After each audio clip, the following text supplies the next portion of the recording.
Well, good morning, everyone. Welcome to the Trade Ideas pre-market show for Tuesday, September the 19th.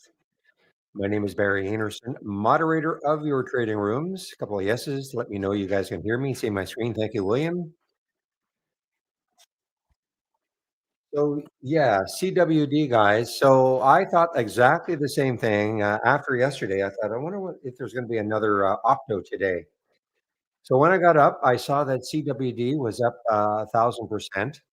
I didn't know why though quite yet. I saw Bjorn have a post about it, and then I checked and saw, okay, another one of these altcoins. So I said, you know what, you got to do it. You just got to do it. And I'm out most of it now, but wow. And you're right, traders who missed this in the pre-market because this was the pre-market move. At least Octo was more of a market move. It had a big move in the pre-market, but it also had a huge move, from 9:30 on. So this one, I'm not saying it's dead yet, but tomorrow, you never know. That's all traders are looking at. What could be the next one? So yeah, DSY. I thought maybe DSY might be something, but it doesn't look like it's an altcoin.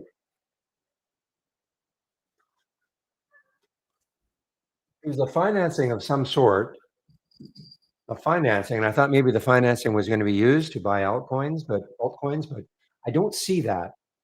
In fact, my news now has disappeared. That news that I saw has disappeared from NIB. But I know they did a finance. I want to say 100 million, 120 million.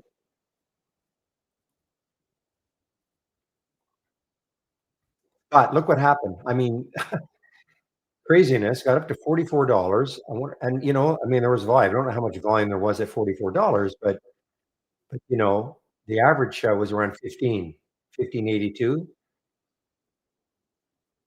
But anyway, it got up to 44 and is right back down to 6, which is why you've got to be careful. Even well, not even, but especially on a CWD, same thing could have happened.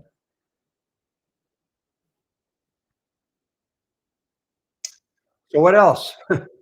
What else is to look at? Bond, BON enters into an $18 million cooperation agreement in China. Really hard to do anything else, though, guys, honestly. Well, all depends on the volume, Dwayne. I mean, I don't know exactly how much volume there would have been. Because look at the volume bar.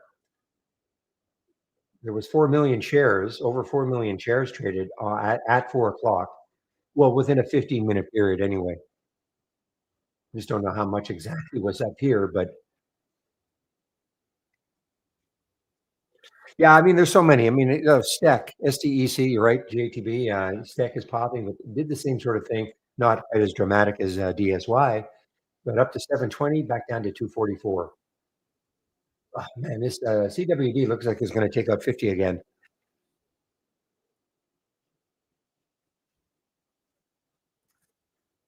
Flyer from last week, IPDN, pale. It's only up 8%.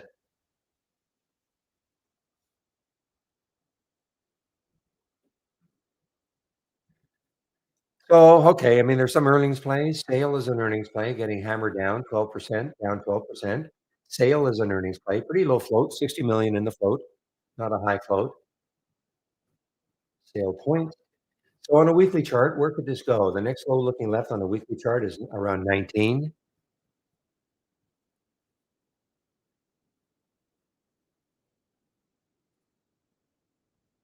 Corn Ferry is an earnings play. KFY is an earnings play. No volume yet. No volume at all yet. Only 11,000 shares. This is an earnings play though.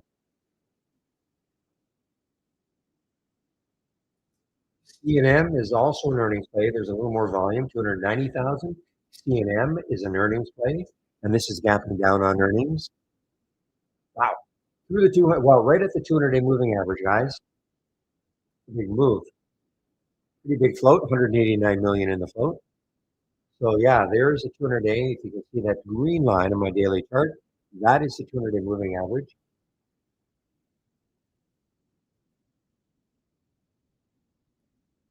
Now, rumor is maybe this is I don't think I'm seeing anything that's new today, but we're talking about Sophie being the next one added to the 200-day moving average. Sorry, what did I say? What is easy thing to say? The next one to be added to the S&P 500.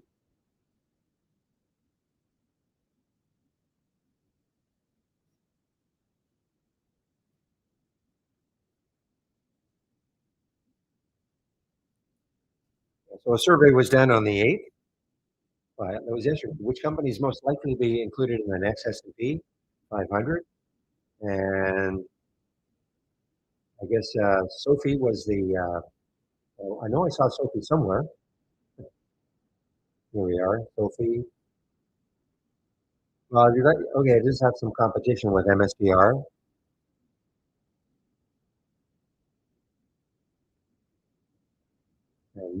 and ALAB.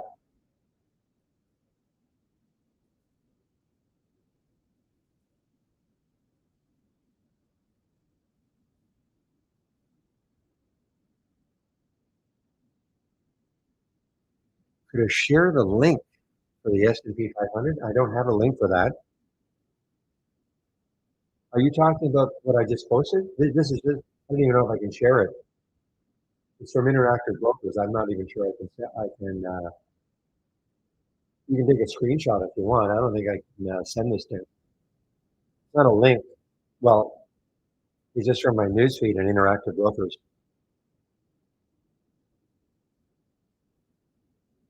Yeah, there's doesn't look like there's any way I can share it. I don't know what these are.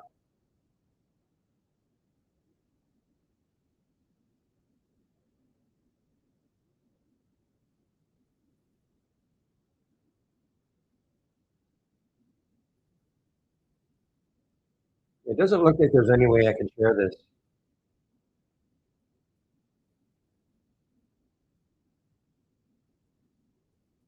Yeah, that was a bookmark. Yes, I know.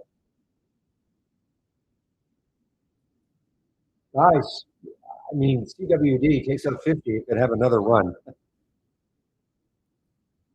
RZL, sorry, RZLV, another one that's on the move right now, taking out yesterday's high, RZLV.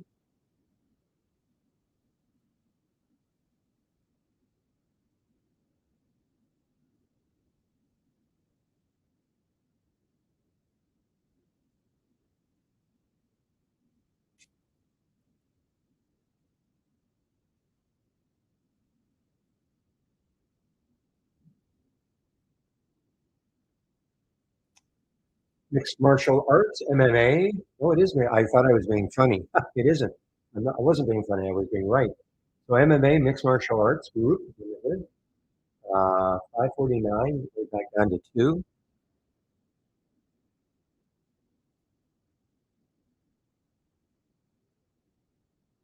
The VWAP for DSY is right around not quite 10, 950 or so. That is the VWAP.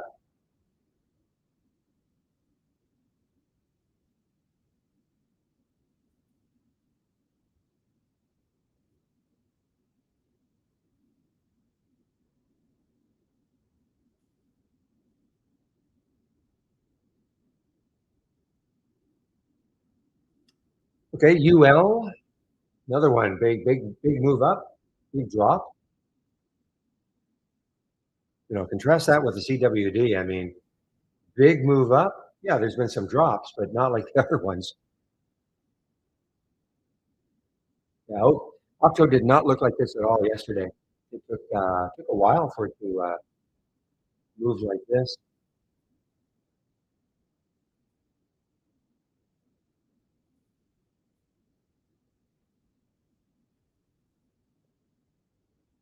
That's wow, 53 now, guys. 53.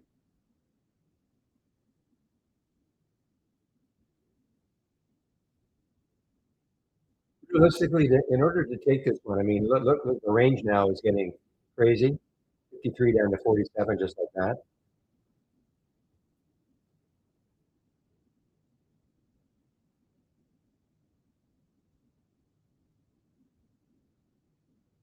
Do I think meme stocks are back?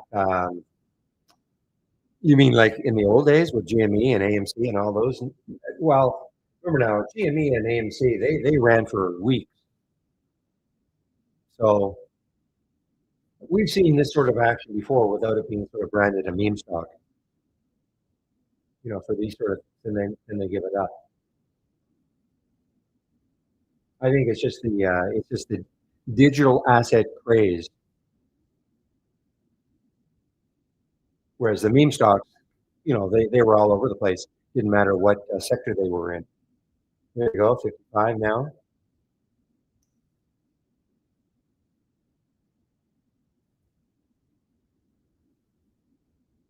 I actually saw SBET this morning, but I don't know. Yeah, SBET doing its thing, 1660 and down to 15. Exactly. Not how long they're going to. Well, they come in waves, sort of. Sea Blue. I mean, when did it all start? I want to say it started with that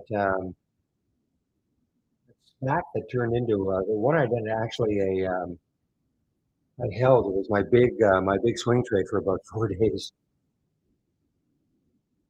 Yeah, see something. Then we had a bunch of them, and then all of a sudden, then we'd get them in the morning. You'd see them in the morning, and then they would just fall. CEP, thank you. Yeah, CEP. I'm surprised it hasn't taken off more. There were some big names behind this. But anyway, BMNR was another one, yes. But then we started seeing these major pops in the pre-market, and then they would just drop. And that seemed to last for about, a month. People getting, okay, a little wise to it.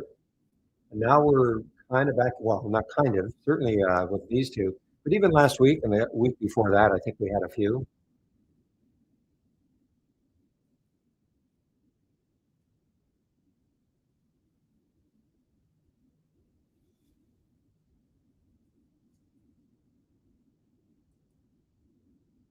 Not anymore. I mean, it's not anymore. I mean, the CWD.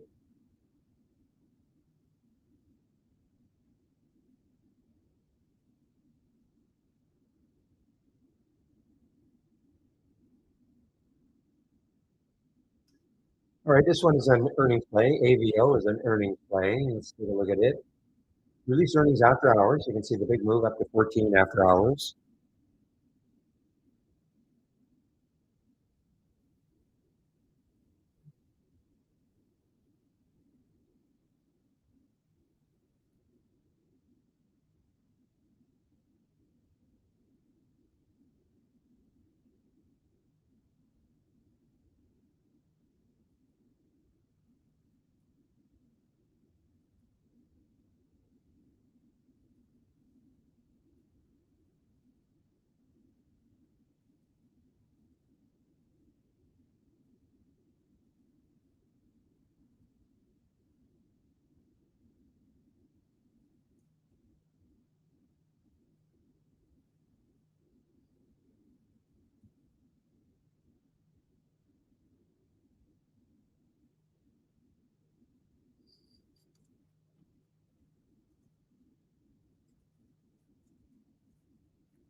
Give me a moment, guys.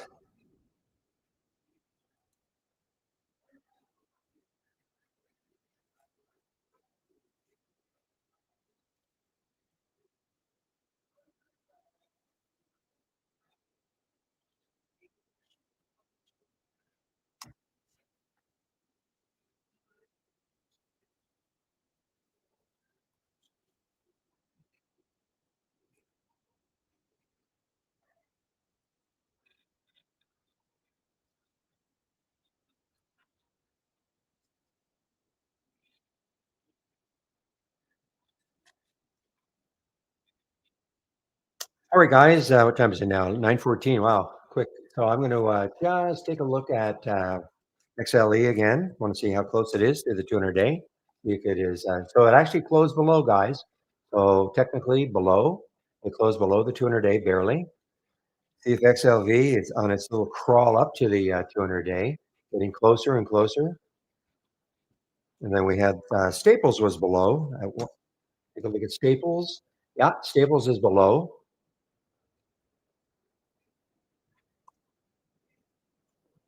So we've got two, not, well, actually, we've got three now, three below the 200 day moving average. Two of them, XLE, Energy, and Staples, not much below. Still, we have three now below the 200 day moving average.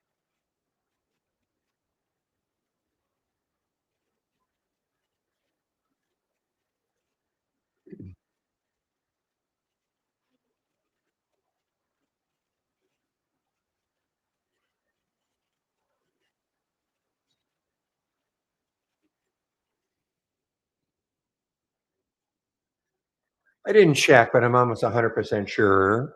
Good. No shorts available for me at Interactive Brokers for CWD. I did not check earlier, but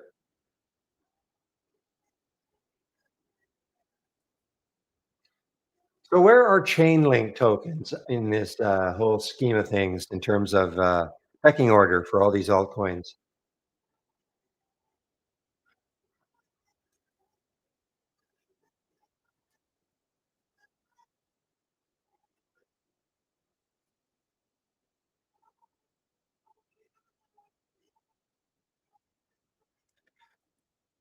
I know what a chain link fence is, but I don't know.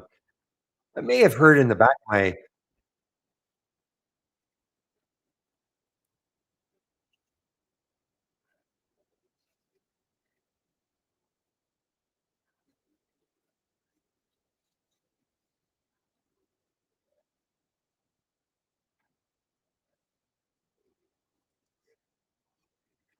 NBIS? I haven't seen NBIS. Where is NBIS? You guys are talking about it? Yeah, but you know what, guys? It's only up 50%. I mean, how this is up 2000. It's not a typo. This is well, not a. This is not erroneous data. This is really up 2100%.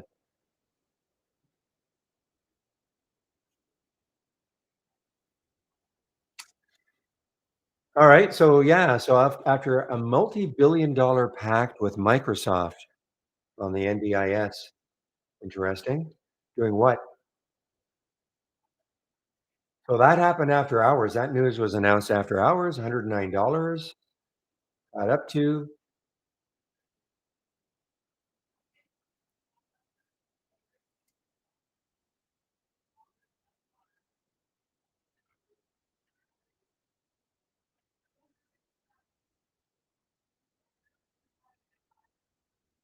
this looks like an interesting fade situation now, guys. NBIS. A lot of shares available for me. 4.5 million at Interactive Brokers.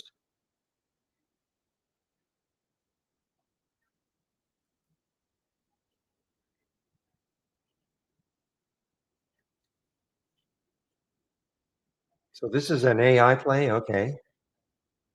Provide AI infrastructure to Microsoft over the next 5 years. Okay.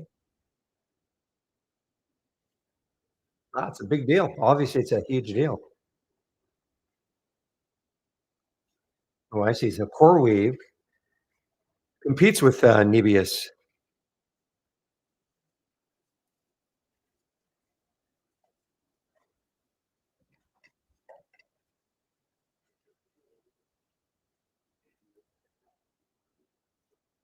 This is very interesting because this did the same thing to me with Octo, not getting me the information up here.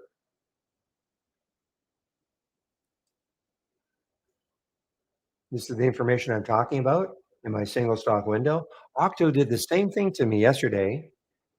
Well, now it's showing up, but yeah, only 1.8 million in the float, and probably what you're saying. Yeah, so DSY has, it's not crazy high, but it's 39 million. So it's only up 643%.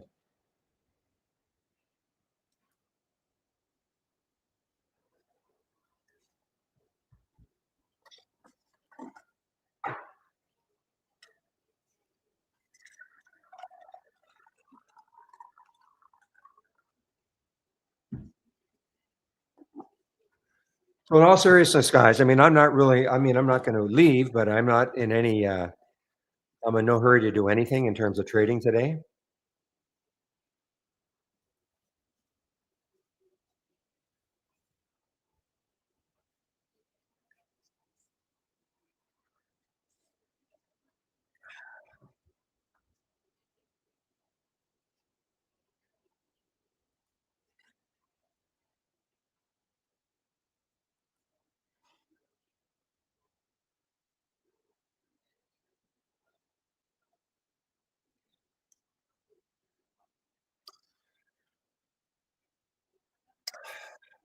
Mohammed, are you? Oh, you know what? I'm sorry. I forgot to make sure people in YouTube could hear me. Sorry about that. I forgot I was streaming. I'm assuming you guys can hear me in YouTube.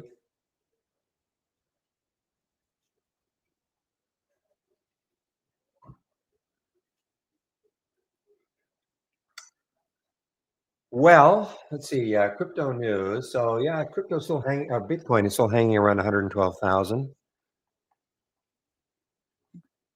Give me a heads up. Somebody in YouTube. Just want to make sure you guys can. I see Mohammed. You said thank you, but just want to make sure you guys can hear me and see my screen in our YouTube room.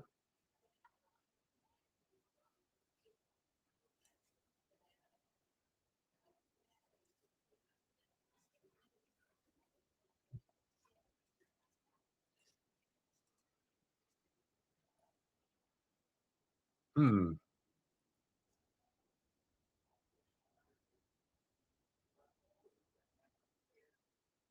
Mics are on.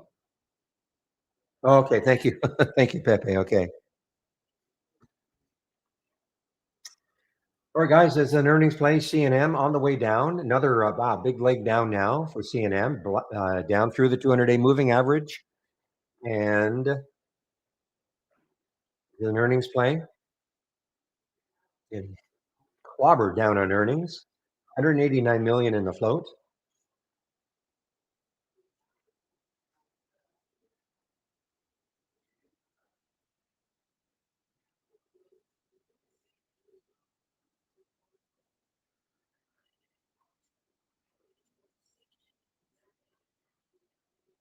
I saw you posted that news. Israel blew up something in Doha. Hmm.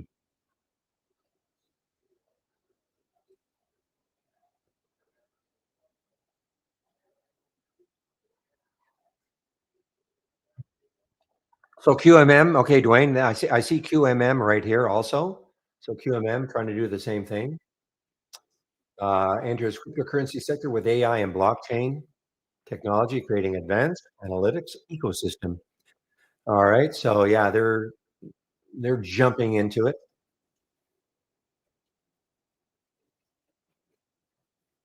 Not a low float, 47 million in the float. They don't all have to be low floaters, of course, but that's why I see WD can go from wherever it did past 50.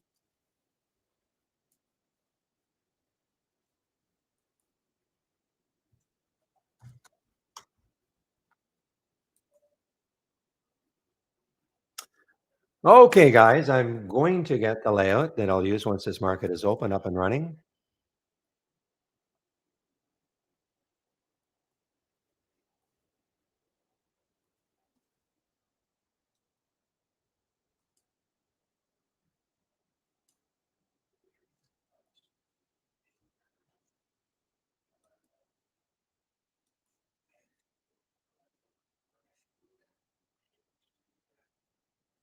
Wow, look at QMM, guys.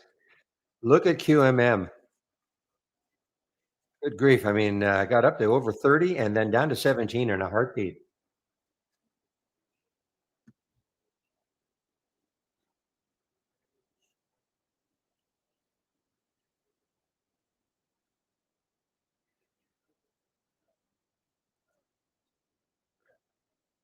Did you guys see that?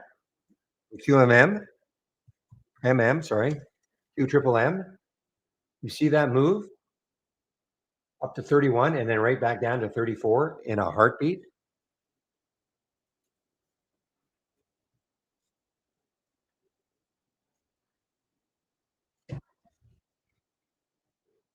Okay, guys. So what you're seeing here, this is the same as the pre-market actives up, except just the top six right now. Okay. I think we talked about them all. We talked about BON, Yule, MMA, STEC, obviously the CWD, and Daisy, DSY. Probably an excellent thing that it was not tradable at Schwab. I don't know. I don't know if it was tradable at Interactive Brokers. I did not try, but that's brutal.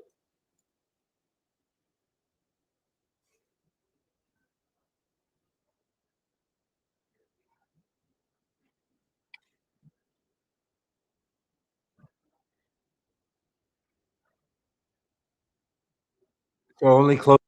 Okay, so yeah, so if you're in it before somehow, either you could get out of it, of course, but well, that certainly don't mind that on the QMM.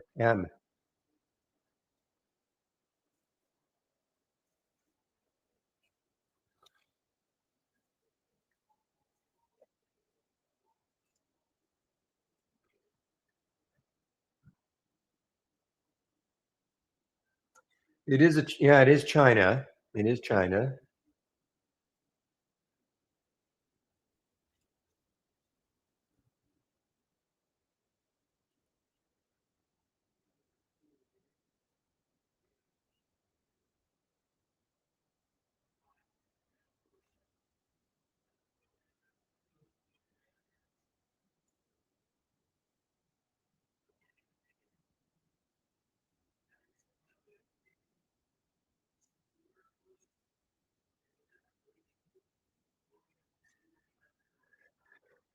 Yeah, well, we're seeing a lot, but normally they, they don't happen in the pre-market quite like that. If there's any such thing as normal anymore, but I'm talking about such a dramatic drop.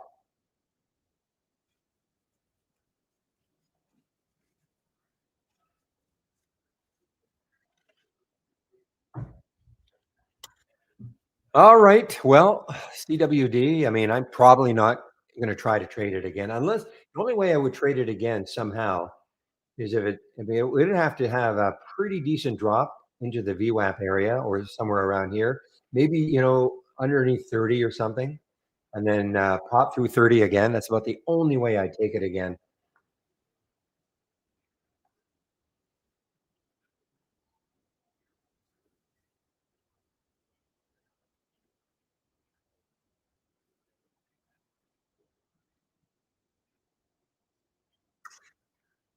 Adrenaline is the biggest waker upper there's going there. I get up. I'm up early. Obviously my time, and yeah, 5 o'clock is not well. It's not as early as I used to get up, but still early. And you get something like this. I mean, I'm still. I wouldn't call myself half asleep, but still blurry eyed, turning my computer on, seeing what's happening, and then you get into a trade like this, and boom.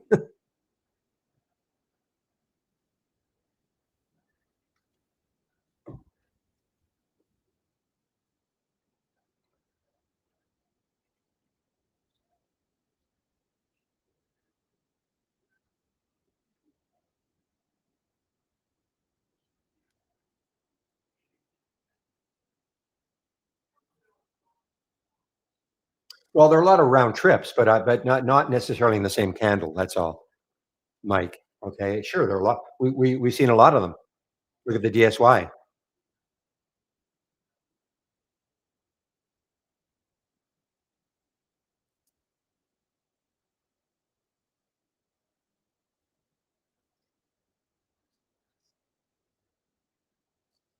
Anyway, what time is it now? 9:29. Okay, guys. So, well, 9:30 approacheth. So, I typically, obviously, pre-market doesn't count, but typically don't trade in the first 15 minutes. Try to let things settle down a little bit.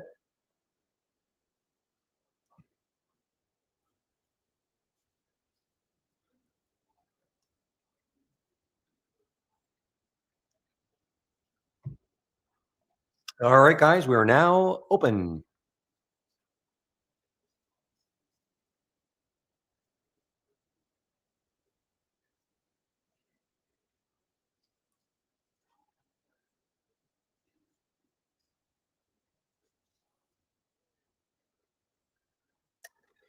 Yeah, well, listen, CWD may get down to the, well, not I don't know, down to the VWAP. Kids, KIDZ, guys, kids. Kids are all right. Kids, KIDZ. Let's see what's happening with this one. To me, there's too much resistance when you look left. Any news on it?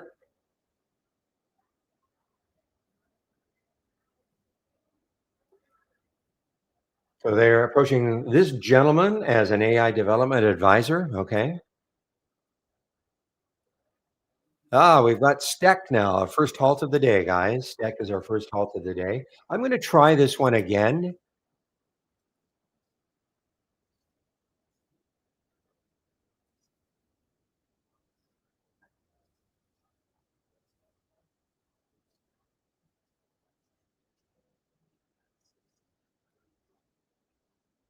Oh, that wasn't the race. Okay, give me a moment.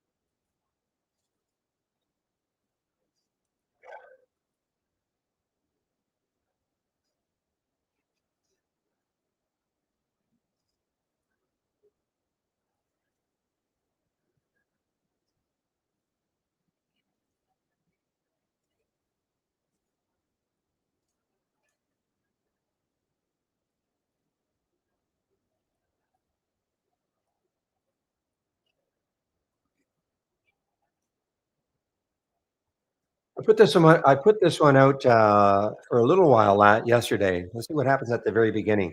These are large cap losers from the start of the race. Okay, not too many in, that have met the filter requirements yet.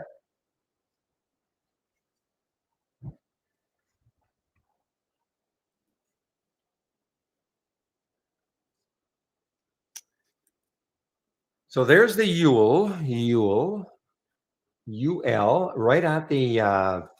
right at the VWAP, guys.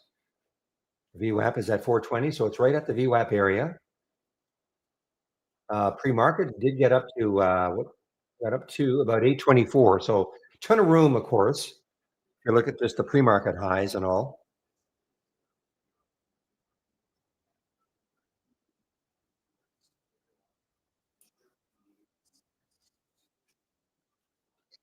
ASCS guys still moving down off that news yesterday,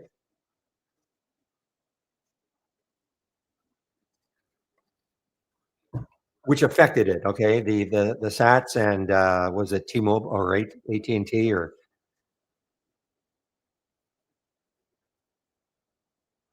so ASTS still being affected by that news of yesterday.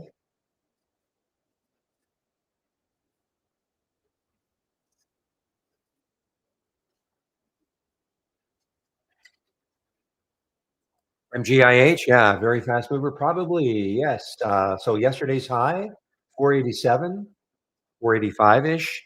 Okay, so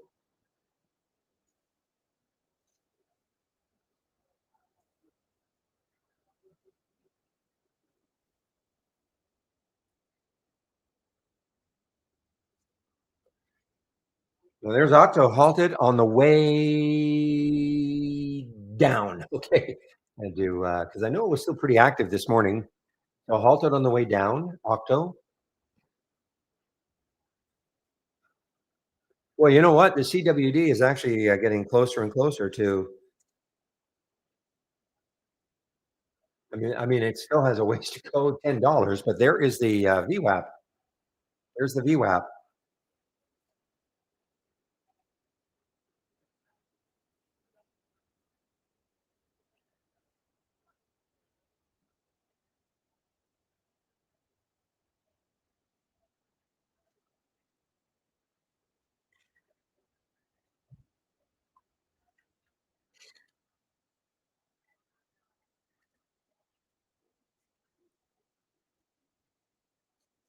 Yeah, there's CWD halted on the way down. Well, let's see if it gets close to the VWAP.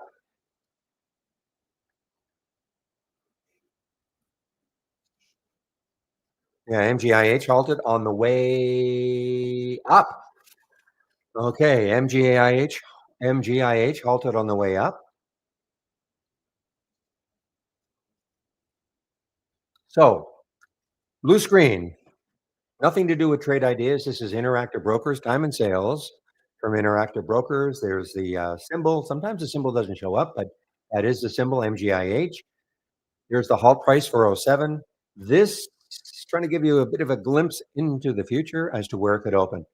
Okay, so you can see how that number, it did say 420 a couple seconds ago. Now it says 407. Now it says 392. Usually the first halt is good, pretty good. When I say pretty good, meaning usually it could open above that halt price, 407. I think it's going to this time, of course, but that's what we've noticed over the past few years since we've had this halt, since we've had our halts resumes filter or alert. Now, typically they are 5-minute halts, and they're called volatility halts. So if it's going to be a 5-minute halt for MGIH, it'll open at 9:40 plus 25 seconds. So we still have a ways to go.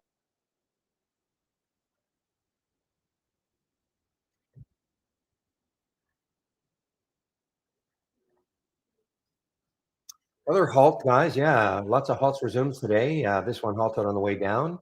Jibo, and another one, STKE, wow, on the way down. This started trading on NASDAQ, the global select market under STKE. All right, well, okay, so this is, hold on for dear life, STKE, formerly Cypherpunk. So there's another one investing in blockchain, Solana.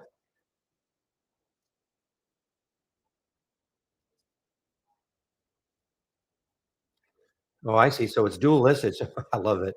Canadian Securities Exchange under the symbol HODL. Hilarious.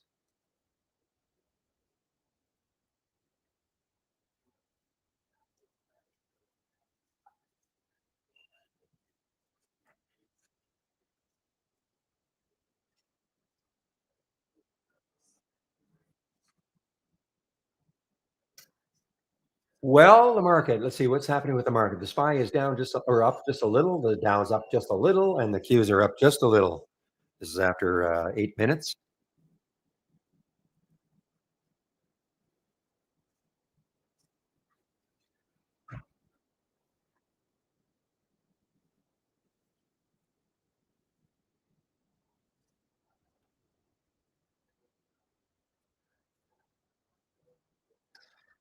All right, guys. Here's one SOC. SOC on the way down here for a bit anyway. Sable offshore. Not an earnings play. It is just if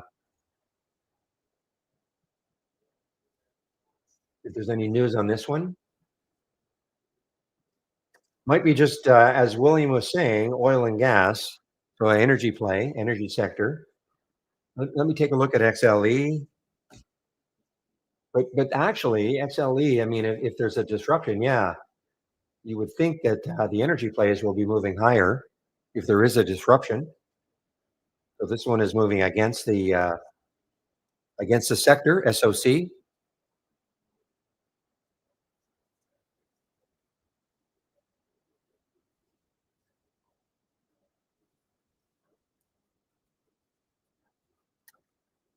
Right, guys, MSPR. So this has some room looking left. Yesterday's high was 240, over $2 right now. Not a lot of volume yet, though. 114,000. I thought I had.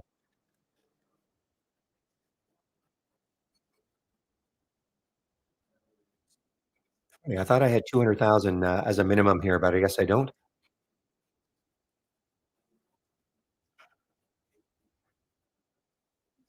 Zone, another one that's halted on the way down. A lot of halt way down today.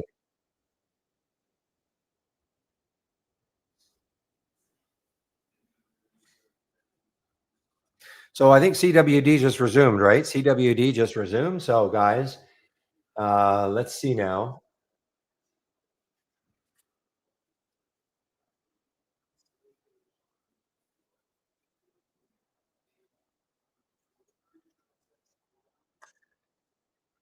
Fuel got halted on the way down. Okay, after being, I don't know, was it halted on? Yeah, it was halted on the way up. Now it's halted on the way down.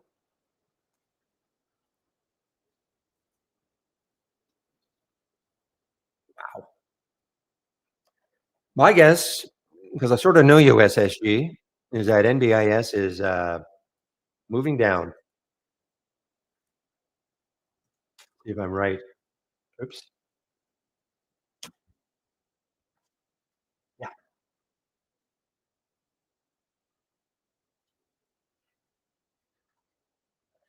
So I mentioned this one in the pre-market. Could be a nice fade, and now, yeah, almost $10 now. I just know you're a short seller. I know you are a you're a naysayer to the nth degree.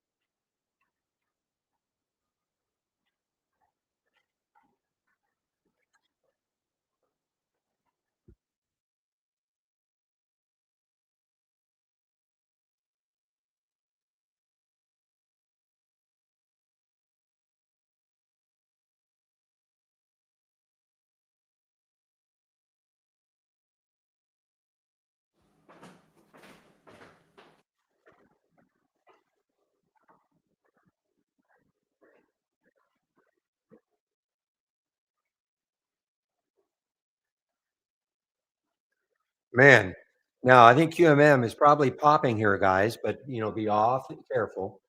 Remember what happened? This got up to a $31 and in a heartbeat came right back down to 13. So yes, it is halted on the way up. Yes, it's an altcoin thing.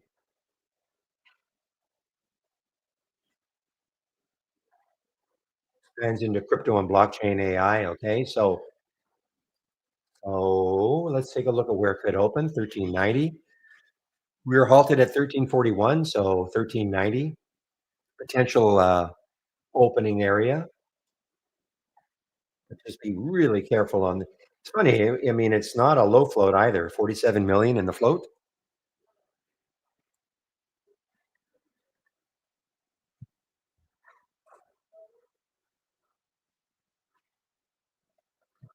Man, they're well. Okay, so CWD getting is getting closer and closer to the 200-day moving average. Put a price alert there. Let's just see out of curiosity to see what happens if it gets down there.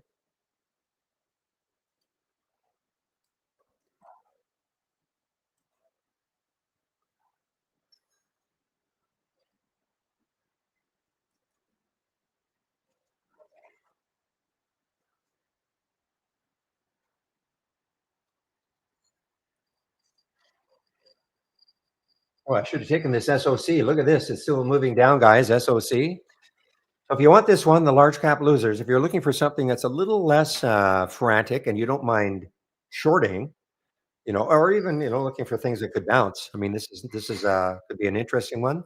Biggest large cap losers from the start of the race. Time is it now? 9:44. So in about 15 minutes, I'm going to go over the scans that I'm currently sharing. I'll go over these races in a lot more detail. I did say SOC, yes.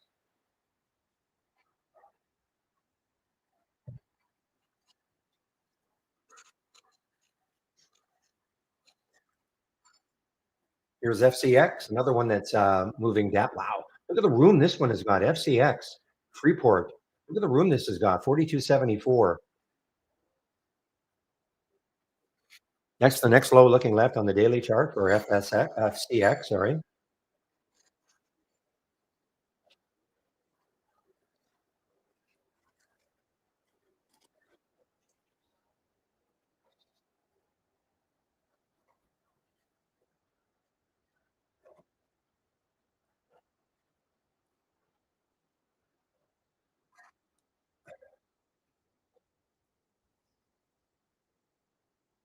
The DSY got halted on the way up. Okay, after a pretty big move down from here, but did get halted on the way up. Look at all these halts resumes. This one from yesterday, CIGL. This was one that I was very disappointed in, but it just got halted on the way up. Yesterday's high was 748.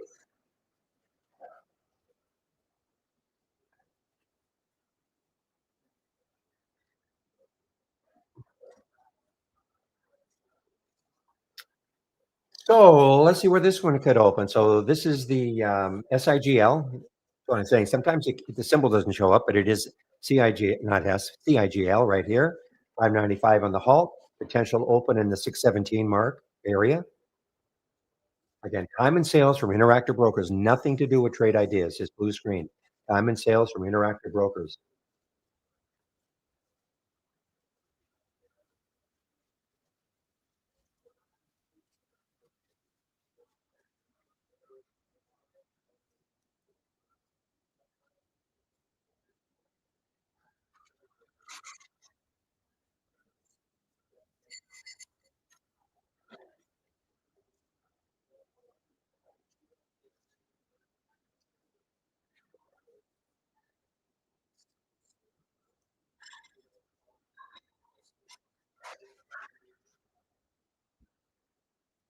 Man, another one. MMA got halted on the way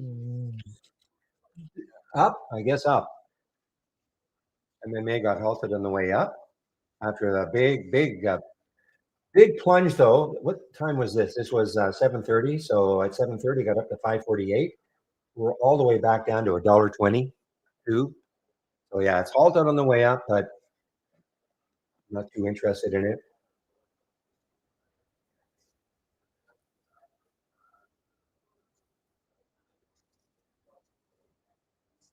Well, okay, guys, the QMM MM just opened. Q triple M just opened.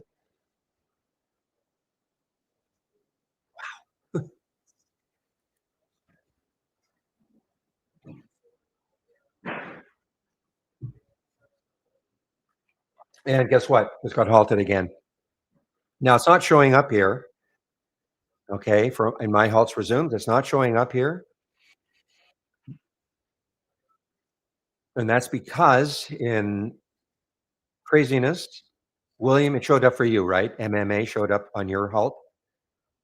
The server I'm on at Trade Ideas, for whatever reason, does not want to pick up halts when they. So when a stock resumes and it gets halted within about I don't know 45 seconds, it will not pick it up on the server I'm on.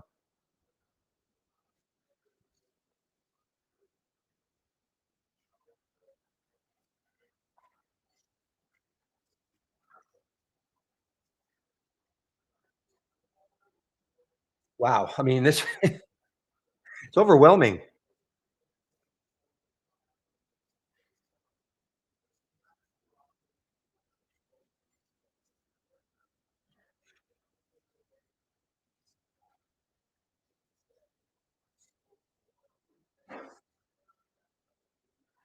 Take a look at ATHR. I didn't see this one in the pre-market at all. ATHR.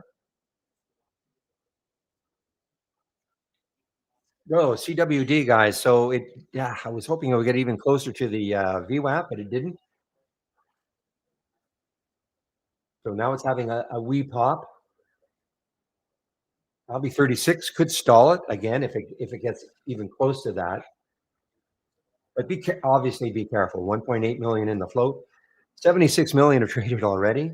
Traded the float 42 times.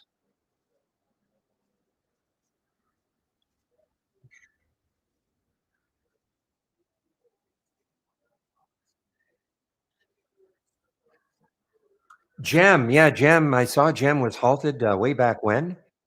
Jeez. Oh, 96 cents. Okay. Halted on the way down. Yeah.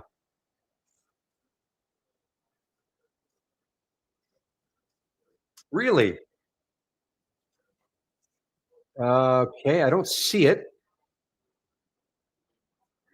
Wow. Getting really close. Well, it's at the VWAP now, but that's a massive pullback from 56 down to 26.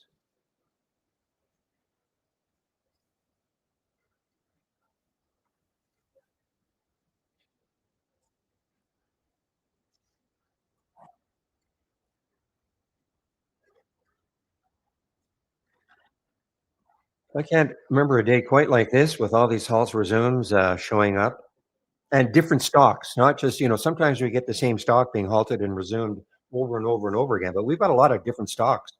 Here's the CIGL just opened. Wow, I mean, if look at that spread though, 599, 614. Give me a break.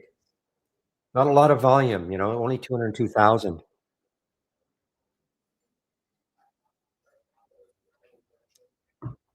Look at the Yule front and center right here. Time is it now? 9:51. I'm gonna go over my homepage pretty soon, guys. Stick around because I'm gonna go over all the scans or the information that I'm sharing that you can see here, plus some other ones. So stick around for that.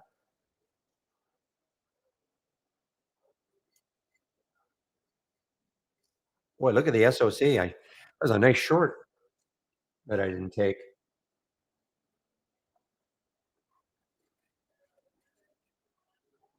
A really nice short. So Sable, so they had some room actually. Okay, some news seeking to impose further restrictions on offshore oil industry. Okay, so that is the, I guess that is the reason. So even though XLE is moving higher, this is certainly bucking the trend.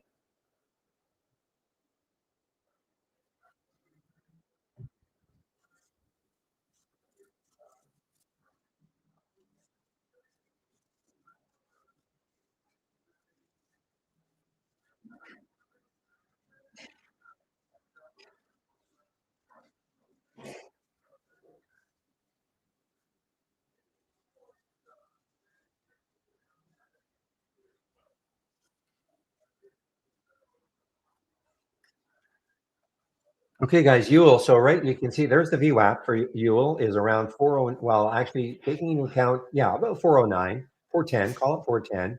Tried to get through it, could not get through so far.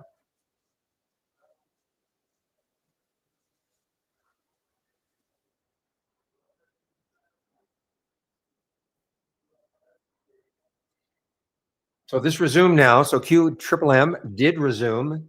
This is the scary thing, though. That was a flash up, and I up to 31, and a big flash right down. That's the scary thing about this one.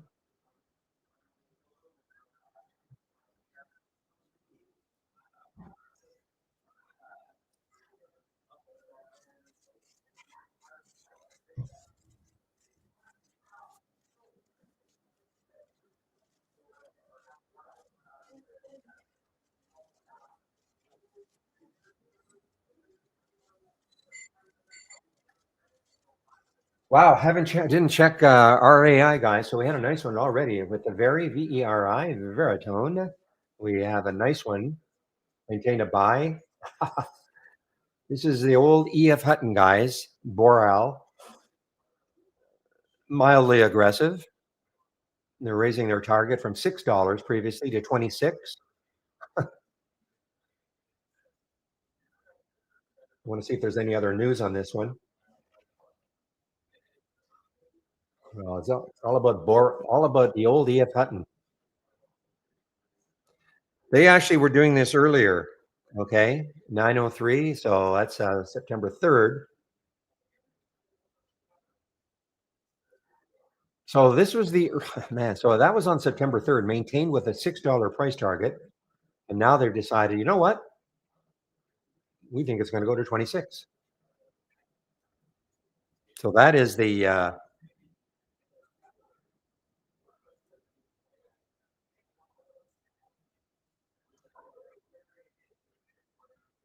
that's the only news I can see in the very, if you want to call that news. Also on the second, management to meet with Needham. Okay, another analyst. Well, it's definitely in play.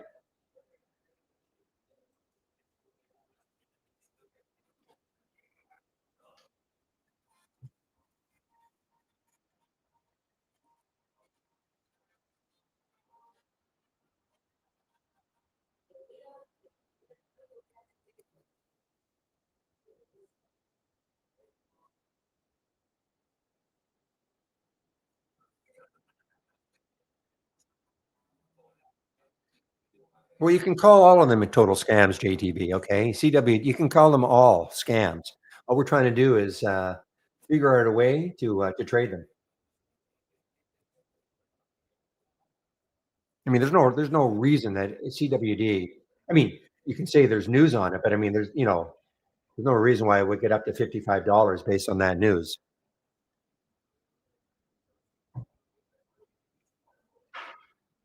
Try to figure out a way to trade them, and that's it.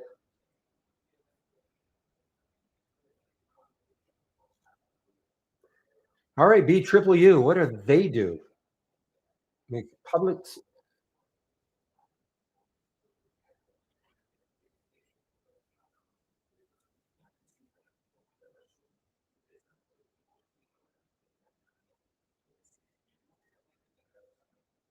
Yeah, you know what? I forgot to mention this one. I had it on my list. Too bad. I don't think Steve is going to be in our YouTube room today. I think it's going to be Chris again. But yeah, this is the trade of the week, guys. So if you took it yesterday, you might have been saying, I don't know, because it did trigger yesterday, 1170.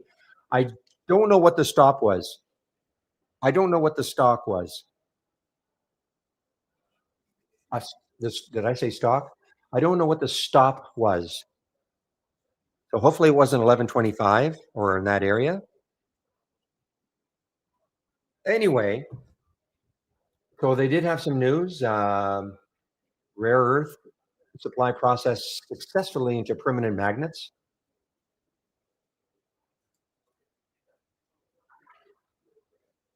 Yeah, I mean that's a pretty good move. 8% with 2 million in the float.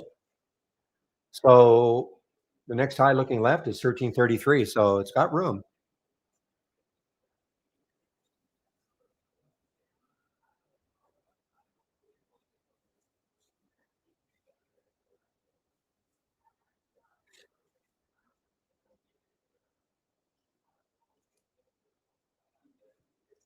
Wow, QMM halted on the way up again, guys.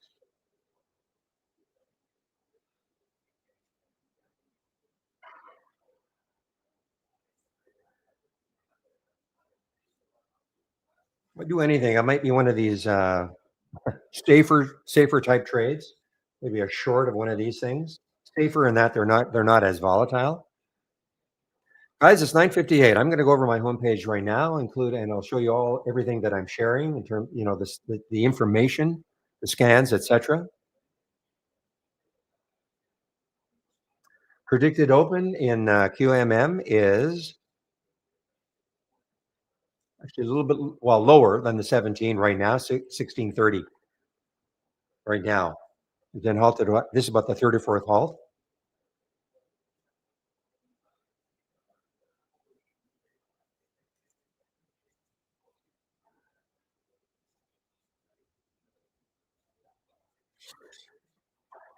Okay, let me just put my homepage link in.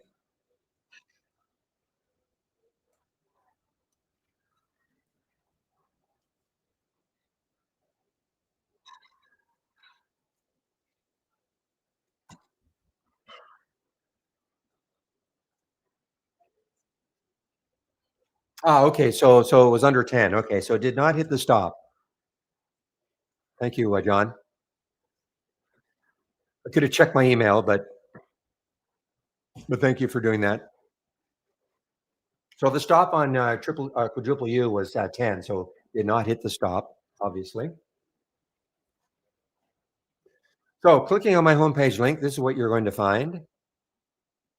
So at the very top, here's how you can take out a subscription to Trade Ideas right now. You'll get 15% off the first month only, or the entire year using my code here, Barry15.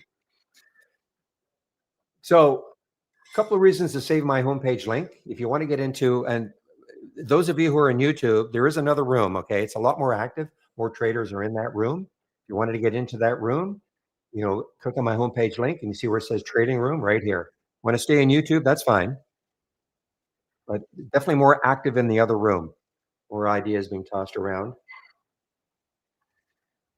So saving my link, for those of you who want to get into the trading room, save my link, and here's how you do it. And All I ask, if you're going to take out a subscription at some point in time, please use my code. It helps to keep the room free. Company tracks my, well, all the promo codes. They see my code being used enough, they will keep the room free. So you can also scroll down a little bit and get the trade of the week. And we were just talking about it. The trade of the week this week is U to the fourth, four U's. Okay. The trigger was 1170. It did trigger yesterday, and now it's looking really nice. And the trade of the week is free. So if you sign up for it and you don't feel you're getting it before you contact us, please check your spam folder. Sometimes it goes right there. And if you have Gmail, check your promotions folder. Now that looks like it for CWD, guys. I mean, it is now underneath the VWAP.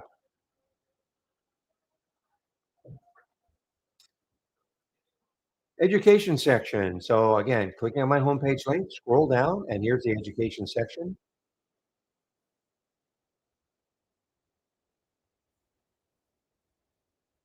First thing to do, if you do take out a subscription, is the Getting Started with Trade Ideas. Very short videos. If you do not have trade ideas, what I would do, I would start off with that second video, and that'll give you an idea about whether or not this is a good program for you to even try. Okay? They're very short videos, and there are only about 8 or 9 of them. That'll give you a good, I think that'll give you a good enough idea about whether or not you want to try us. Okay? Back to basics. If you're new to trading, this is a series. I think there are 15 videos. This is a great little series. If you are new to trading, it is all free. Look at Ford from yesterday, guys. Remember Ford? It did not do anything close to Octo. I've got this one thumbnailed, so I do see. I wonder if it's open.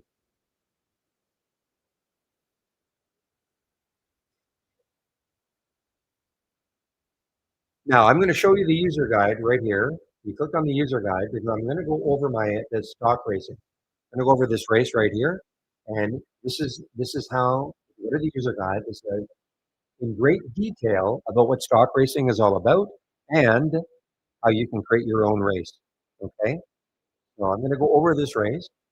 This is your reference. A lot of other things that comes in the guide, but I'm going to go over this race right now. Or this race right now. Now, first of all, welcome to the rooms. If you're new to our YouTube room or to the main room, welcome. This is the format, Monday to Friday. Now, the main room is open at 7:30 a.m. Eastern Time. Chris Farley from Trade Ideas, he does that. Thank you, Chris. I get on the mic at about 9, and I'm not earlier. I live in Vancouver, Canada, so that's why I'm not on the mic until 9. I do open everything for me at around 5 o'clock my time, and that's why. Thank goodness I did that because I saw the CWD. YouTube, I try to open between 8:30 and 8:40. Now I go to at least to 2 o'clock. I'll always go later. Always go later if there are questions. Okay. If you got questions for me, I will always stick around for questions. This is a trading room, but it's also a support room, so you can ask me questions all day long. You don't have to wait till 12 o'clock. I think people get the wrong idea. I mean, listen, it's great. Somebody takes over for me in our YouTube room between 12 and 1. And certainly, a different trader.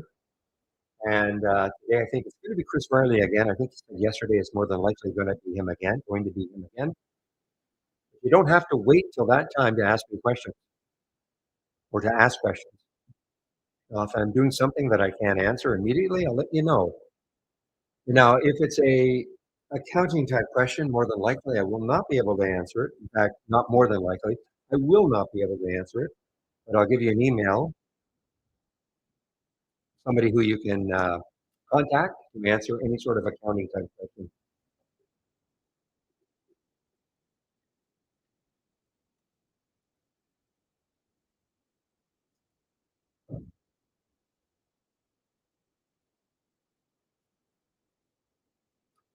Well, let's go over this race right here, guys, and why I think, even if you are a seasoned trader, why I think this is really something that it doesn't have to, well, I'm going to show you, it doesn't have to be this race, okay? It could be this race. It could be something that you want to see, but let me show you what this race is all about, what the races are all about conceptually.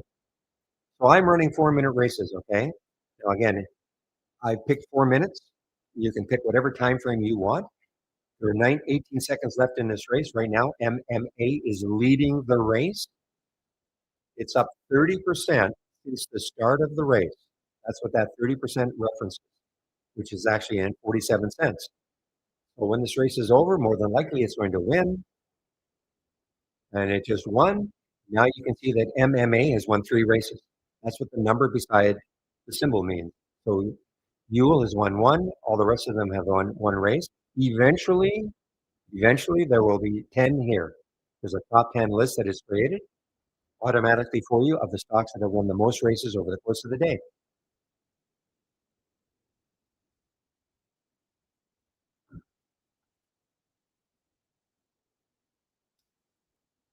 Okay, I see the Shadies and the WHLR. I was going to mention this one. This is a YouTube. This is from our AI also. Hasn't done much yet. The alert was at 208. Hasn't done much yet, but it is over the VWAP now, at least.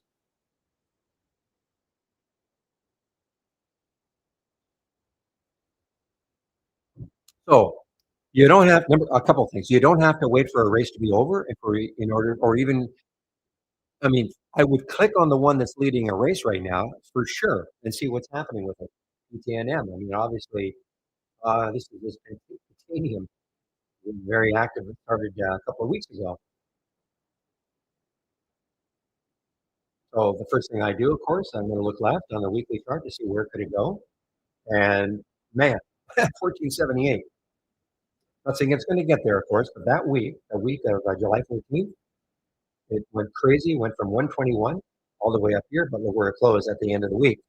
Well, not necessarily the end of the week. This could be within the day, the first day. But anyway, obviously it's got room. Okay, so you click on it, see what's happening. Again, you don't have to wait for the race to be over to click on anything. You don't have to even wait for something to be at the top. You see something down here, click on it, see what's happening with it. It's in this top 8. There's Mimi. Look at Mimi, man, 1097, next high looking left. These are all very interesting.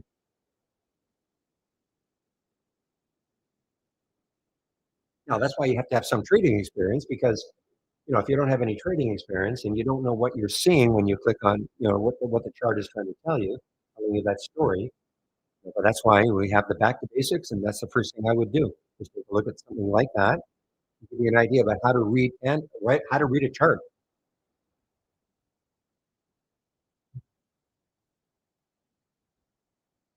Look at the PTNM now. Wow, low float probably. Yeah, 3 million in the float.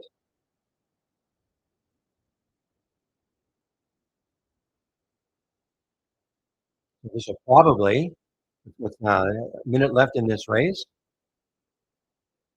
probably win this race unless it has a big pullback.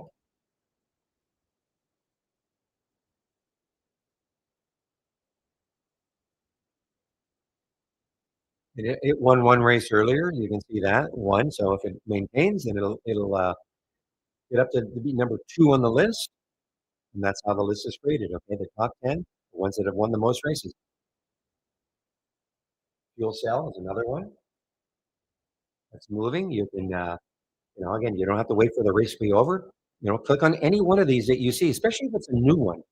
We get a lot of questions. I want to see stocks that are starting to move now. Well, some of these could be just starting to move now.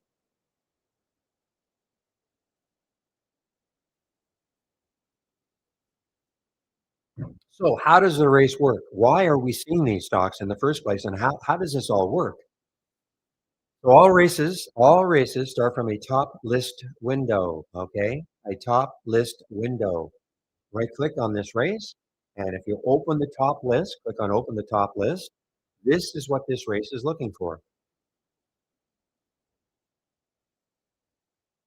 So as long as thought I had, you know what? I could have sworn I put a minimum volume in here. I think I'm going to add it. I may not have sworn I put 200,000 shares, but anyway, most of them you're going to see are way over that. So anyway, this is what the race is looking for. Between $1 and $50, the stock has to between 1 and $50 and has to be at least up 2% from yesterday's close.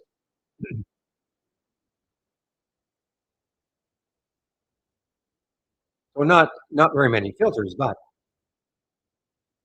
so these are the ones. Now I have limited it to the top 50. Okay, that's just something I've done. So you can see right at the very top, MMA up 164% from yesterday's close, BPNM 70%, etc. Oh, well and good.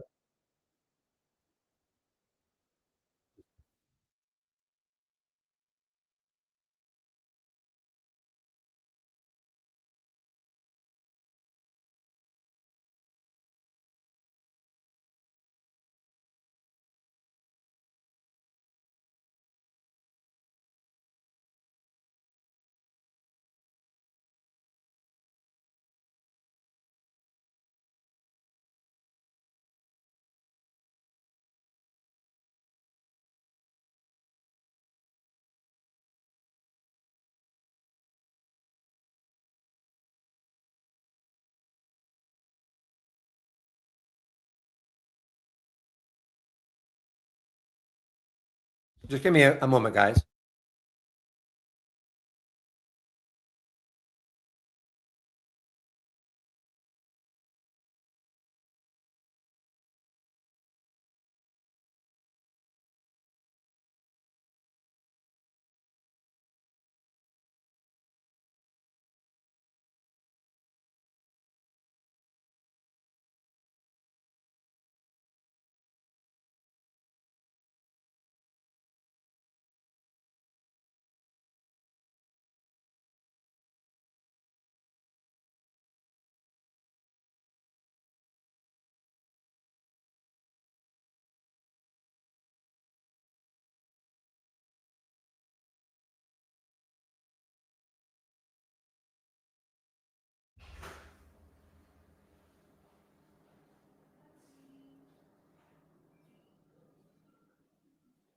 Okay, guys, just give me a moment.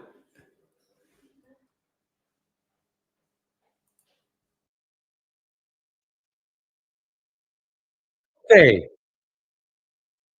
look at Ford, guys. I'm going to go over this, but look at Ford now. Remember, Ford was the other one that I was thinking that really lagged Octo yesterday. Really lagged Octo yesterday.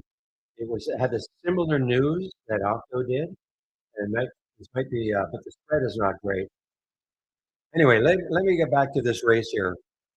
Oh, was I able? I'm not in BTNM, so I didn't even try. I don't know if it's blocked at IB. I have no idea.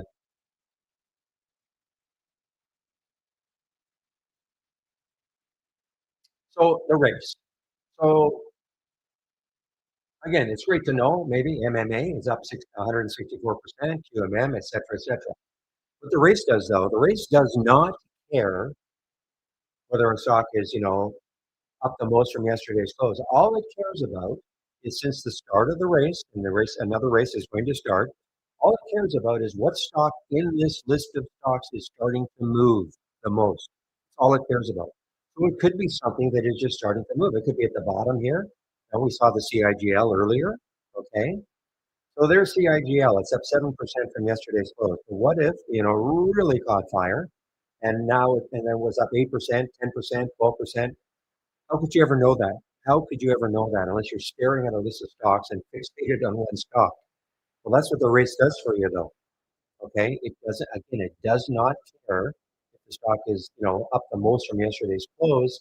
It just cares in this list of stocks what is moving the most percentage-wise. So right now, HUSA, HUSA, I don't even know where it is on this list of stocks. I have no idea where it is. It's right down here. It's way down here. So it's not near the top, but it's starting to move. So that's a great way of finding stocks that might be starting to move.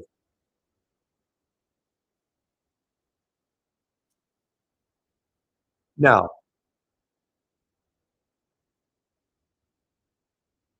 excuse me, this is what I want to see in a race, okay? But of course, you can create your own race based on your own set of parameters because when you start off with a top list window, create your own set of parameters, and then right click and launch the race.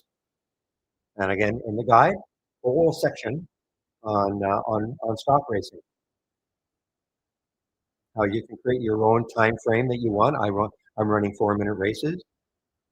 When a race is over, another one will start automatically, things like that. This is a race based on stocks that are moving down the most. These are large cap stocks moving down the most within a 4 minute period. Okay, if you had a say 20 or 30 stocks that you want to follow every single day, a favorite 20 or 30, you could run a race based on that. So and why I think it's good is because again, look at the focus it gives you. Even if you're an experienced trader, now you have a watch list of stocks that you can follow all day long. See what's happening. A stock won a race before. Let's click on TRNR. See what's happening with it. It may be setting up in an interesting level for you.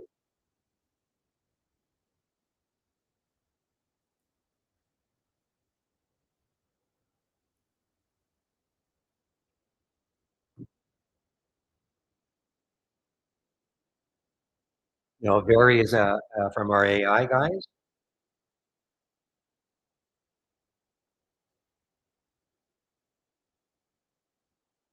and it's very nice. Now, this one right here.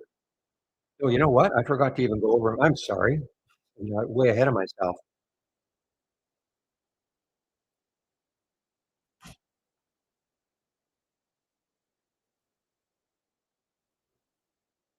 So if you're looking for my scans or the information that you're seeing here, sorry about that.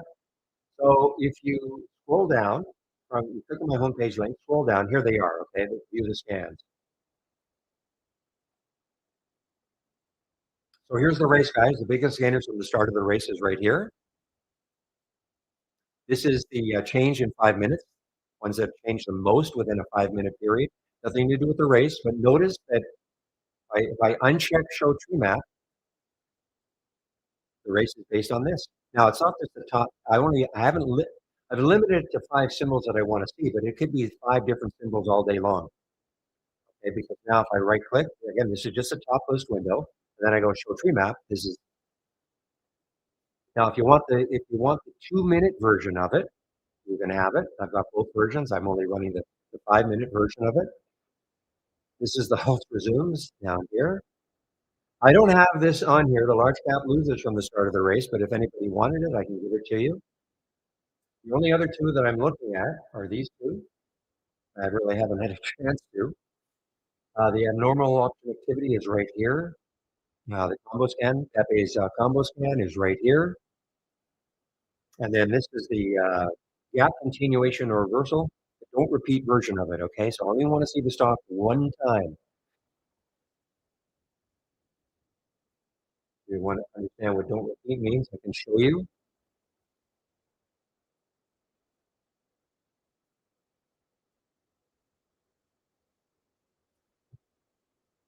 This is what I use in the pre-market. This is how we saw CWD earlier, guys.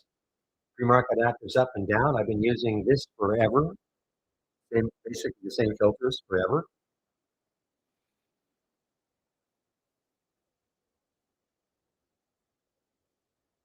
And of course, once the market opens, I don't use this anymore. You can keep this up and running all day. It doesn't stop when the market opens, but I basically get rid of these two, and I load my 9:30 layout. So if you have any questions,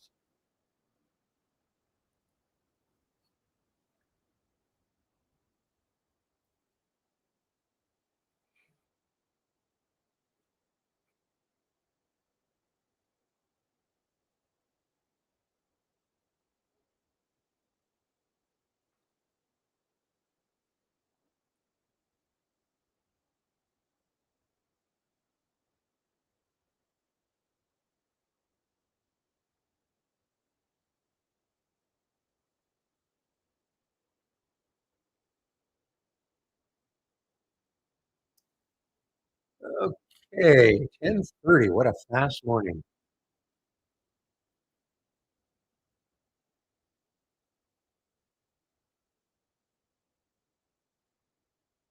The market is kind of blah. I mean, the SPY is up just a little, the Dow's up just a little, the Qs are up just a little.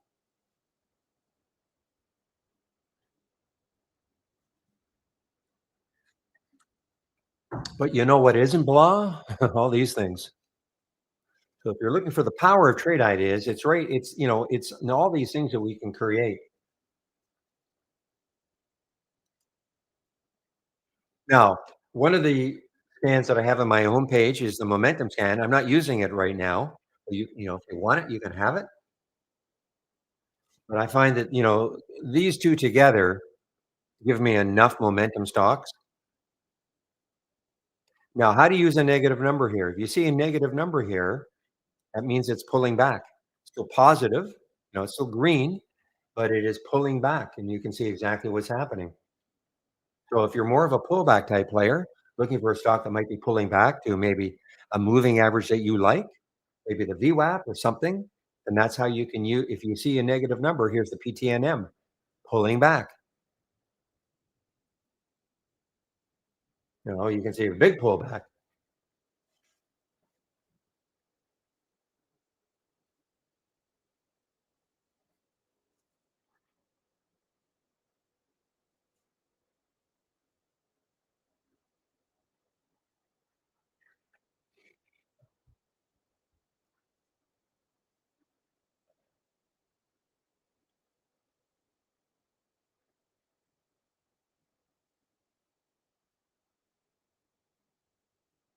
Again, guys, I'm highly, highly, highly selective today. I mean, I had such a great pre-market trade in the CWD.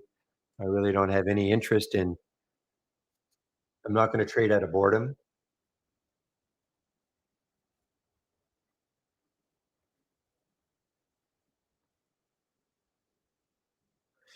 So, William, long IRD, Iridium, IRDM for a bounce. Let's see what's happening with that one. IRDM. Okay, I see what William is looking at. Maybe holding 20, whole number.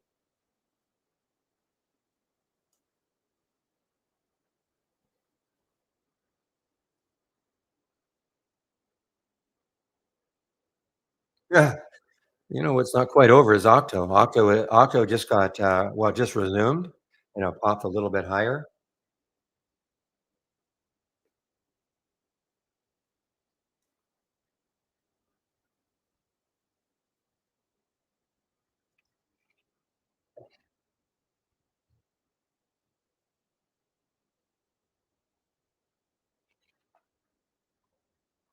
And PTNM, had a big pullback, yes, but I mean, now it's popped 10% within it. It's top 10% since the start of the race.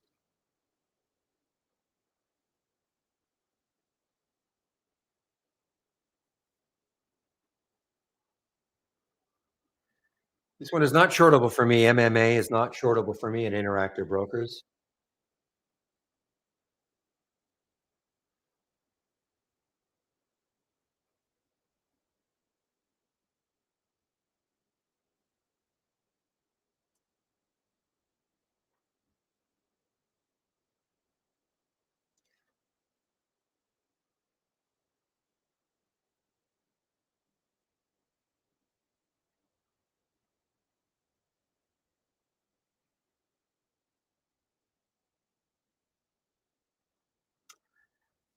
So this one yesterday had I do kind of recall seeing this. I remember it struggled to get through one at the beginning of the day, but it closed over one. This is a Maison Solutions, 120 it closed at. Probably a low float. Yeah, 2.9 million in the float. This is from our AI guys.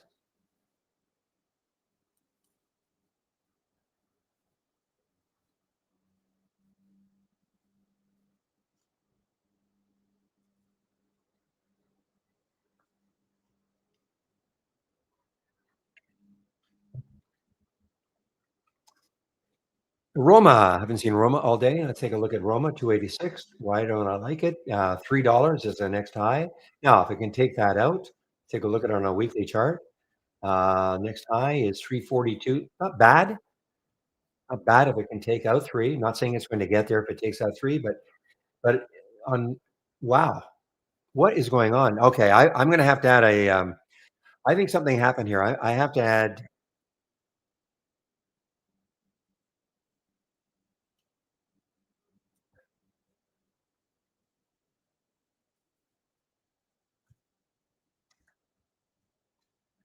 Could have sworn I had a minimum of 200,000 K, but I guess I didn't. So that's a minimum it's because I don't want to see Aroma at 24,000 shares. Okay, so I've added the 200,000 minimum.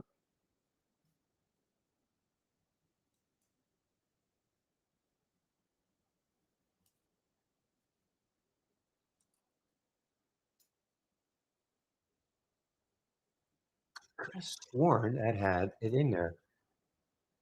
Well, if I save this, it should. It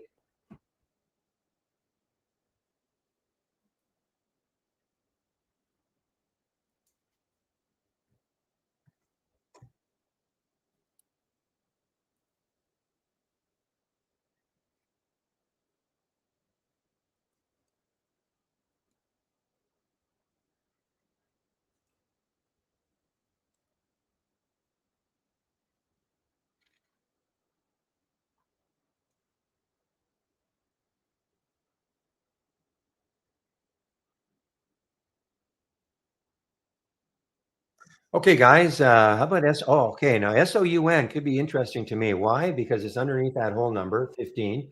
Really, pretty psychological number, in my opinion. And let's take a look. Yesterday's low was 14. So yeah, it's got some room, guys. It's got some room.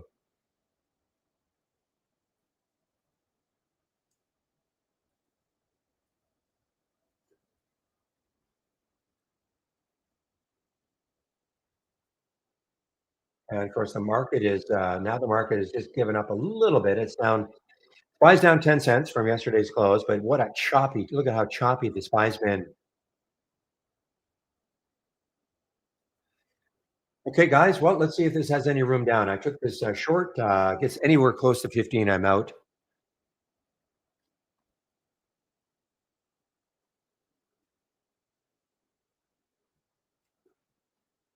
And I'm talking about the SOUN.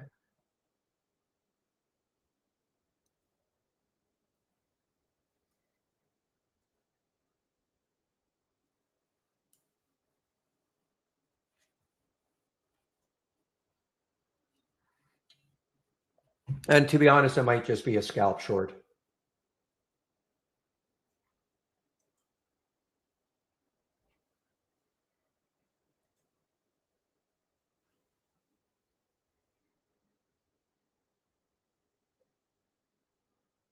Oh boy, SBLX, I think this is another, yeah, this is another one, guys. First, first token purchase in stablecoin industry strategy. Now that was today.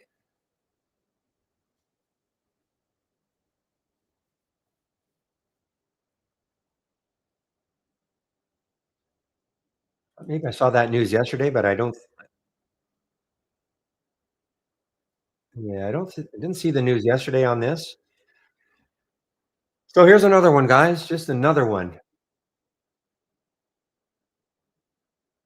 Volume, good volume, 1.2 million.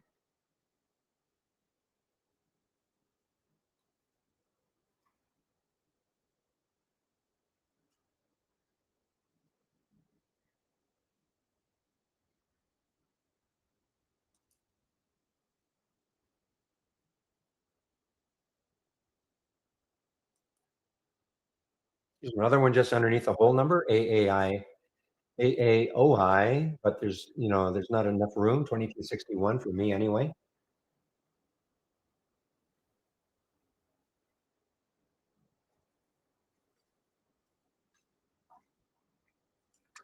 All right, guys, 10:30. Let's see who's going to be.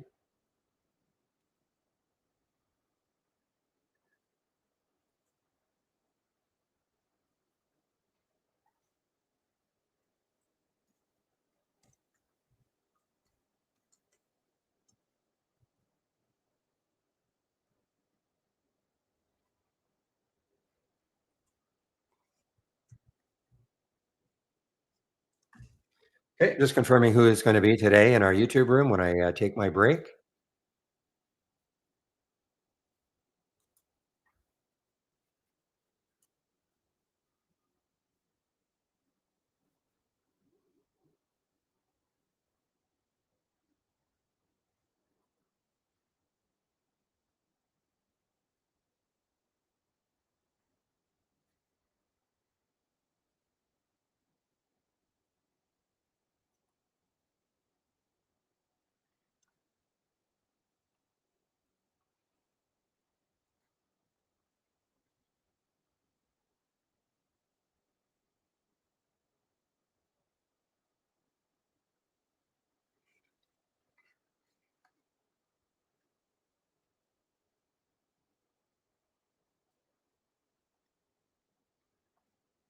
Give me a moment, guys.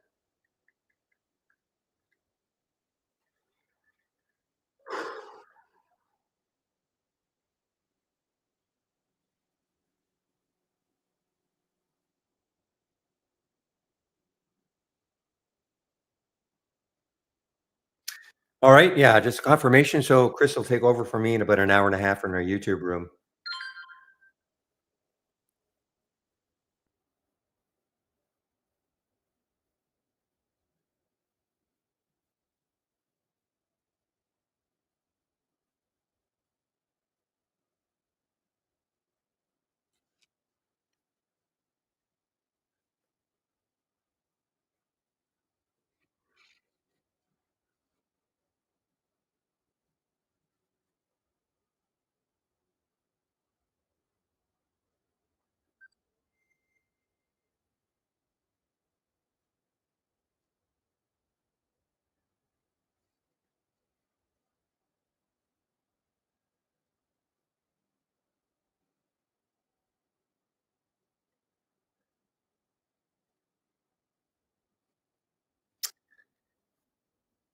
Give me a moment, guys. I'm just catching up with some internal Slack conversations.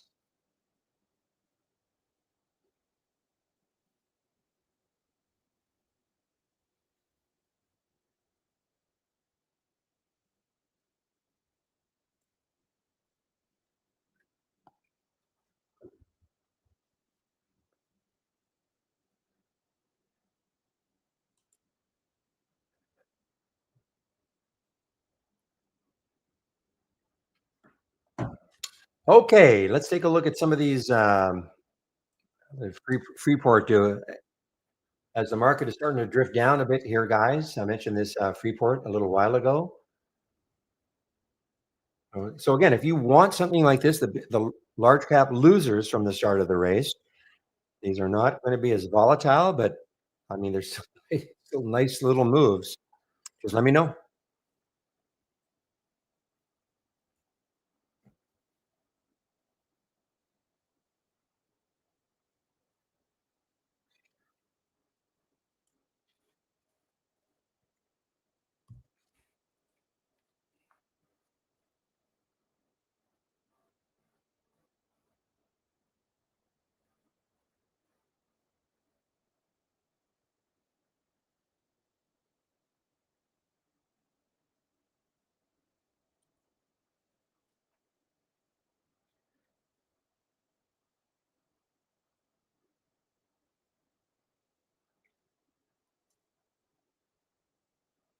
Okay, WHL. I'm just looking. There's a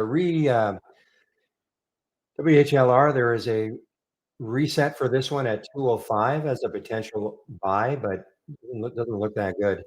I'll put my price alert there.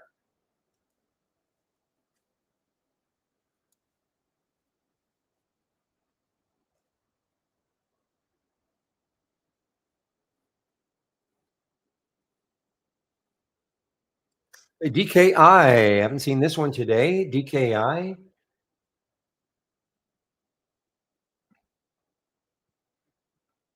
552 is the next high, so that's pretty close. If they can get through that, then 6 is the next high.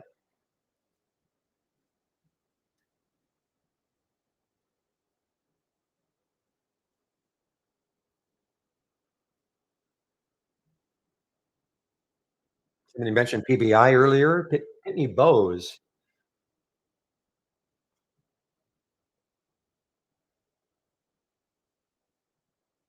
Not enough room for me. But you know what? What if it took out 1185? Takes out 1185. The next low looking left is 1121. So I'll stick an alert in that area. Maybe later on it might do it.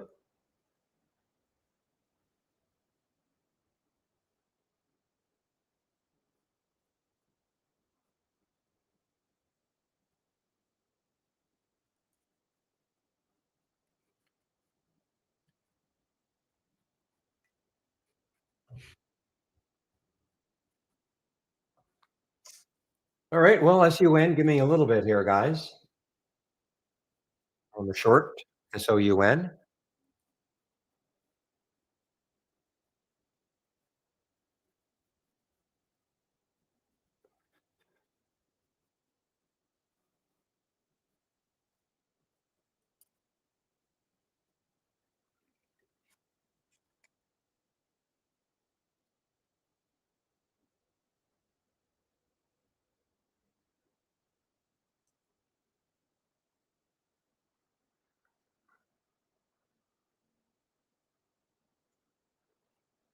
I'm going to offload some right here, guys. Okay. Cover some. There's no real reason to do it. I mean, we still have, but now I can hold on. I mean, the next low looking left is 14.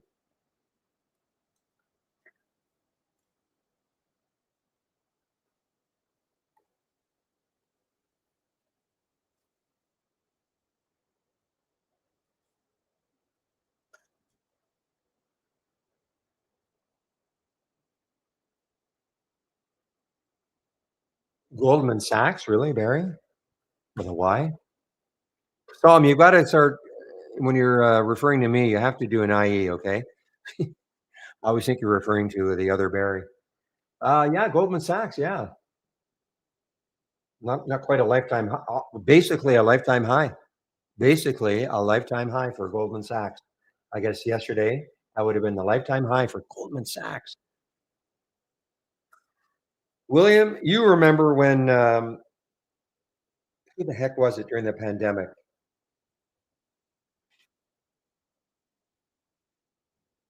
When everybody laughed at him. I think he was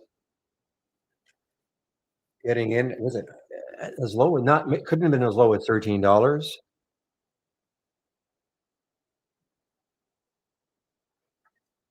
Wasn't it Buffett who took it? Was it around $19 or something?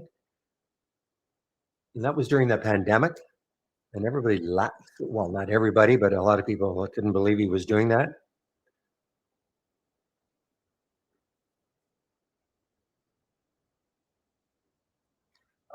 I'm let's go back to the pandemic. Let's see where that was.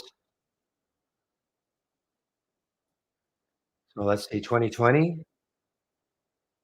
Well, maybe no, it wasn't that low. It was in this level. Well, it was around 100, I guess. Yeah, so that's March of 2020. That's when it kind of started.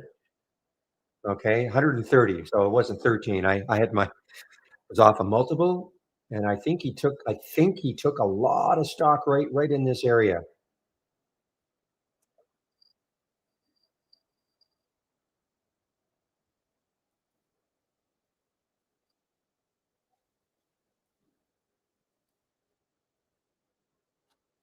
Buffett he probably has a whole whack of it still.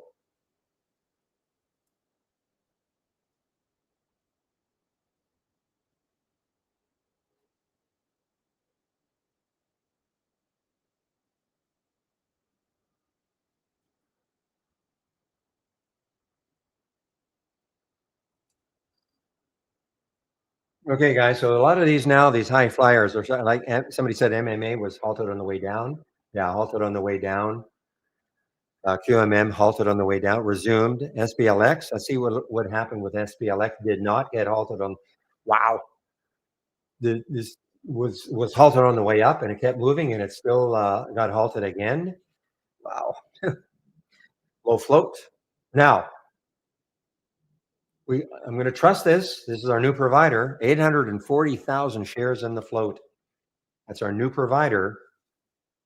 We're using dilution tracker now for these low floaters, so I'm going to trust that that is correct.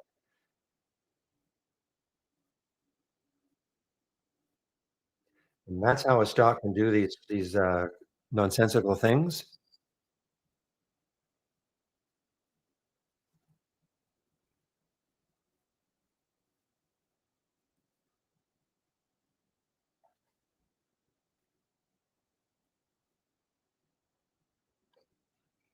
Okay, I'm going to start looking at is the market if the market is going to, now here was a support line on our chart on the SPY. Okay, that is probably if I get a SPY chart. Moment, if I get a SPY chart up on the daily, probably going to see a low.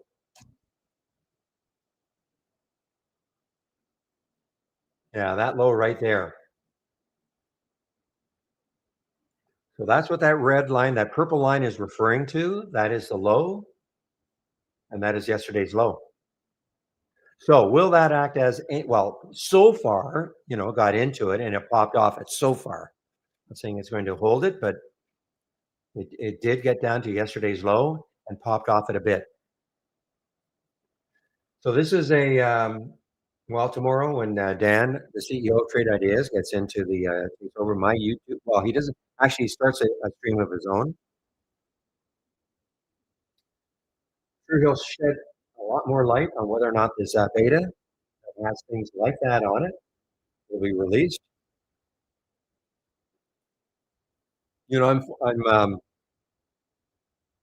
following, of course, our internal Slack discussions, and there are little bugs here and there. So I don't know if it's going to be released this week.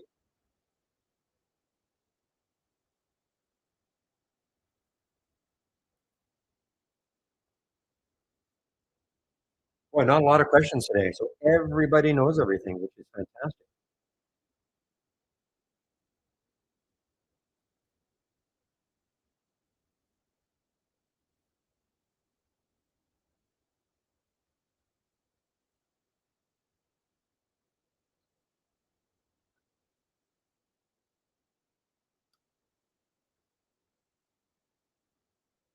How do you delete a trend line off a chart? Okay. Now I'm not going to draw a trend line, but it should be the same.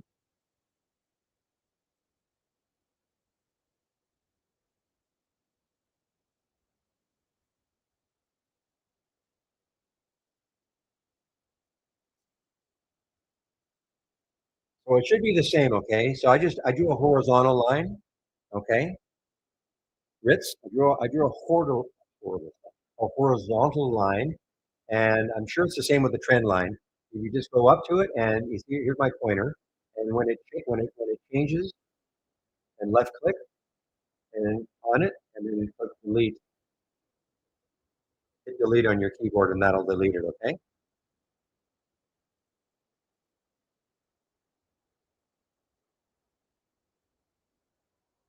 Well, they shouldn't come back. They should not come back.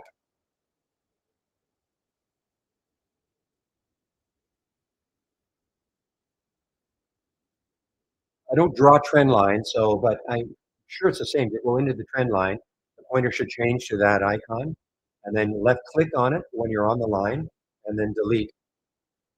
Now, I think there's another way. Pepe probably knows another way. I think there might be something up here, but that's what I've been doing.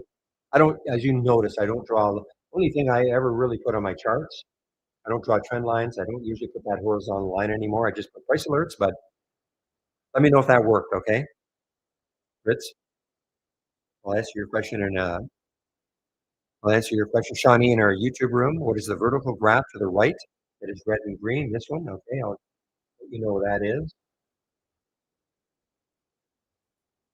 So let me know if that worked, Ritz, okay?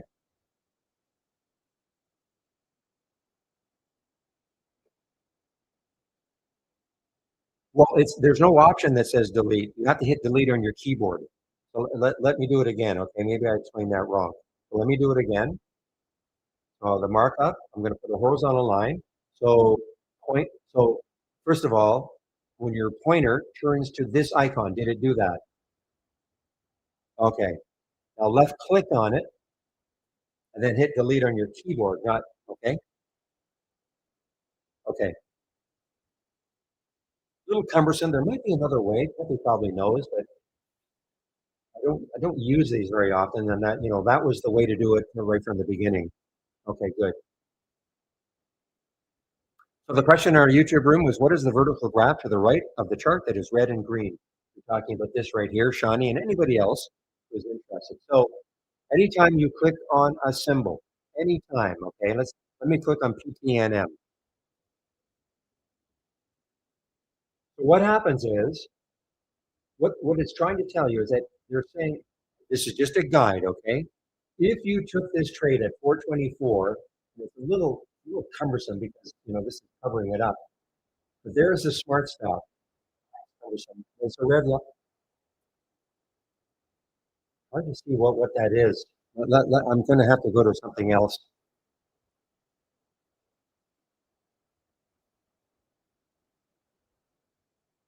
Boy, that is hard to see. The idea is that if you took this trade at 856, the bottom of that red line, which is actually the dotted line. Okay, I guess it is the dotted line. Okay, so it's not that hard. Is 823. Okay, so what the suggestion is, and again, this is just a suggestion. You don't have to follow it, but you can always try it in the simulator to see if that makes sense for you to do. So you take this trade at 856 and go to that dotted line. They're saying that 818 would be your stop. Okay, a suggested stop. The green is just double the difference. Okay, between the entry price and the stop. So let's pretend that was 50 cents away. So that high of the profit target, which I don't even look at, I mean, I think it's kind of useless, but it's just double the difference between the entry if you took it there and the stop price. Let's pretend that was 50 cents away. So 50, so a dollar added on to 856 would be 956. Okay, that's all that means. And of course, that stop price will change all day long. It all depends on, like I look at the ISPC as an example.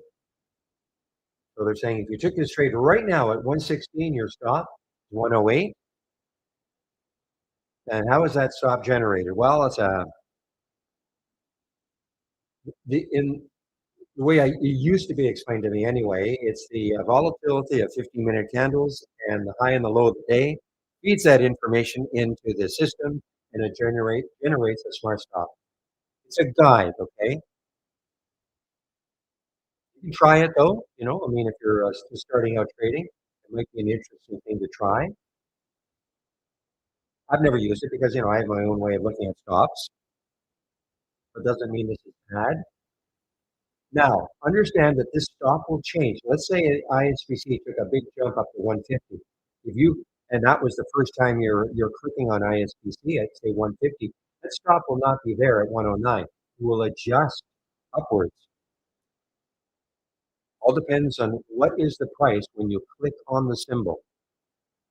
But so if this started moving higher, then obviously your stop is going to be moving, well, it should move higher with you.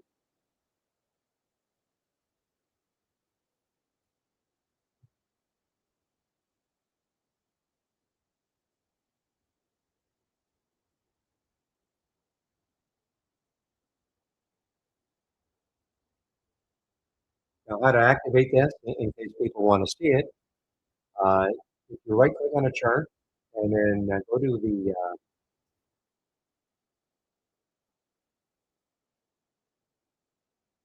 to properties. Okay, go to properties, right click on the chart, go to properties, and you see where it says show smart risk levels. That's you have to check that. If I uncheck it, see how they disappear. So right click on it if you want them. So right click, go to properties, and then check show smart risk levels.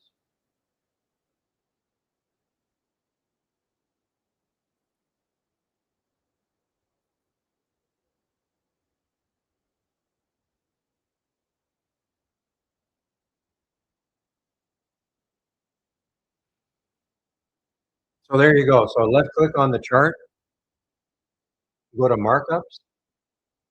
Ah, go to markup,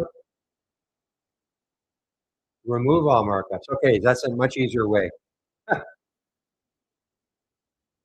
See, I don't use, so let me do it.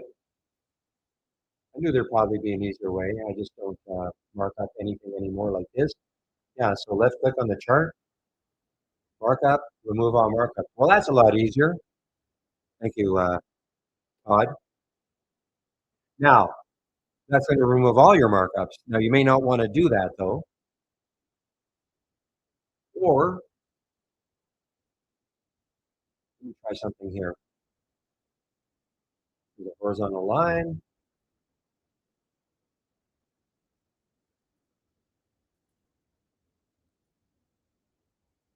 Okay, there's a trend line I just drew. Right click, markup.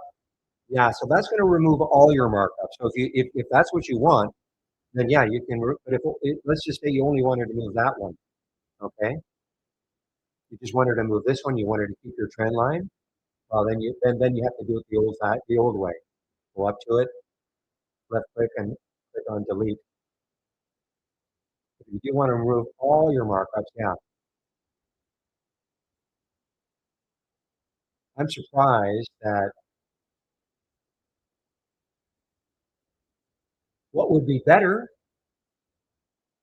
is if it somehow knew what markups you had and would have remove, remove, remove here. But maybe that'll be in another build.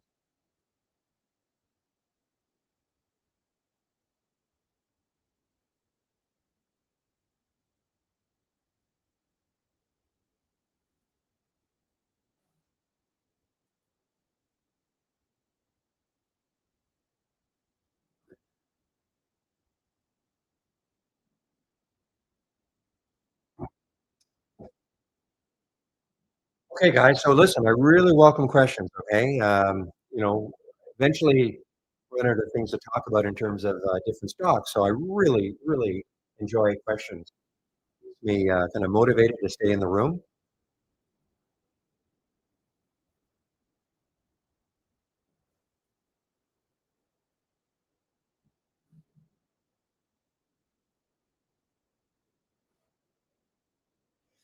Well, this got a little bit of room, guys. The CHSN chanson has got a little bit of for you guys in the states. Hanson. That's got. I don't even know if it is chanson. Okay, I mean that's French, obviously, but you guys probably pronounce it chanson.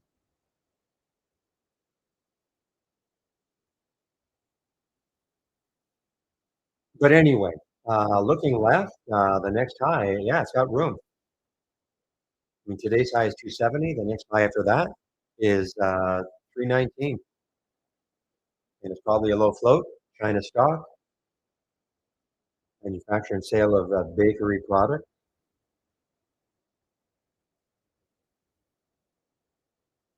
Operates through China and the United States.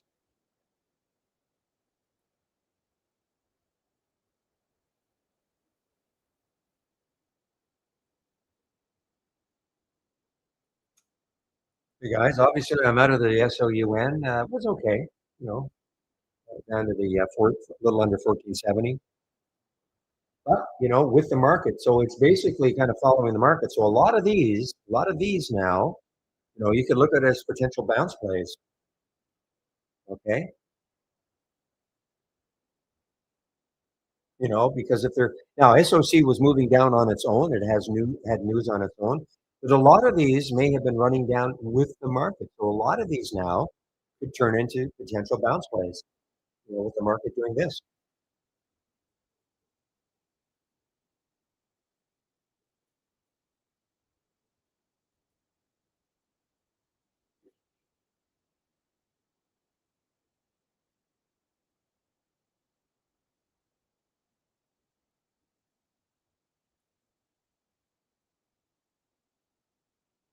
So let's take a look. Let's take a look at Freeport FCX as an example. Yeah, look at this little bounce here. It's basically following the market.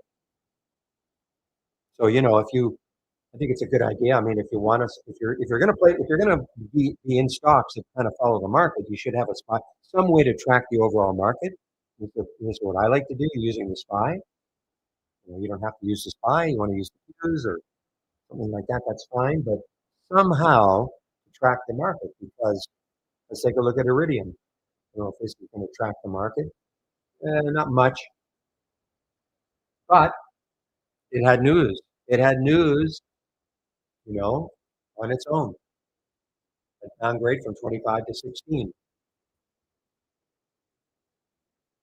So that's what you should, in my opinion, click on the symbol, see if there's any specific news to it. And if there isn't, and the market is bouncing, you can try to play some bounces in here.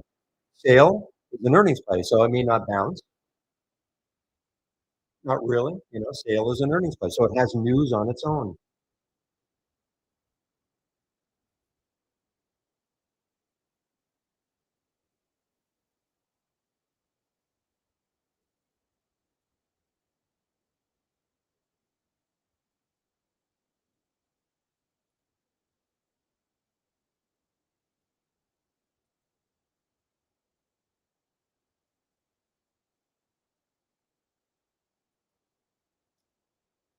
ZNB, yeah, it is starting to move. Yeah, 341.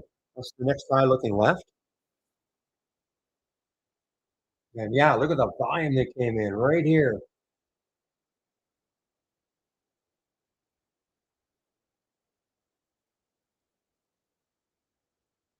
Probably a low float, 10 million in the float. Yeah, not crazy low, but it is certainly a low float.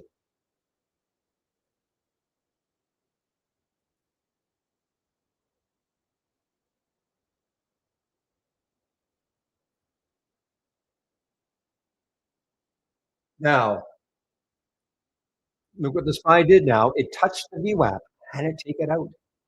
It touched the VWAP. Is that going to act as resistance on the way up? I'll put a price alert in that area again. I'll put a price alert in that area and see if it attempts to get through that. So that is the VWAP. That purplish line on my chart.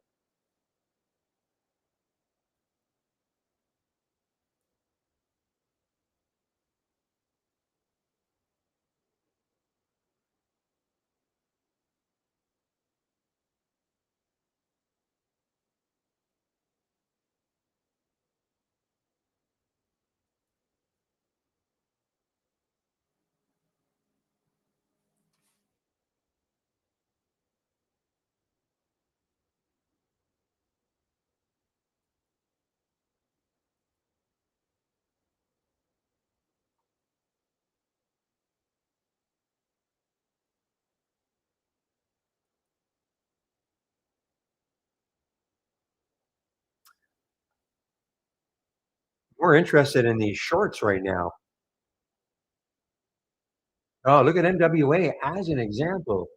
Um, Next low looking left is it's too close. 2468. I was interested because it's trying to get down through the 200-day moving average. That blue line on my chart, that's the 200-day moving average. So a little bit below that, but the next low looking left for me is just too close.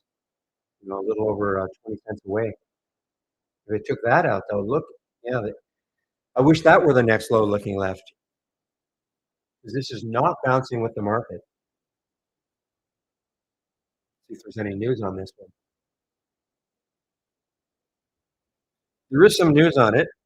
No, that was yesterday's news. This was some guy being appointed senior vice president of operations and supply chain, but it's not the news today. Aha! So the SPY touched the VWAP again, guys. If you're not using our price alerts, you should be, or some form. Like if you don't want to use ours, or your broker had use price alerts. So simple to do with using our price alerts anyway. We didn't invent the concept of price alerts, but my goodness, it's so simple to do. So you don't have to stare at a chart anymore.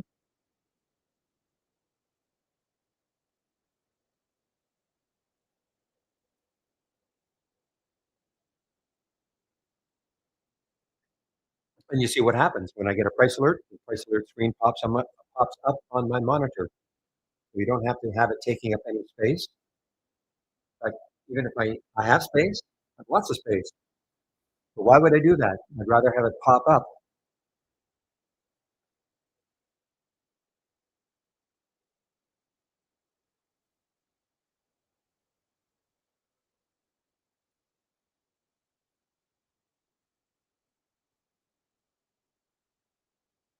Again, guys, easy come, easy go with this stable X, SPLX, indicative of such a crazy low float. Up, now down, and halted on the way down, and now look what the potential open is, 587. Here's your halt price at 631.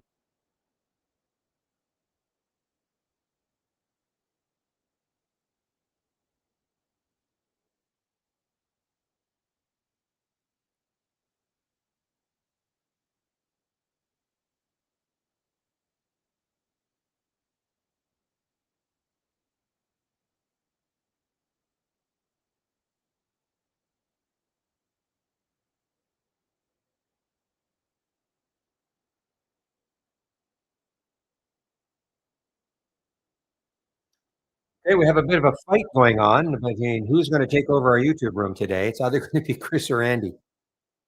So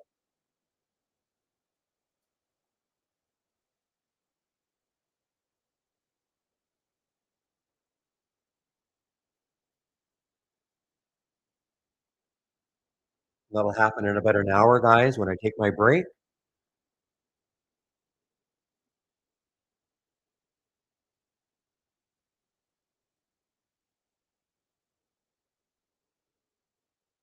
35, 36% move now for ISBC.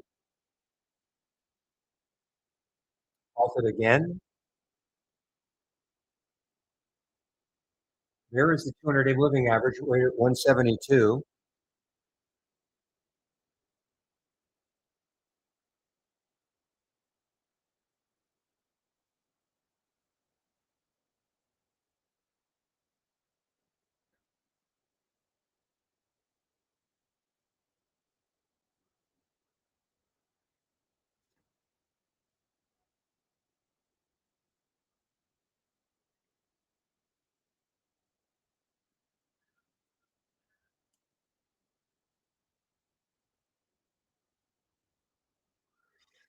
Whoa, look at this one. This CGNT, this is an earnings play, actually. Didn't see this in the pre-market. Didn't really do much in the pre-market. Volume is starting to pick up. Okay, CGNT, volume is starting to pick up. This is, no, not quite a lifetime low. So let's take a look at it. First of all, will 8 hold it? Will that whole number hold it? Now, if it doesn't, then the next low looking left is 760.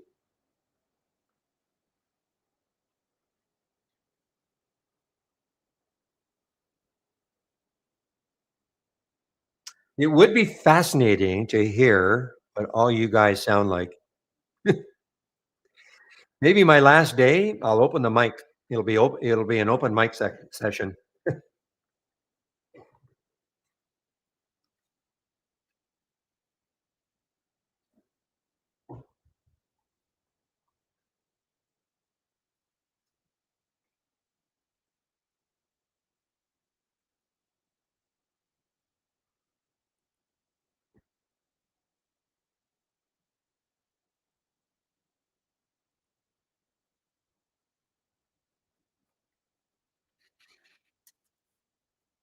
Well, am I leaving? Well, there will be there will, excuse me, there will be a day in which I leave. Yes. So to the answer to your question should be, am I leaving ever? Yes. When that day is, I don't know.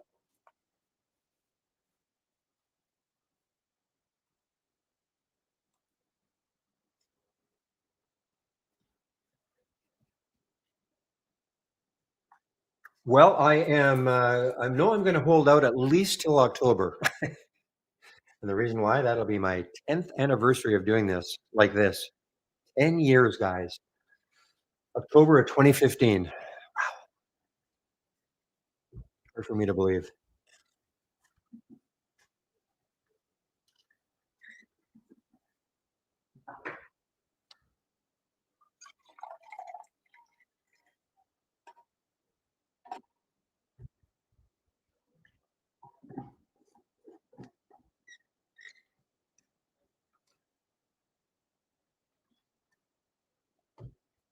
I'll give you, to be honest, and what has changed for me, I mean, the reason I leave a little bit earlier than I ever used to, it is finding it's after 10 years of it, it's tiring.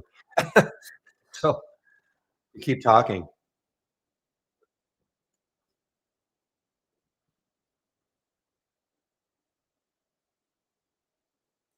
I think my proudest achievement though is not saying. I think only once I said, "Wow, a mild expletive or expletive," and that's my proudest accomplishment. Hard sometimes. I'm only human, and I get into a trade and something's not working, and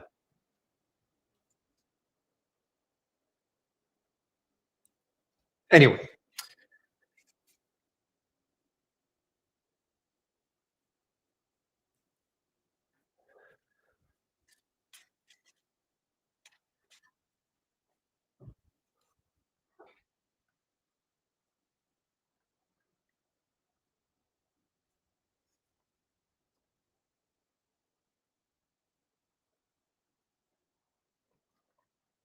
I appreciate that, Brenda, and I really mean it. I enjoy the questions. I mean, it it just keeps me motivated. And some of these questions I get because I know there have to be people out there. We used to get. I'm surprised I don't get more. How do you change a symbol on a chart? It's not intuitive. It's just not intuitive. So people could be sitting out there very frustrated with our program, and all they have to do is ask me some questions. I mean, part of the job is, of course, I mean, we try to sell subscriptions in here, of course, but it's also try to maintain people who have subscriptions for not getting frustrated about, well, how do I do this? I can't see how to change a symbol on a chart, as an example. Something very, very simple once you know how to do it.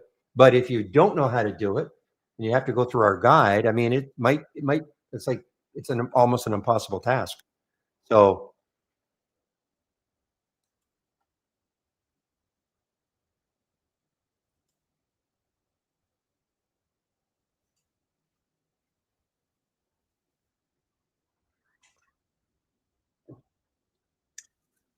well, you're very welcome, Lizzie, and others in the room. Guys, I mean, we've got some, I think that's what I love about the room. We've got a lot of great traders in the room, and everybody's, happy to help.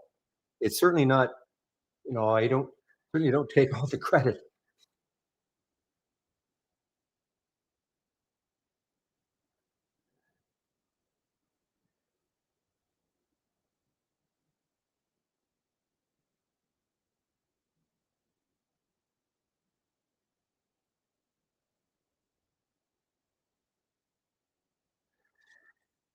Okay, so Brenda, you have a question on alerts. I'm only getting symbols read aloud, but not seeing a physical notification window to see it and reference the alert. Okay, so I think what's happening, Brenda, is you must have. So what you're saying is, for instance, I have in this one, I have a sound alert. Okay, properties, actions, and I have a sound alert in this window. It's the monkey, the mad monkey, or the monkey. So when I hear the monkey, I know I'm supposed to look at this window. Now, what might be happening is that you're not seeing the window to look at it. Is that what's happening? You just don't know where to look? Is that what's happening?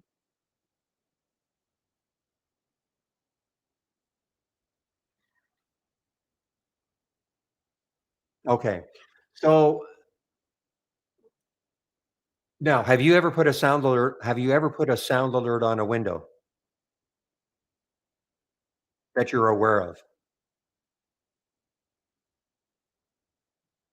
Because you have to, right click, go to properties, click on actions, check the play sound. Okay, so you've never put a sound alert on a window. So it's possible that maybe what I try to do is not have any sound alerts on anything I'm sharing, okay? So I don't have you taken anything. Well, okay, first of all, do this. Go to Windows and click on Show All. Don't click on Close All. Okay, click on Show All. Okay, because it's possible that you've got some window that you loaded that you didn't realize had a sound alert on it, and you're not seeing it. So if you click on Show All, do you see any windows that you didn't realize were there? As an example.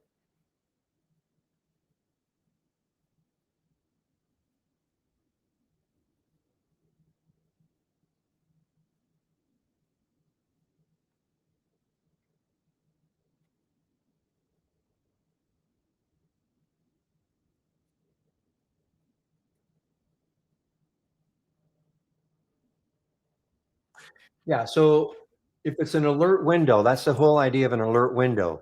You'll see the last one at the top. So you'll hear the sound alert. That's the whole idea of sound alerts, though. Okay. You have a sound alert on a window. Okay. And eventually, well, you put first of all, you shouldn't have so many alert windows. You shouldn't have like 10 alert windows up and running. I would, especially if you're starting out, but even if you're not starting out, the most I would probably have is maybe three or four. You don't want to be overwhelmed by alerts all day long. So the whole idea of putting sound alerts on your windows that have obviously a different sound alert each window.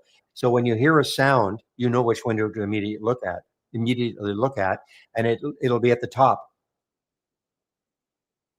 Okay, so it won't be highlighted, but it'll be at the top because it's the last one. See 11:03, 10:18. These are all times. Okay,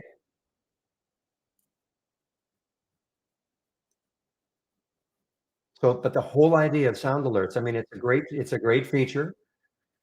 You and, we have all sorts of different sound alerts. If I right click on, an alert window or a multi-strategy window, go to actions, and then check the play sound, and then set up the sound. So you can have text to speech. You can have two. You can have a female and a male voice.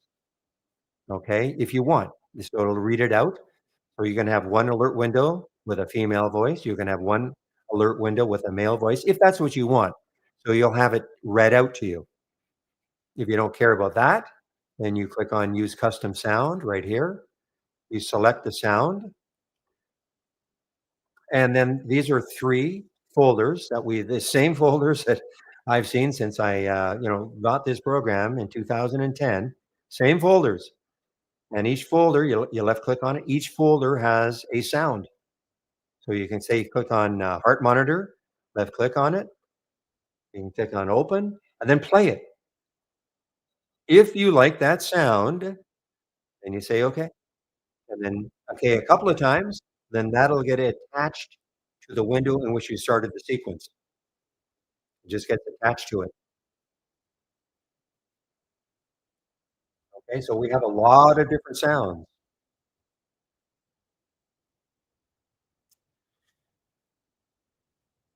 Well, William is asking a I mean, okay, I know he's being somewhat, not serious, but you can also in this here, I mean, if you're I mean, some people wanna do this.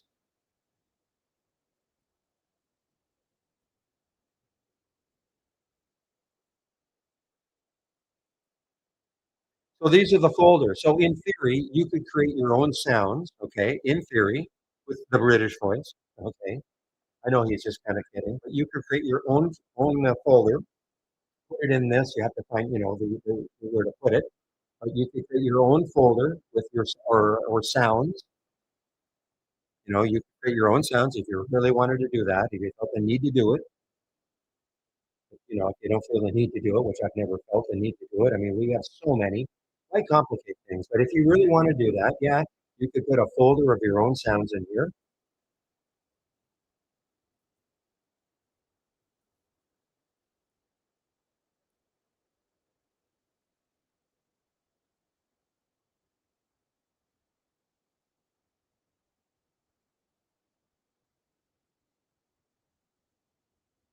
So Rick, okay, yeah.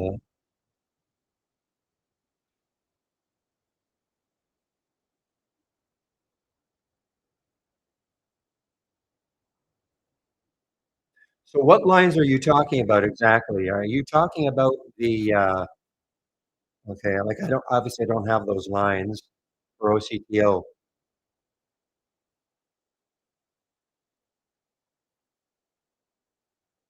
Now, are these markups? Are these from the markups? These markups? Is that where it's from? All right, Casey. Well, and welcome to the room. First thing, in my opinion, what you should do, if you've never traded before,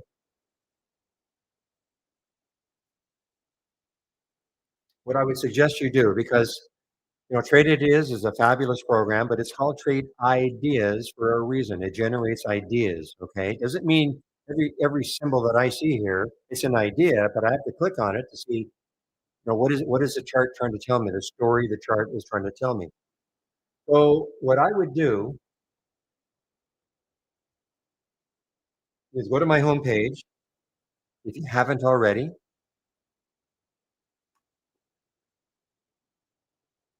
I'll put it in all the.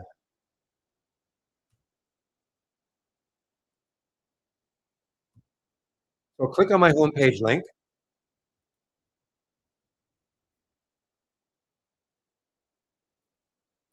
and scroll down until you see the education section.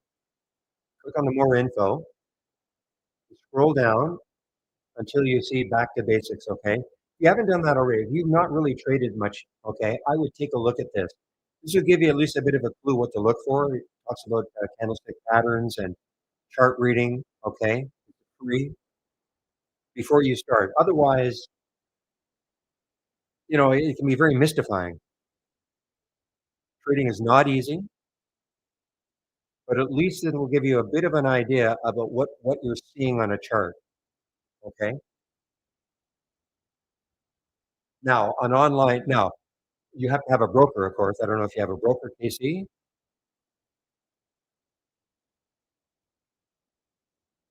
Oh, the little anchored VWAP. I don't have that here. So where do I find that?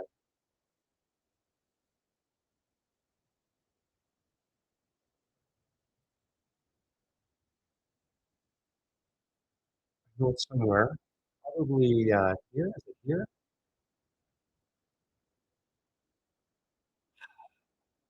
Something I don't use at all. Oh, okay. Well, obviously you need a broker first. Okay. We don't. We're not a broker, of course. We're an idea generator. You can create scans that. But if you're just really starting out, you don't have a broker. Probably I would take a look at that first. The get an idea, and then you'll have to decide on who your broker is going to be. A lot of brokers to choose from.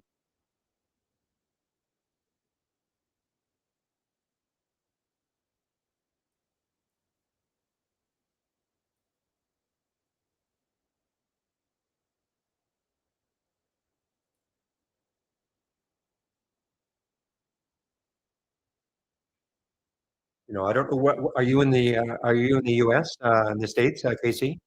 I'm in Canada. Okay, so I have a limited number of brokers to choose from, but I love interactive brokers. Had it for a long, long time. Obviously, interactive is available in many, many, many countries around the world, including, of course, the U.S.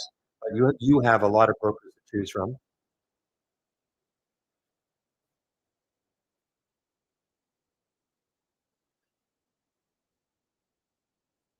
Yeah, paper trading is definitely a good idea. But you probably don't have you probably don't have a subscription to Trade Ideas, in which you need one in order to paper trade. At least with a broker, you can paper trade. But if you have a subscription to Trade Ideas, and we have a simulator that you can practice trading. Okay, the VWAP.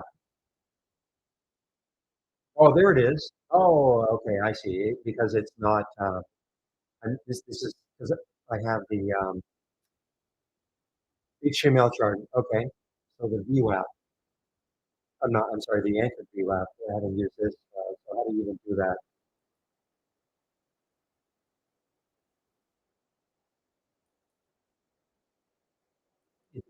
that. Oh, yeah, there it was. There it is. Okay, so there's the anchored VWAP. I see an anchored VWAP there. You want to get rid of it. It's trying to get rid of the line, the anchored VWAP line. And this is obviously not in the markups. Okay. So again, if you go to it, yeah, it's not.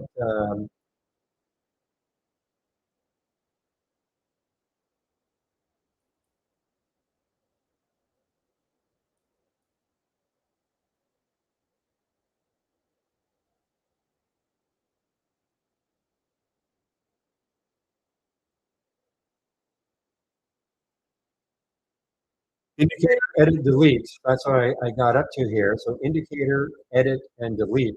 Yeah, these. So you're saying they keep coming back, and then you have to click save, not just delete. I'm gonna delete that. Delete. I'm gonna delete it. Delete, and then save.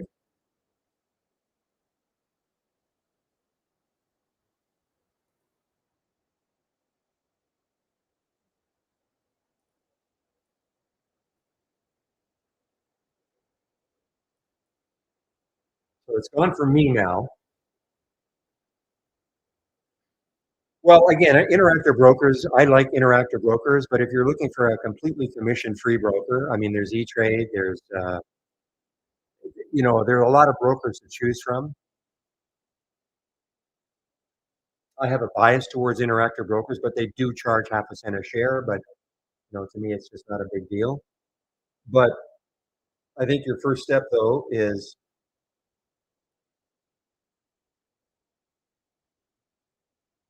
to probably practice some trading. But no, if you don't have trade ideas though at all, then because you need at least our standard service to practice trading. But I mean, there's Thinkorswim. A lot of people in this room have Thinkorswim. Okay, I'm going to go to another chart, ISBC. Okay, I'm going to come back to that, and then I'm going to click on. Let's see if I can find ISBC anywhere.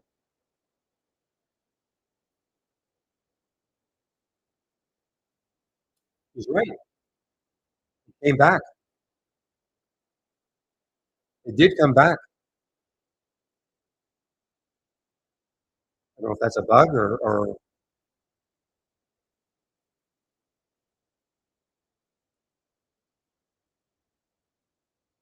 unless I had it like a lot of times.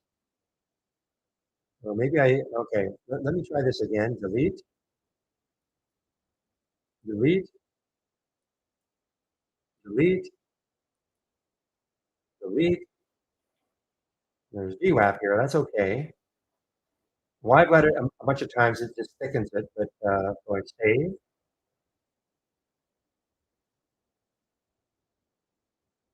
save, back. Okay, let's go to another symbol. We'll go back to ISBC. Yeah, it's like a bad penny.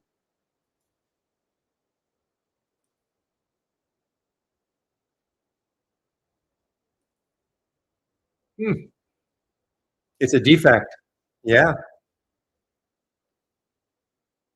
I'm going to pass that on to Chris.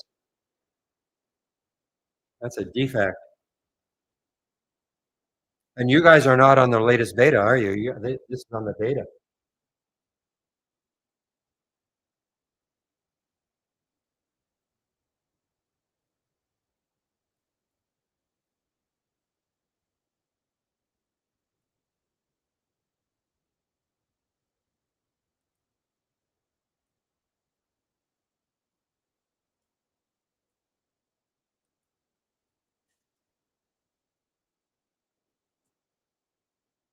Just give me a moment, guys. Okay, I want to see if this has been if it's known.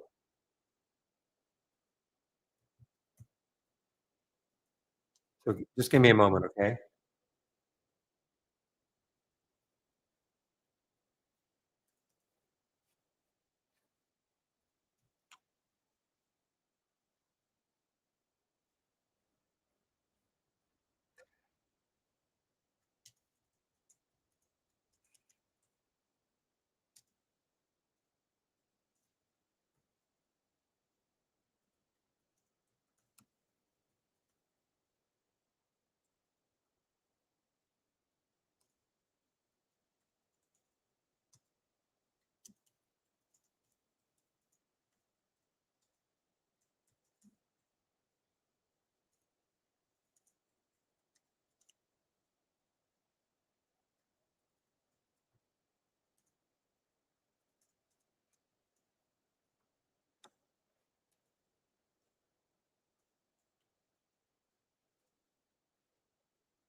funny. Now I say things like this is Pepe verified.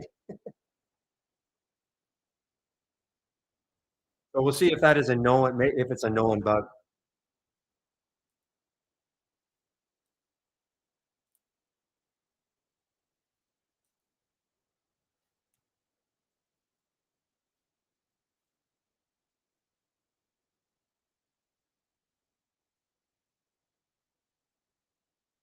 Wow, when you click on save, all your candles disappear. You're only left with volume bars. Yikes.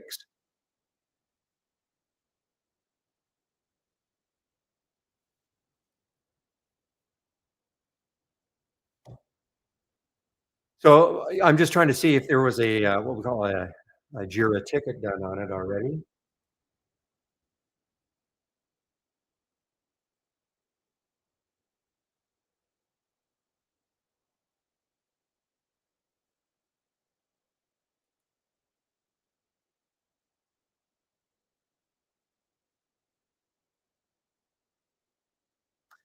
Okay, guys, I think there was another question. Oh, RBI for premium members. Okay, Brenda. So I don't use it at all. Okay, and it's not anything. It's not a premium service. It is actually a standard service. So you're talking about clicking on new, and then premium. It says premium. It does say that, but it is part of the standard service. So do you know what RBI and GBI mean? Number one, Brenda. Okay, so good. So, well, really, then it's pretty straightforward. You just click on whatever. Confirm. So if you don't click on confirmed, I when I was using this, trying to use this, I would want to click on confirmed. So you just click on RBI 5 as an example. It's a 5 minute. Have to wait to see if we get anything. So what that means is if I had a red bar ignored. Okay, so if I had a green candle and then that second candle is red and then the next candle is green and it closes above the high of that red candle, that's the confirmation. That's the confirmation version of it. Let's see, first of all, if we get the setup.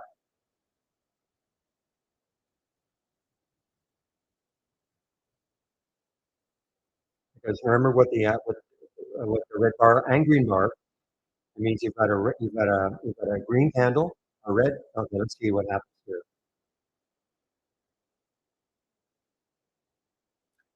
Well, let me find out if it is premium because it never used to be.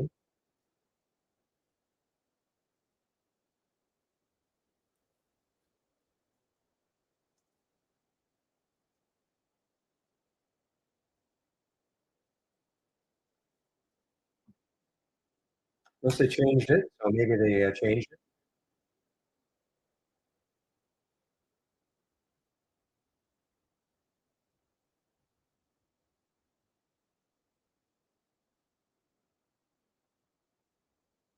Oh, really? I did not know that. I thought it was part of our standard. Well, there you go.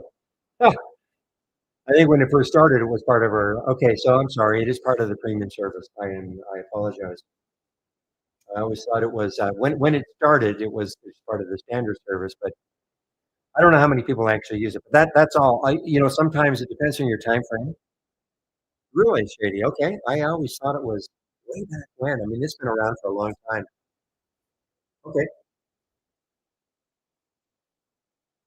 Um, so it's possible whatever you're loading, it just is not populating because nothing is meeting the requirements.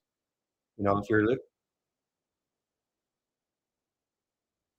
but it does work.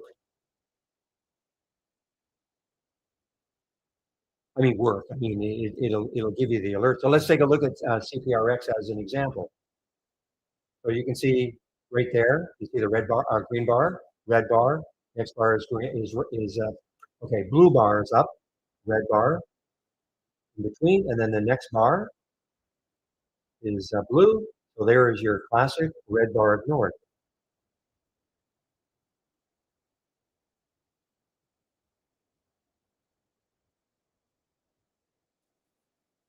and you get the alert. Interesting, you get the alert here at 2025. I would have thought you get the alert.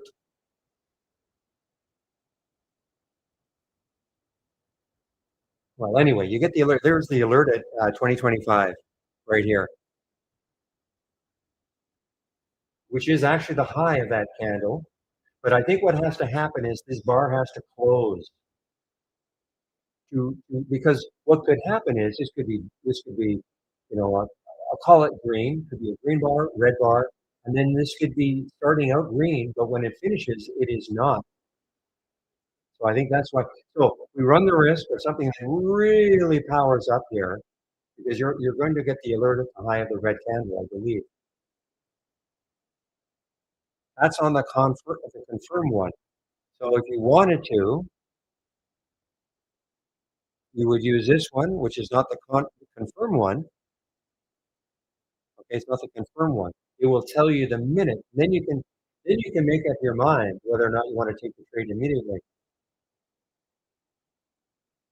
The confirmation is just okay, to ensure. Now, again, if it really runs away, it'll be a broken trade, or it won't be of any use. So you may want to use the non-confirm one to start and just see if that makes sense.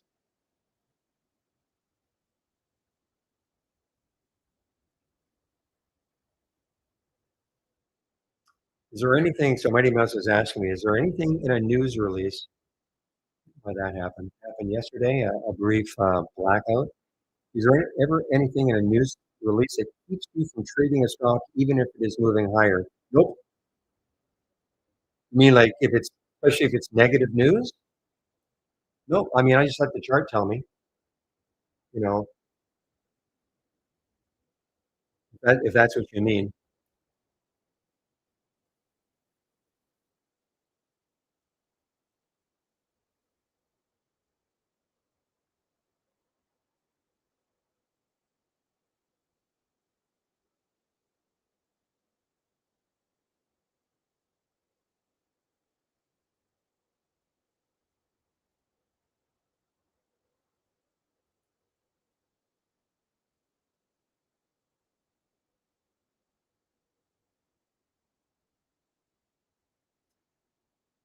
All right, guys, 11:34. Wow, look at that Q triple M. I mean, talk about a wild one today. Way up here at 31, right back down to 7 or 8. You're the VWAP now again, halted again.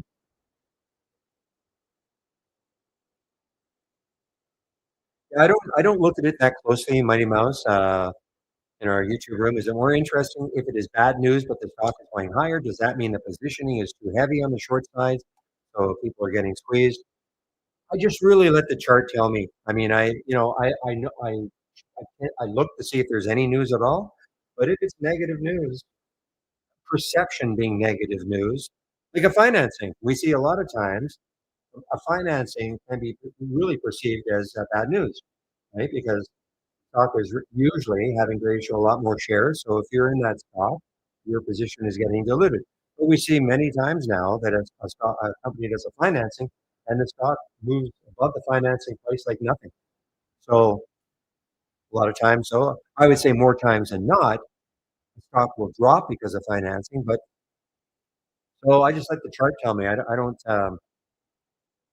really look at it. I don't analyze it as closely as what you're talking about.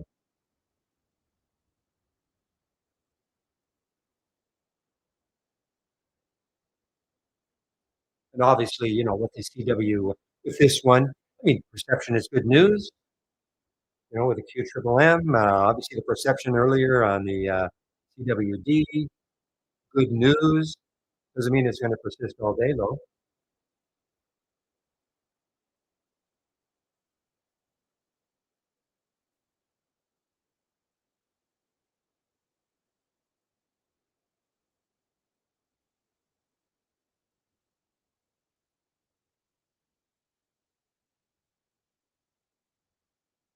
Very few of our customers use that premium GVI, RVI.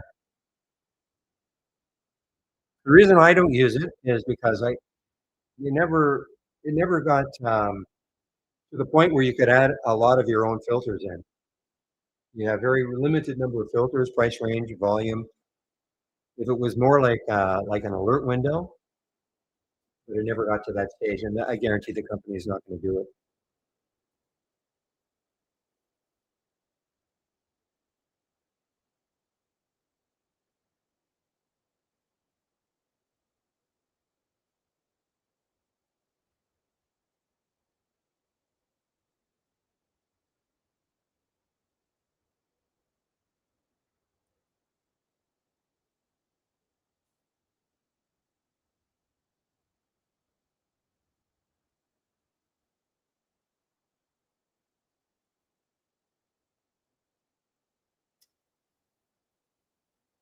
Pins instant drop. So there's Mr. Bounce. William is bounce player. Instant drop for some reason. $38 down to 36. Something. Somebody somewhere must have said sell this.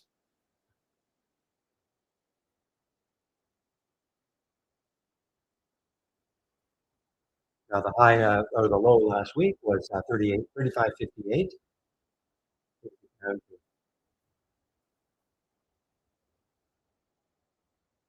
36.60.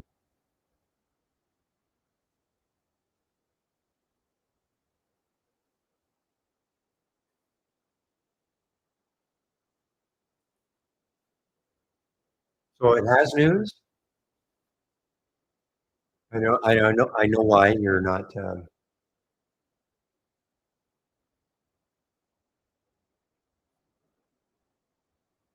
I mean, this is from my news source, Interactive Brokers, but it's not saying what the news is.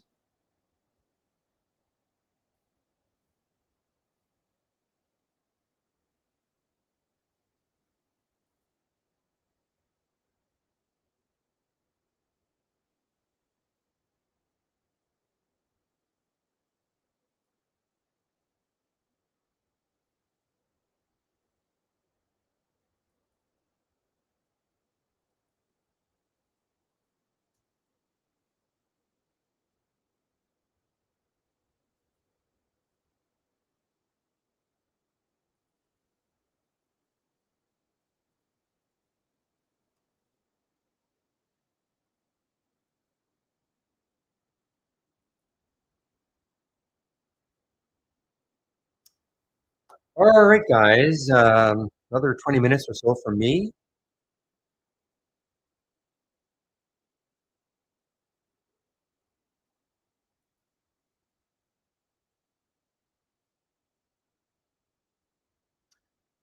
William, what are you? Oh, okay, no, I can't ask that question.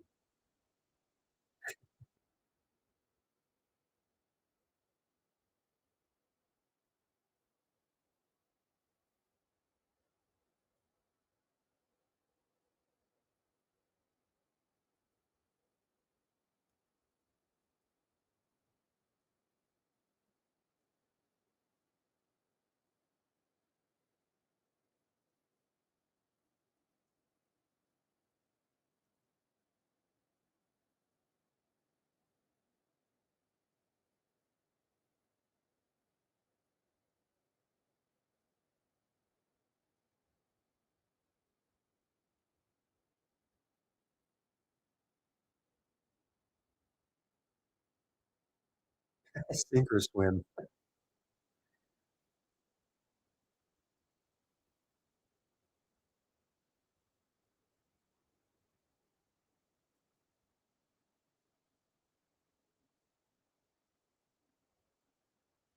All right, CDTG guys, over $1. The next high looking left on a weekly chart, so it certainly has room on a weekly. Let's take a look at it on a daily. Look left always, and wow, so it's got room. It does have some room.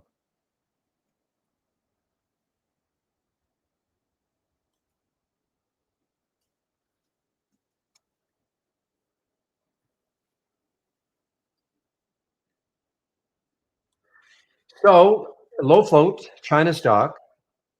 Want to see if there's any news. Don't see any news on it, but it doesn't have to have news. But look at this move today, 54 cents, 86. What's the volume? 19 million, 181 times normal. I just have a real tough time trading these ones around $1 though. But that's just me. Now we're going to give it up. 116 right back down to 987 cents. It's a big percentage move down. You too, Monica. I was going to say, if tomorrow was Tuesday, I could say till Tuesday, which is a great group. But today's Tuesday.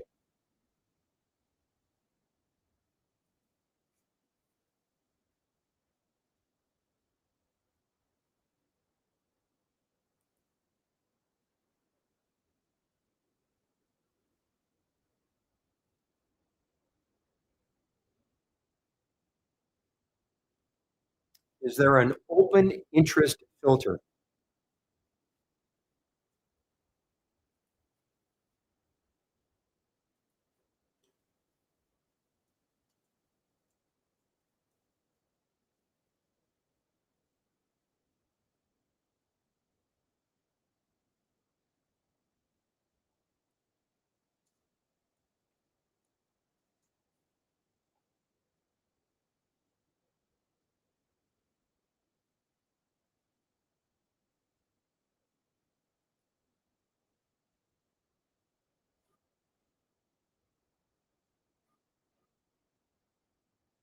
I'm sorry. I'm sorry. No, no, there is not. Sorry.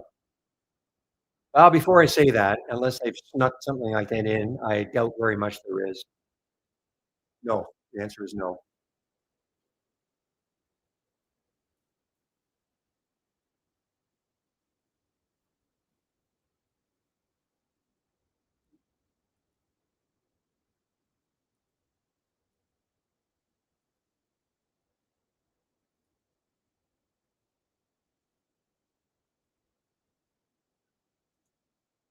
No, I didn't think so, but always good to check. Sometimes they sneak things in, and that would be, we haven't added a filter in years.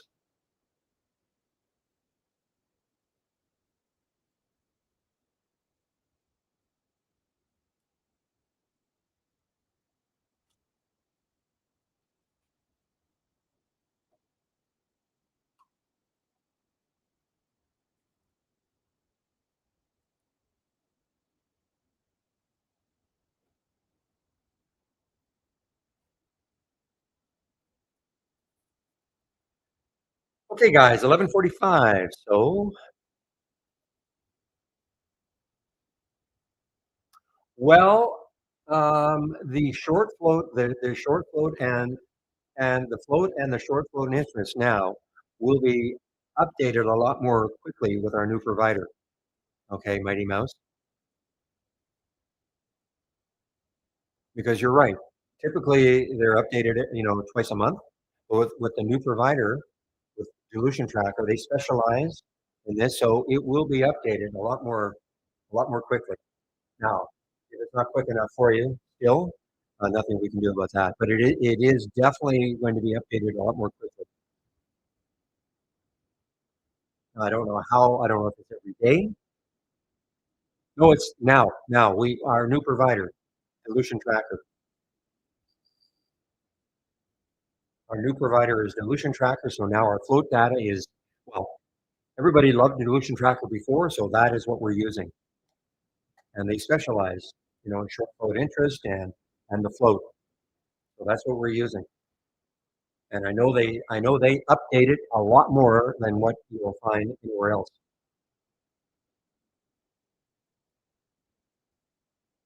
I don't know if it's on a daily basis or probably somewhere on their website they may tell it. Well, that's I'm not sure.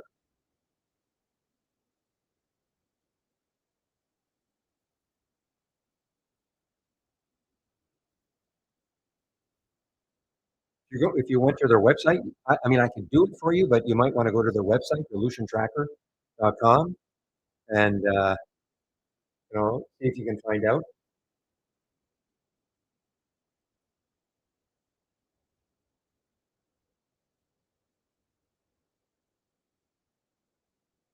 Definitely more than normal though.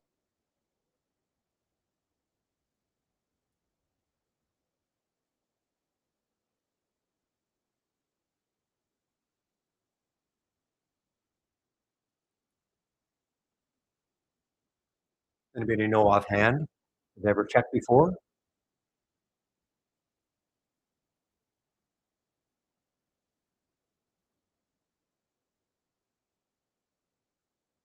Boy, this X, look at this XHG. Yeah, it's won 4 races now, guys. Another one that came from a dollar, under a dollar, 97 cents, 161 now.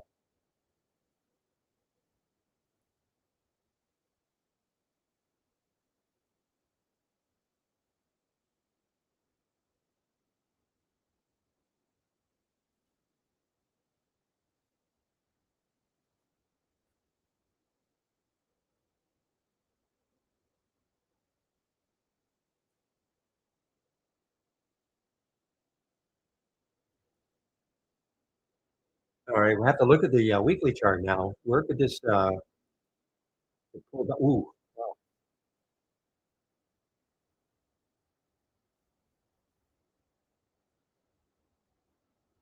So there's the high. There's a weekly high right there, 185. So it got right into that, 189. Takes that out, guys. Your next high is 22 on the weekly chart. I'm not saying it's going to get there, but you know what? I got to put a price alert just underneath two. I mean, two might stall it. I'll put a price alert just underneath two to first of all to see if it gets there at some point because it's got a lot of room on the weekly chart.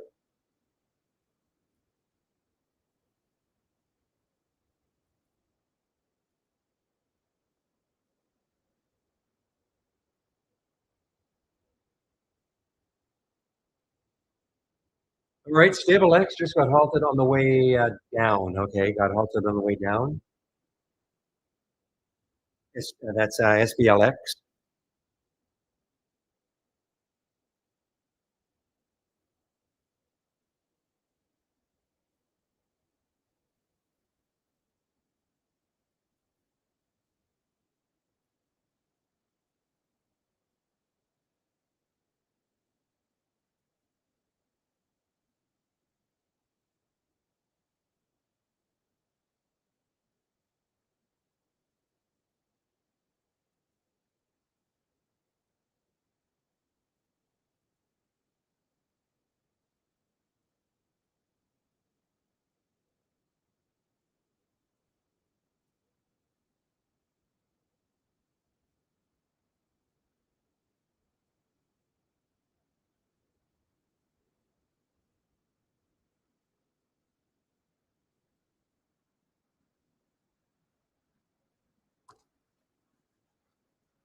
All right, guys.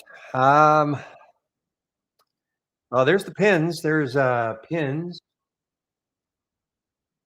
I'm probably going to concentrate more on this for the rest of the day, guys, as opposed to the wild ones. Not willing to give back my pre-market gains and try to one of these crazy flyers. I know I could really reduce my risk, but these ones will be a little more gentle.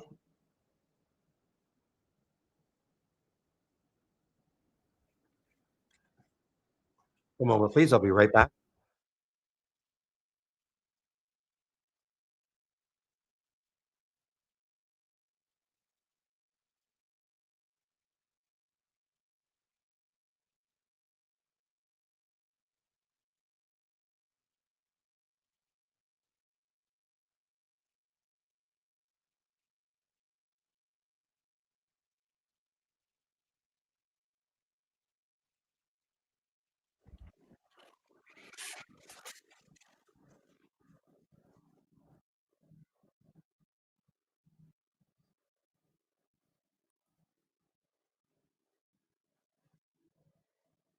Okay, now here's a pullback for XHG. So is it pulling back into an interesting level?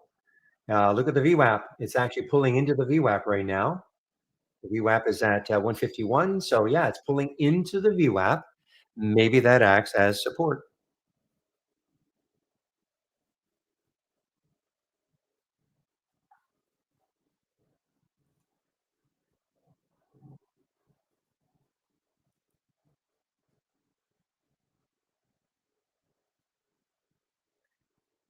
Let me see if I can just give me a moment, guys.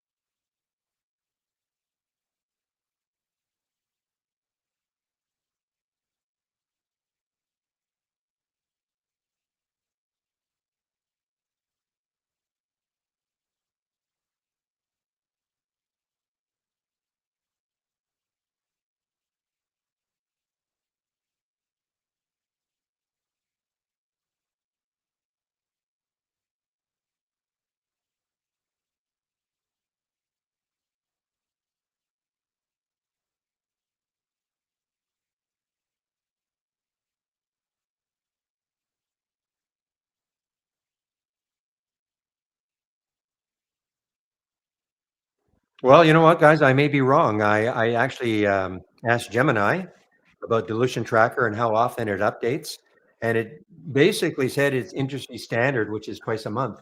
Still, I could have sworn that it updates it more often. I might have to go to their website again. I didn't go to their website to get that, but Gemini told me that. But let me see if.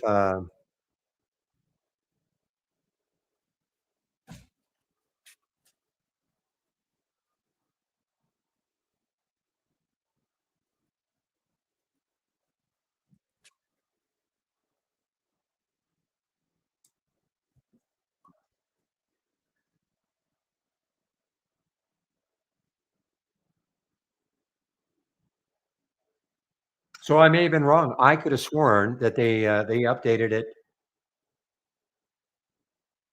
I thought that. Well, I thought they were going. They would literally look at I don't know every day and see what. I don't know. Maybe I'm wrong. I could have sworn that was one of their big deals.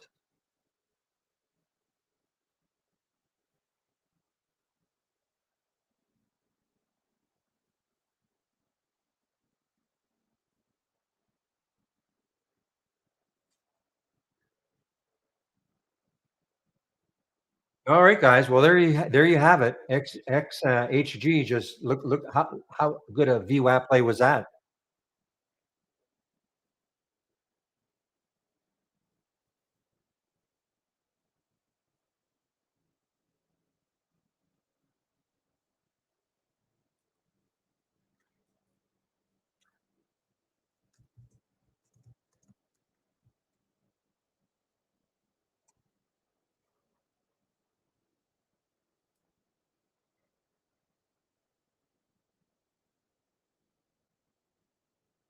Well, okay. I can't. The website. I can't. There doesn't be a way in which I can actually ask a question.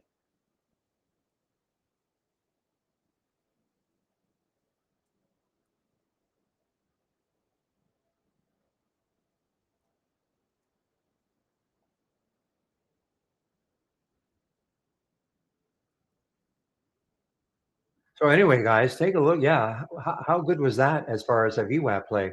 Right into the VWAP, held, bounced in a huge way, and that's the XHG.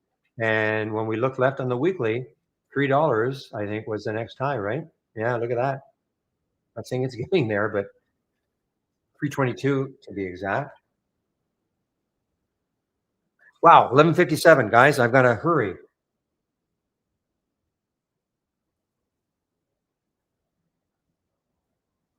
Okay, for those of you in the main room, this is the link to get into YouTube if you want to head over. I think it's going to be well, it's either going to be Andy or Chris. They'll settle between themselves who it's going to be. Okay, so that's get into our YouTube room when I take my break at noon. And the next step.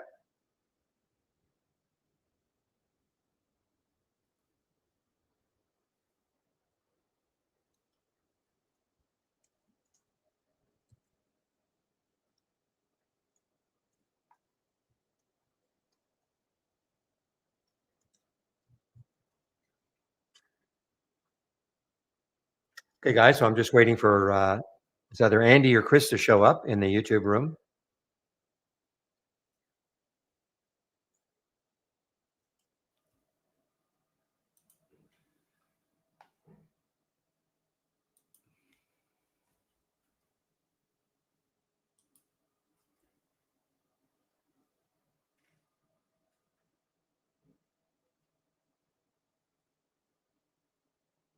Can I share the? I don't understand the word. The square of XHG. The square. What do you mean by that?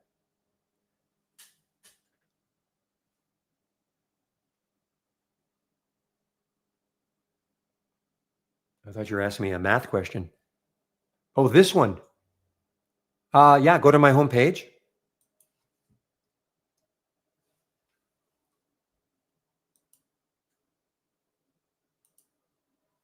Give me a moment.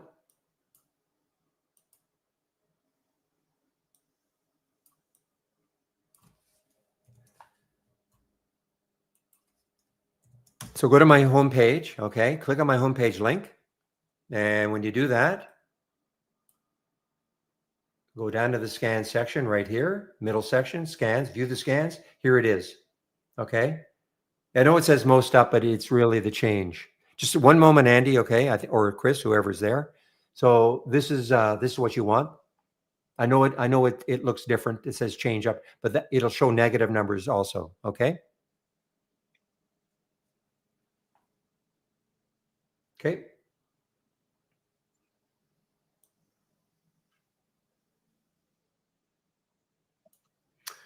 All right. I'm breaking now, guys. So I'm going to mute myself in the main room. Okay, I'll come back to you, boy. Okay, I have to talk to who. Okay, first of all, who's in the room? Is it Andy or Chris? It's me. It's Andy. It's Andy. Yes. How are you, Barry?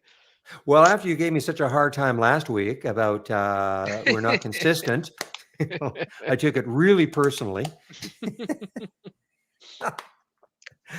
No, I was but just jabbing you about yeah.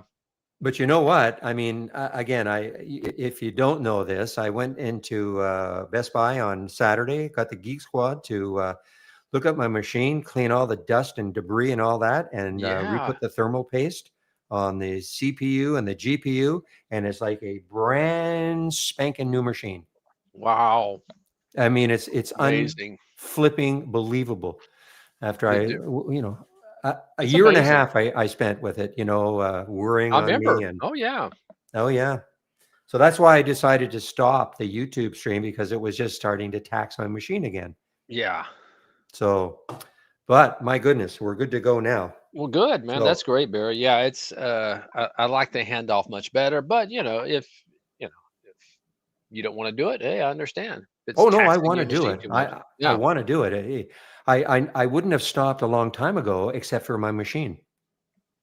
It was simply Right. that. I remember. Oh So yeah. I do remember. Yeah, you having some issues. yeah, it wasn't because I didn't want to do it. I love the people in YouTube. But anyway, Oh enough man. of enough of you and me talking. I'll let you go. Yeah, We'll yeah. see you Enjoy in about your an hour, hour. buddy. All right. Okay, Take thanks. care. Bye bye. Bye bye. All right. Hello, everybody. Welcome to the YouTube stream support webinar. So if you have any questions, guys, just use the YouTube chat there and ask a question, and I will be sure to do my best to answer it. I'm not as proficient as uh, Chris and probably Steve, but I do my best. But anyway, let's dive in and take a look at what's going on while we're waiting for questions. Hi, Three Sharp, how you doing? Yeah, how about that NBIS, Benson? That was pretty impressive. Yeah, that was yes. You know what? I just sold my last of my and I'm kicking myself because I just sold. It was a great trade, but nah, I sold it right in here. But I just sold the last. I didn't like the way CCJ got me today. I mean, I didn't lose a lot of money, but it got me out of the trade. Let me see what it's doing now. Yeah, I got out and when it went to Lowe's right here, it just and it's just midday. It was just midday shenanigans. I just have my problem is on a swing trade. Sometimes I get to like right here. I had a good price this morning. I think it was around 785, and then but what happened is I added right here and I got way too much, and then I shouldn't do that. But that's my style, and a lot of times it works for me. When you get a nice move, then I can scalp out half real quick, get back down to my swing trading size, and banged out some nice profits. But sometimes it backfires like that this morning. But it's been a really good last couple of weeks because a lot of you guys know I love China stocks, and they have been performing very well for me. So uh, no complaints here. Trying to see uh, if there's some laggers. I'm watching TAL. Let me see it. Probably. I mean, this one. The chart looks like crap, but that being said, it has a tendency to follow, EDU, and EDU is kind of broke out of this range. In other words, this chart looked very much like TAL. So I think TAL is one you can probably keep an eye on. Uh, because those two usually mimic each other pretty well, and this one's definitely lagging. But right now, it's bumping up against its 50 period. But if it gets through that, I think stick on. You know what? If it gets above this range, I may give it a shot there. Now, I can't play much size in something like this because it's in a downtrend, but could be a nice little starter position.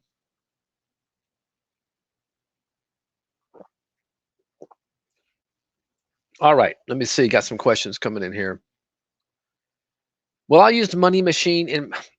You know what? I'll probably, I'll definitely will paper trade in it. As a matter of fact, we'll talk about a strategy I got going right now, and it's a base strategy. I have to work on it. I just put it together yesterday, but it's kind of a reversion of the mean, where you're looking for stocks that are above their 50 period moving average, but they're down like 5% on the day, and then you're looking for a bounce, and that is uh signaled by the position in 30-minute range. But I will, yeah, this, like I said, it's just a very, very base strategy right now. But you see what I'm kind of looking at. You can see these are strong charts because they're going to be above their 50.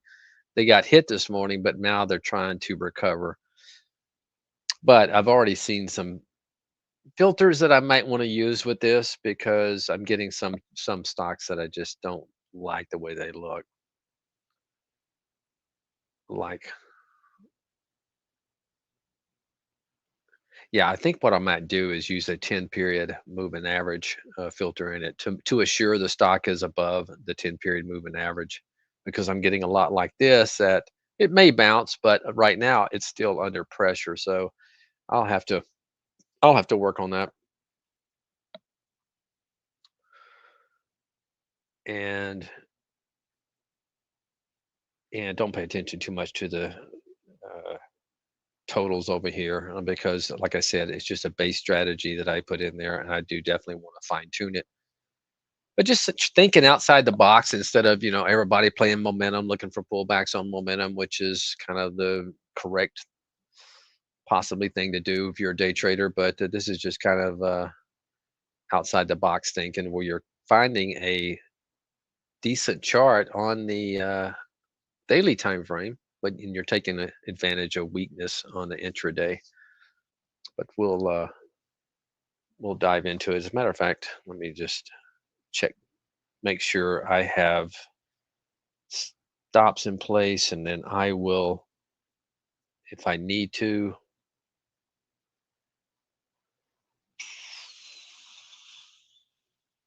Man, I was sure wish Tesla get going. Let's see. I really don't have a whole lot. I've taken some profits this morning.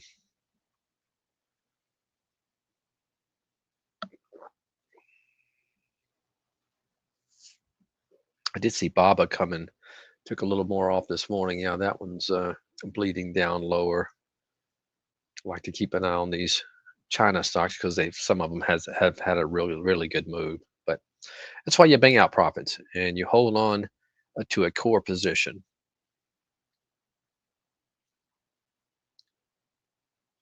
So let's do this. Let's stop the money machine. I want to start from fresh and show you guys what I'm doing here. So we are going to put it back on the money machine and we are going to stop it. Then I'm going to show you the reversion to the mean to kind of show you how basic it is right now. You can see it's the last one I built. And let's load it and take a look at the guts. So very simple strategy. I mean, basically, I'm looking for stocks between $5 and $100.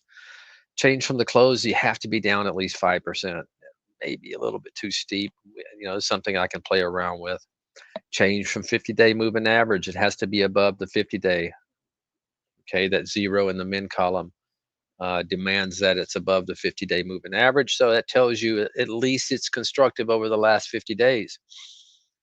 Position in 30-day range, I'm sorry, 30-minute range, it's got to be in the upper half of its 30-minute range. Volume today, 200,000. Is that 200? Is that 20? That's 20, isn't it? Yeah, I got to put another zero in that. I'll fix that. But the average daily volume has to be also 500,000 over the last 5-day period. All right, so it's pretty basic, and I'll come back in and fix this later. So take a look at kind of some of these stocks in here, and you can kind of see like this PPTA. It's above its 50. Got hit this morning, but now it's starting to potentially, get back above the 10-period moving average. Could be in for a bounce. Now, a strategy like this, I won't use a 3% downside. I mean, the stock's already gotten beaten up today. So what I like about this strategy is you keep it really tight on the stop. I think I'm using a 1% stop on this because these are either going to bounce or they're going to roll back over and go lower. So I don't want to risk these things like to lows. Uh, so so what you can have in a strategy like this, you might only have a 20% win rate, but you're cutting those losses real quick, and then eventually, I mean, you're going to hit one that's going to have a nice bounce in it. See this one. Uh, if it gets back above the 10, it's a strong chart. And like I said, right now it's pretty basic. Look at that one right off the 10-period moving average. So let's go and just fire this baby up and see what happens, especially with that nail. Let's see if that nail can. Okay, so reversion to the mean, maximum position 3. Uh, this is just position, basically the default position sizing. Stops, you got a 1% stop, 4 stop at that. I gotta understand some of these. But anyway, save profile. Who was it? Did I have that on the money machine? Yeah, I did. Okay, and let's fire it away. Let's start it up. And there's our 3 positions. We got life. Now, once again, this I might need to add a 10 above the 10-period moving average.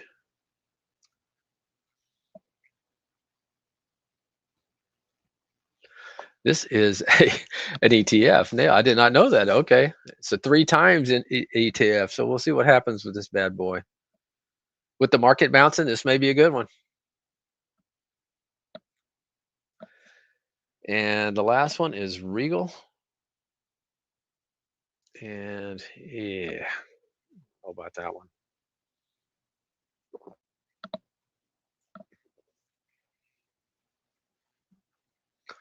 But here's the thing: you see something you don't like, if you're watching this thing, you can manage it uh, however you want. So something like this, you're like, I don't really like this. Maybe I'll pound out here pretty quick, not even give it 1%. Why do I not have my? I bet you I got to turn those back on. Here we go. Okay, this will show you how tight the stops are in these things.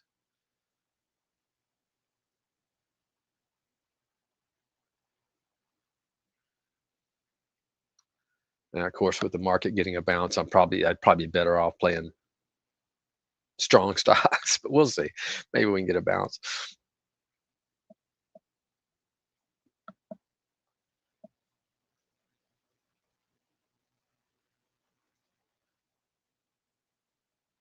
There's another one, a UUU on the 10 period moving average.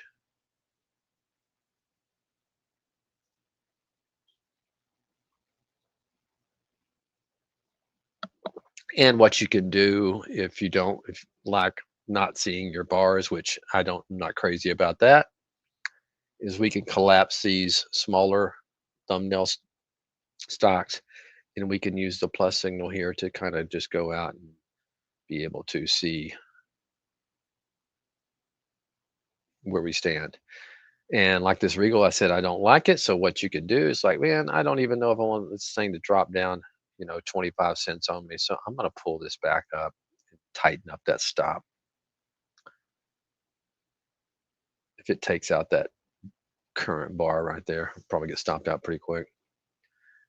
Just showing how you can be the manager and kind of, run your little hedge fund, and you can add to positions. Let's say market's getting a bounce. You're saying, wow, market's getting a bounce. Nail is on its uh,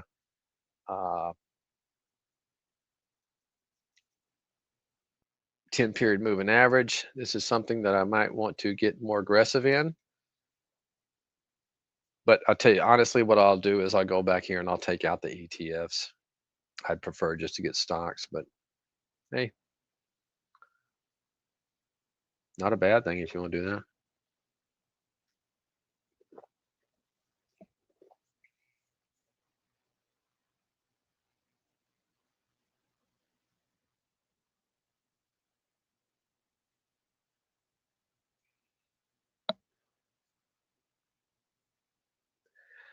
No, I have a 1% stop in there. You 3 sharp, you're correct. What I'm doing right here is I am setting my own stops when I take it and pull it up. So, like, say this nail, it should bounce off this 10 period moving average. It looks like it's trying to.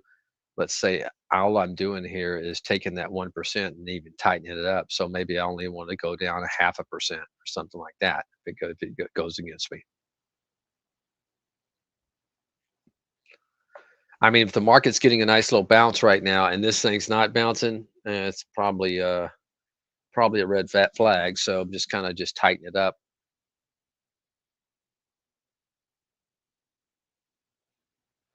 No, Mighty Mouse, I really typically will not. I'll just day trade leverage ETFs.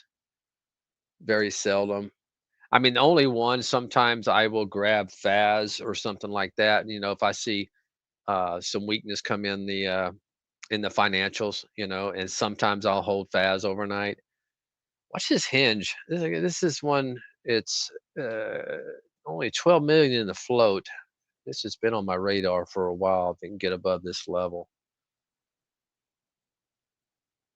and you got about a 10% short float in it as well.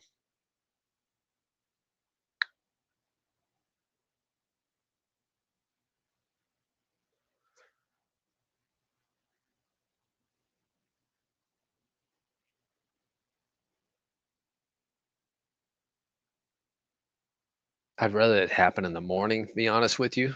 But there's a little volume coming in on the 1 minute time frame. A little volume. Look at the volume last in the last 15-minute bar as well.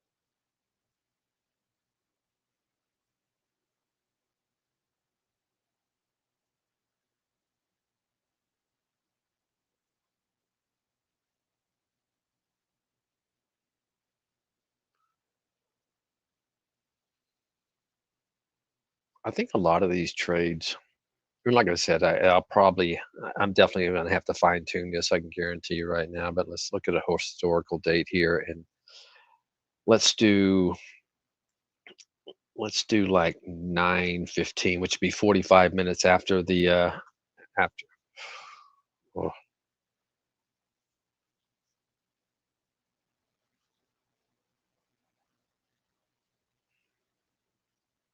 yeah, that one's been in there for a while. That one, that one, I would cut real quick when I see something like that. Yeah.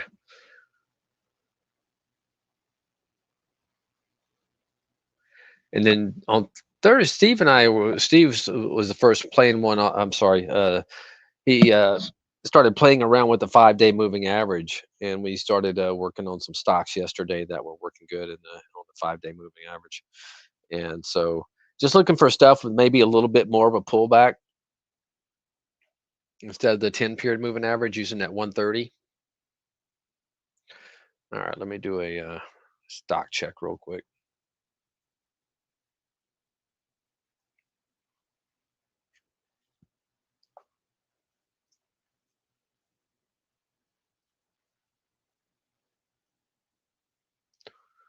Well, everything's kind of just hanging out for me. This one's looking pretty good. The IONQ. Well, it's been in a kind of a tight range for IONQ for a while.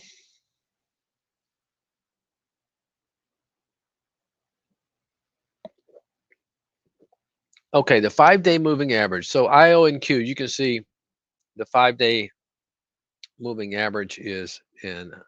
Let me get one that I don't have a position in. Let's just do like Google.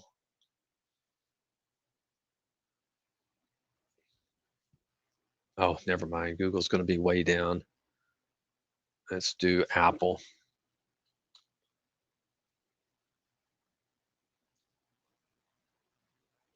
Well, Apple selling off. Well, you can see right here, Apple broke down below this 5-day this morning. Now, all it is basically 130 15-minute candles.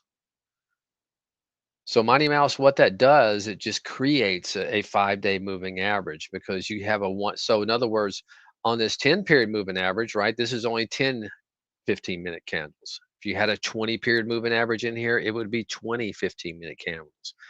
By So if you calculated the number of 15-minute candles in a 5-day period, that number would be 130.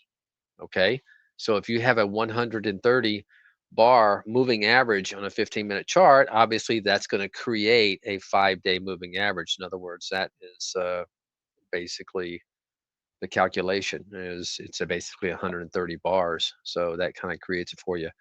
And Brian Shannon turned his own to this, and I tell you, it's I get to where I like it more than the 10-period moving average at times. But let me try to find one.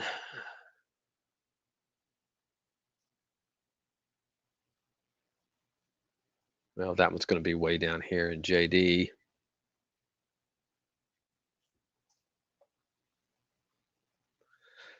And there's your 5-day moving average in Cuban. You can see it once it broke that, it tried to hold it. It broke that and the 10.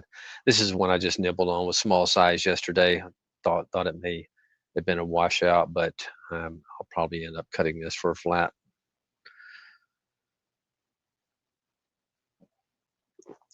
Just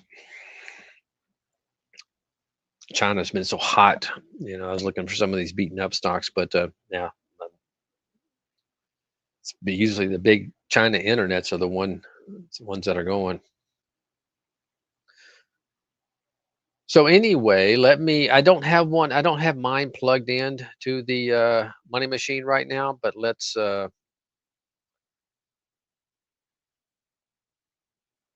you know what? I'm gonna let Steve show you that one. Okay, because uh that's his baby. So I just kind of helped him with some position and range stuff, but I'm gonna save that for him. let's do this. Let's because I'm not seeing a whole lot. I think a lot of these are going to come early, first hour. But let's stop the money machine because, and let's try another one.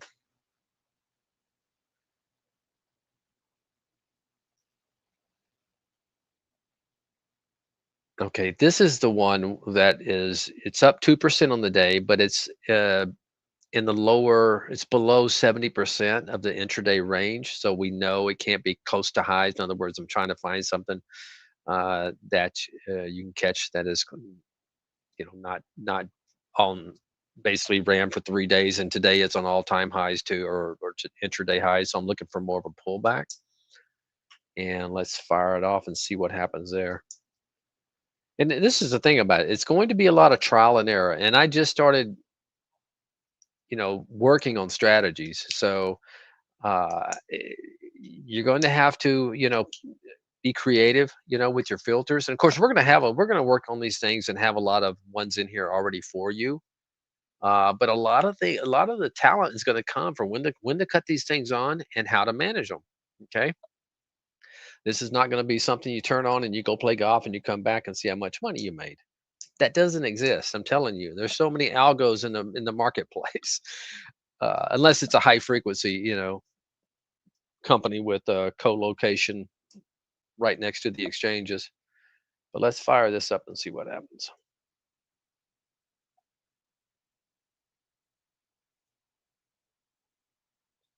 Oh, this is one I have 5 positions on. All right, so let's take a look. Beak, I like that because it's China. All right, so this is a 3% because you're playing. A lot of these things are going to be momentum stocks, so you're giving them a little bit more. But once again, me, I don't like I like tightening mine up. So I would just put mine maybe at this low going back over here.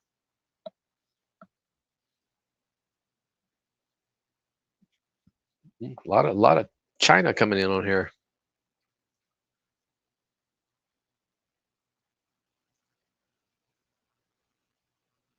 CVI. You can see you're not buying these things up here, catching more of a pullback and then maybe digging in and going higher.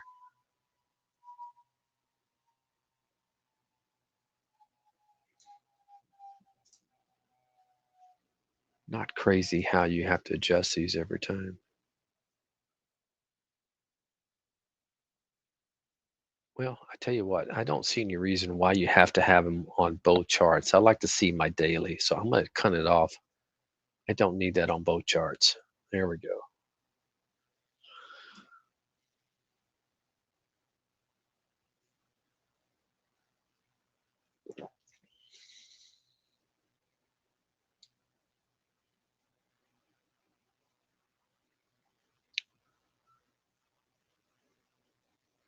Oh, Apple events. Okay. Yeah. Yeah. Those Apple events, man, they can get you in trouble.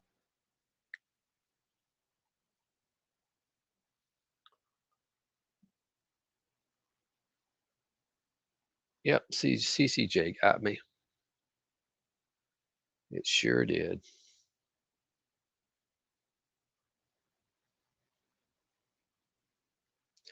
Riot.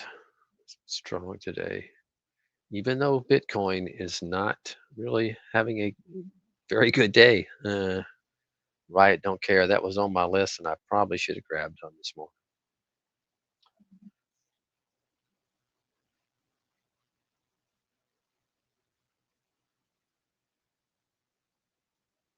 Take a quick look.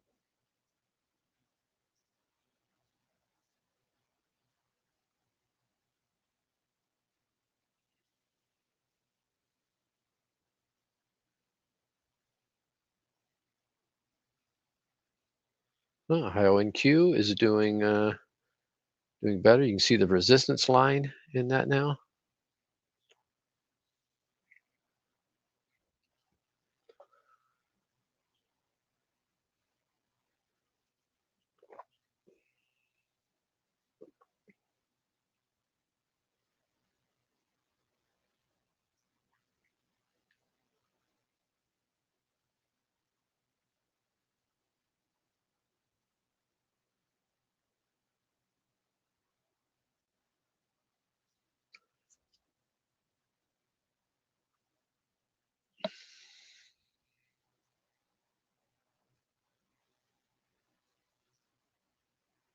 I scalped out of some of that word that VIPs this morning. But I might buy some more back, and I bought some more back, and I may just buy a little bit more. I like the way that's setting up in VIPs. No, I'm sorry. It was a word I was looking at.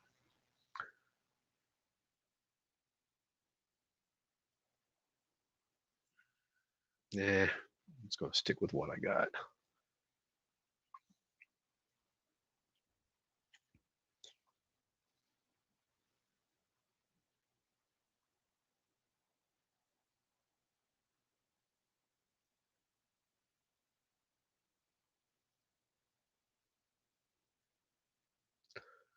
Yeah, I'd like to know if Baidu takes out that low.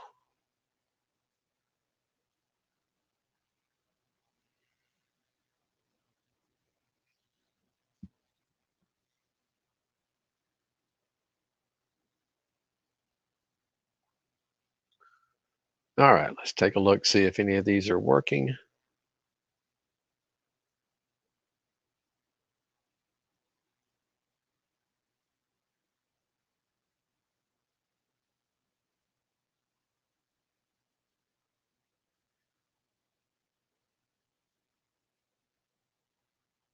And I think a lot of these you're going to have to cut on, cut on.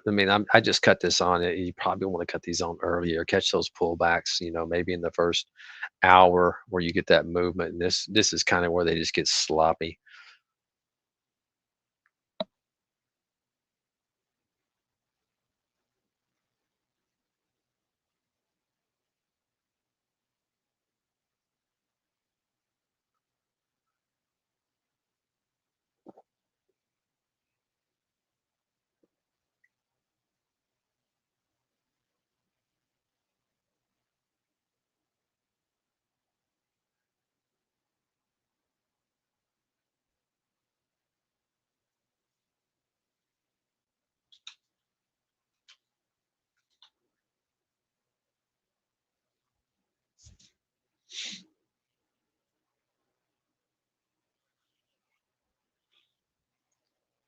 We'll come back and check on that periodically.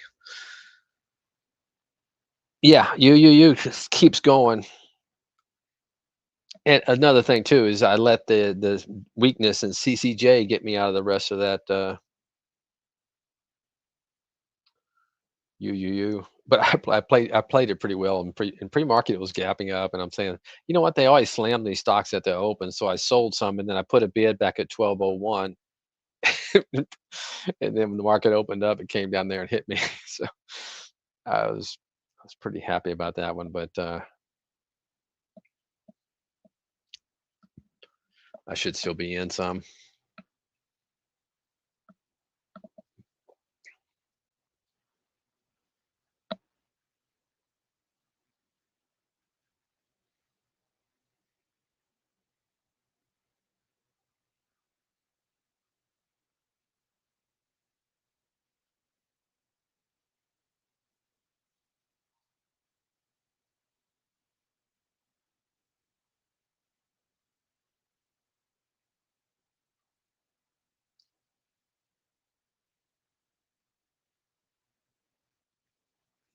PLTR triggering.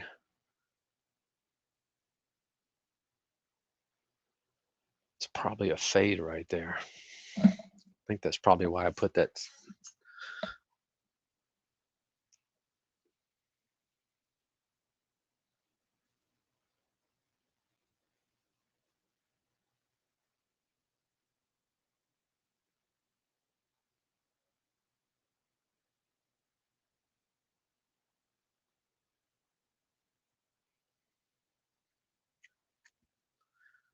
There you go, Tesla. Let me stick something.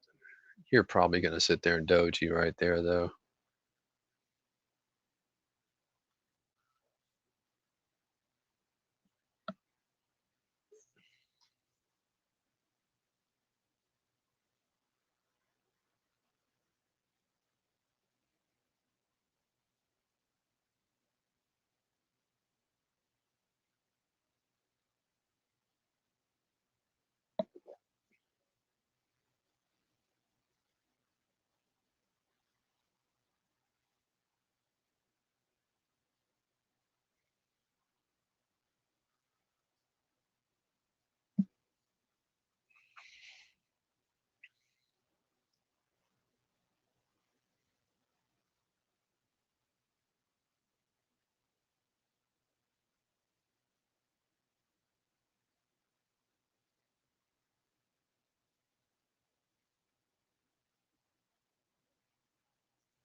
Ah, Vips. Yeah, that's discouraging.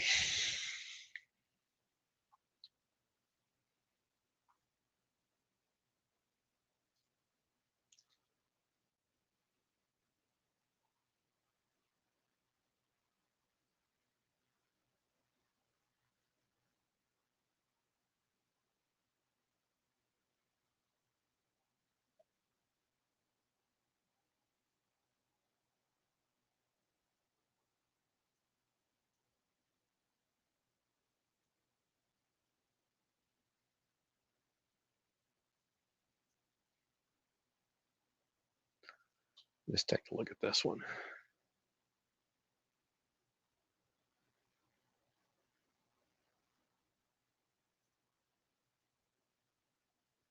Well, energy is doing pretty well today, so that may be a good little trade there.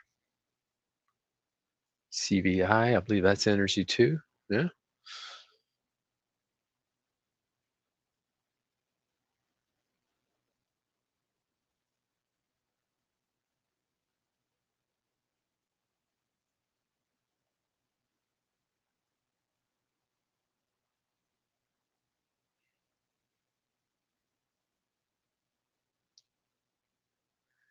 So something like this, you're looking at it saying, man, that's probably just going to doji. You already had a big move yesterday. So maybe you're like, you know what, I'm going to flat that and get another one.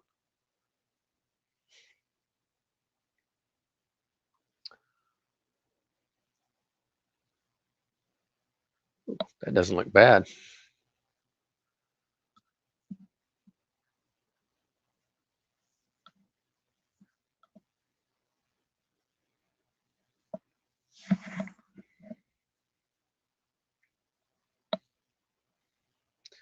Put alert in these things in case it like goes to a certain area. Maybe you want to add to it.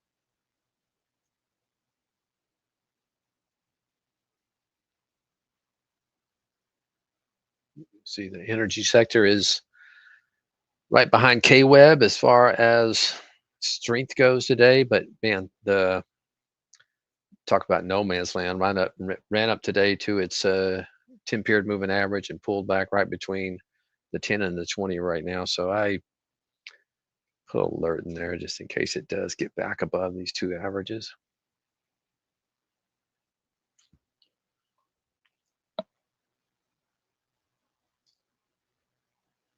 And I'm going to tighten these up. They're going to bounce or they're gonna get tightened up here.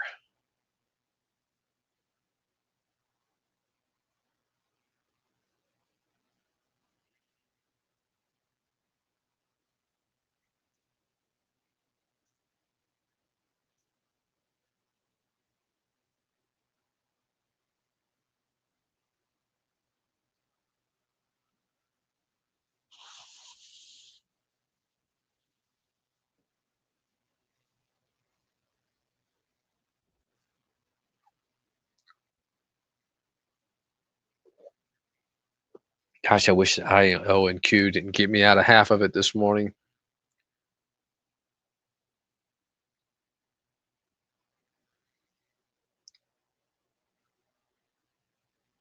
Tell you what, if we can break out of that little consolidation there.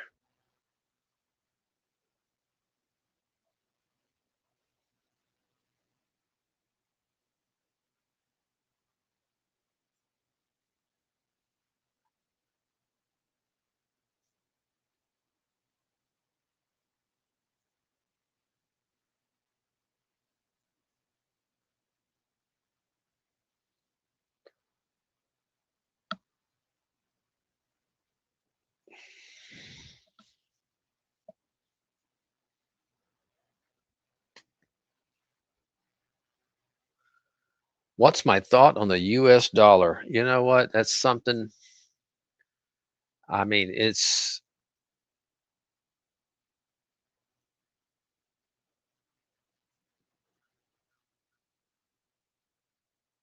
y- I'm just using the UUP. I know this is just a kind of a funky ETF, but it's holding on to that 50. Tried to close below it yesterday, but you got a range here that it's needs to get below if it wants to sell off lower.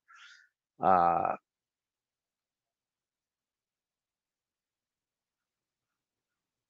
it's actually, potentially potential, uh, head and shoulders, upside down head and shoulders. There's your shoulder right there, and there's your head, and a potentially a long, two very long, Frankenstein shoulders.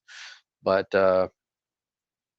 yeah, I don't know if I would want to be short it, honestly.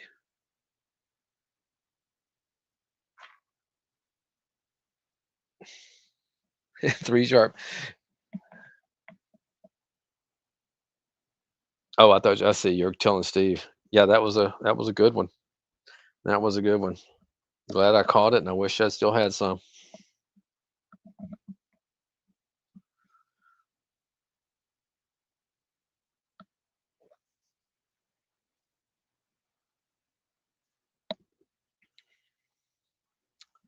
I'm afraid Tesla's just not going to do anything until they get some sort of data from, and it's probably going to be a long time, from Robotaxi and Optimus, because their car sales are dwindling, and yeah, they need more revenue sources. So unless we have an incredible PR release,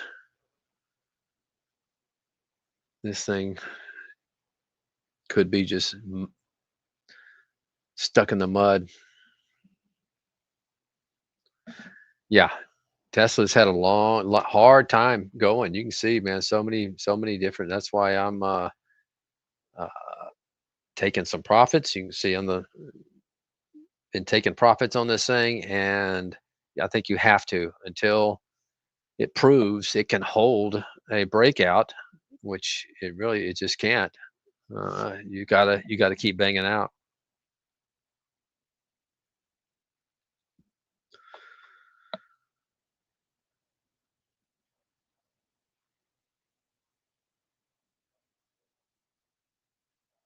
Amazon. I'm in tiny bit of this.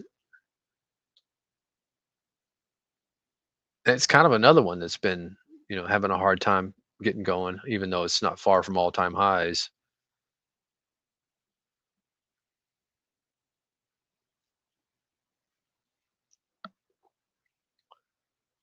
Right at the suggested entry. I think yes, you're right. It is. It's right there. And if it hadn't, it didn't really hurt me. But that stupid move this morning, and it's feeling like it may just want to sit here and doji, and so I don't know if I want to jump in, take another position. But it's crazy to see, UUU as much as is what is this up 10%.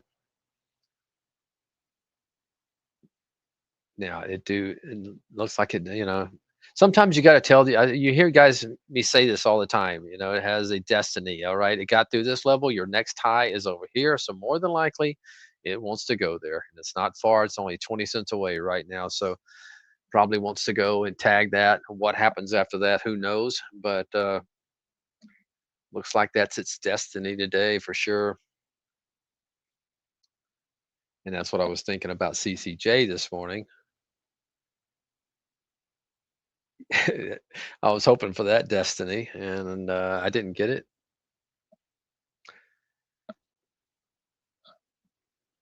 But technically, I mean, really, if you're swing trading this, yeah, you shouldn't be doing. My like I said, my problem is sometimes I got that day trader mentality, and I'm trying to swing trade, so I get too much size, and then it gets me out. But what I should have done is you know, got out of my day trading size and kept my swing trading size, and just put my stop where I called it at what 72.94.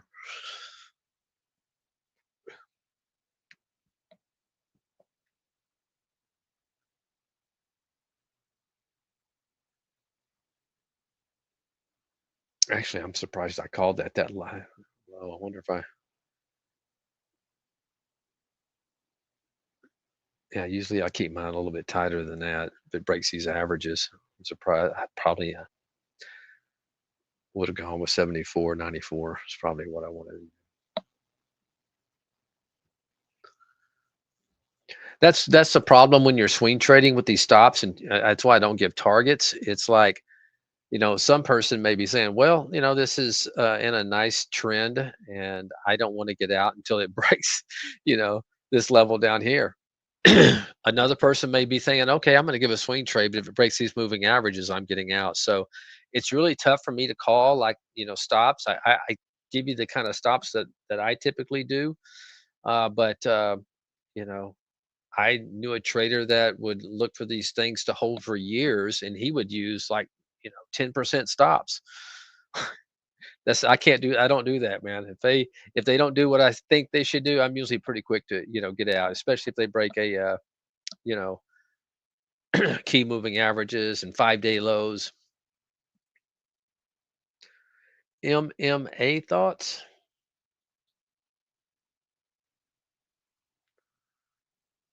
Oh wow, that's hard to have any thoughts. That typically for a stock to remain like bullish on a momentum time frame, you don't get that kind of pullback. Okay. And I know it's tempting. A lot of traders say, boy, if it comes down here to this level where it broke out of, and it might, it looks like it did, and it bounced right there. But so 158, so you think it should hold 158 with that kind of momentum today is huge relative volume, but man, that's a huge that's not a pullback. That's massive selling into the strength. So, you know, typically you would like to see if it, maybe catch this moving average here and move off that, but it could not do it and it broke down. Now it's below that 10 period moving average. So it's definitely under pressure right now. A lot of these stocks like this, you come in tomorrow and it's back down to $1, if it doesn't do it today. And I'm not saying I don't know if you're in it or looking to get in it, but for me, uh, that is failed uh, so far. Doesn't, put you alert up here. Maybe if it gets back above two, but right now I just total guessing if you're trying to play a bounce off that thing, and it looks like it may uh, want to go try this level again, which is 159. That's where it bounced right here. So you can see it pulled back and it did bounce at that level right there. So that would be my line in the sand if it broke that 159 at 158. If it breaks that, there's a good chance it's going to give it all up. I'm not saying the whole gap and everything, but possibly go to lows.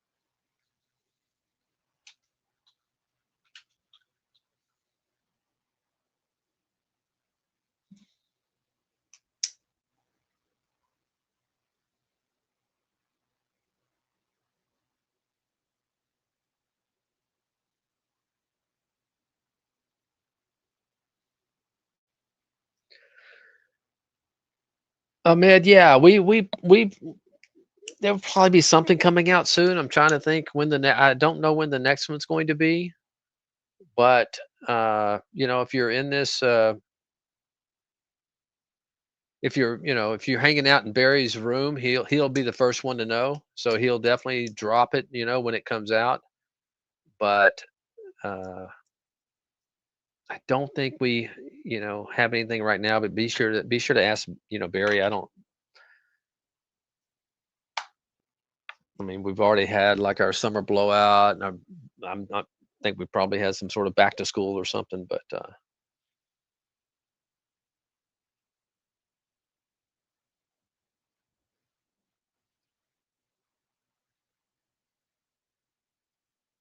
oh, you're welcome.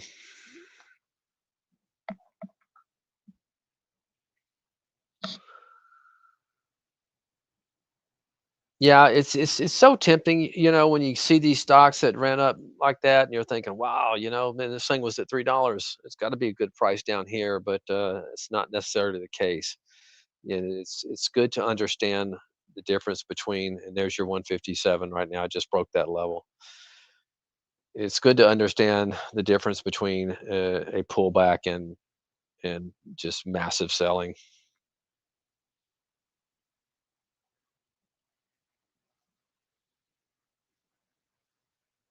Did Hinge ever do anything? Never came unhinged.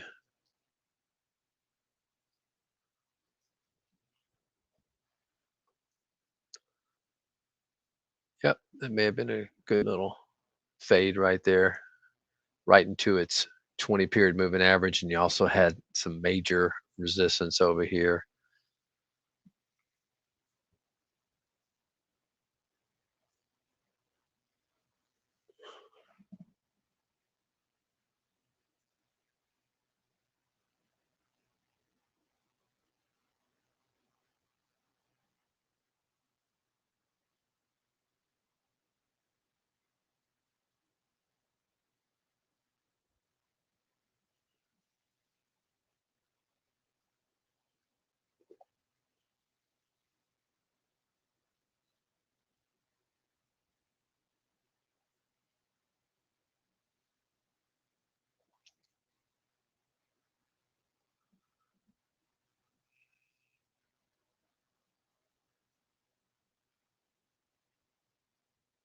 Ah, man, that CCJ is tempting. I may have to. What's UEC doing?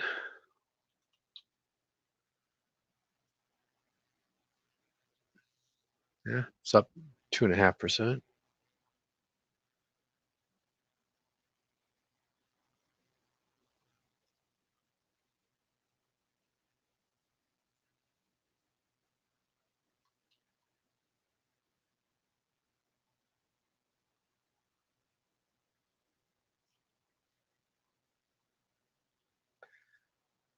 Let's see if anything happened over here in the money machine. Yeah, it's kind of flat. But look which ones are performing well, is are holding up, as energy stocks.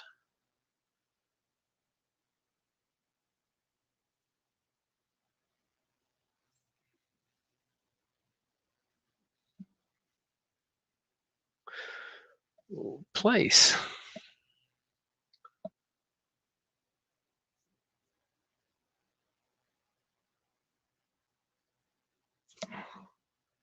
Now, place, huge short float. If that one can get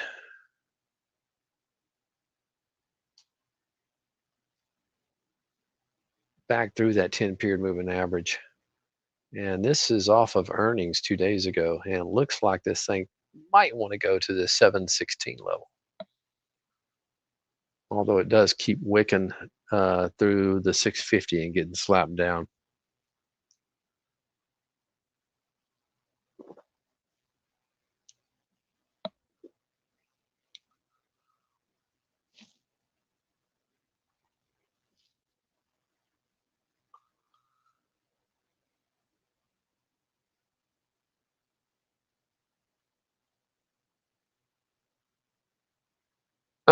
Tampa, I'm not sure let's go take a look and see what you're talking about. You go to dock channel bar and talking about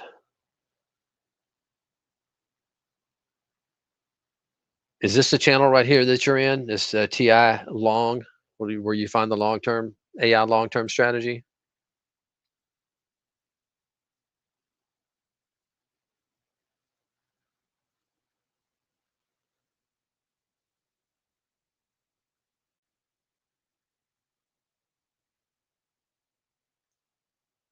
Ah, okay, there you go. Yes, we have so many of these different long term strategy window.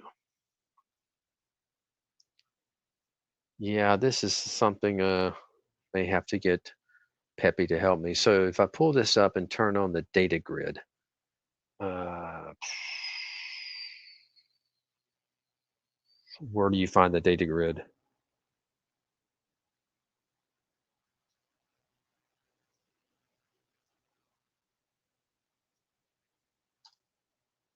Ah, show data grid. There you go. There goes you. Thank you, Tampa. I got it here. So okay, if I do that, uh,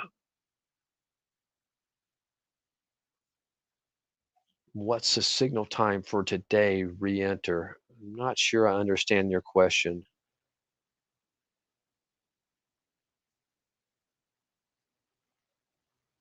Is re-enter a column?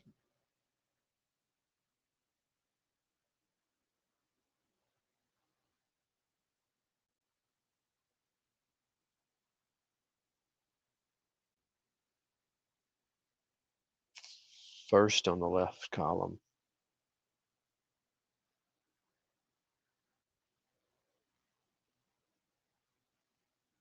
Okay, so you're talking about the signal time?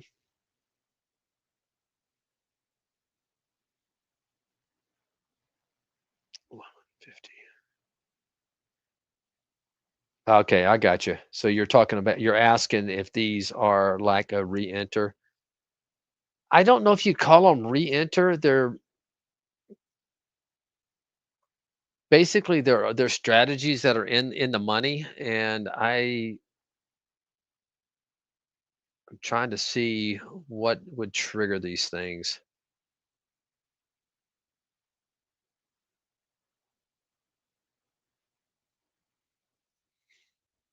They may just be ideas. So in other words, these are long-term stocks. In other words, these are AI trades that since being called, they are performing well. They're in the money. They're trending. Well, I would assume most of them are trending. And what it's probably doing is giving you a signal for an idea of where you might want to re-enter the stock. I don't think it's definitely, a signal like the same as you're going to find in our daily signals. In other words, from this new uh, premium AI trades window. So I don't think these will hold the same importance as these guys do. All right, but then what it is just telling you.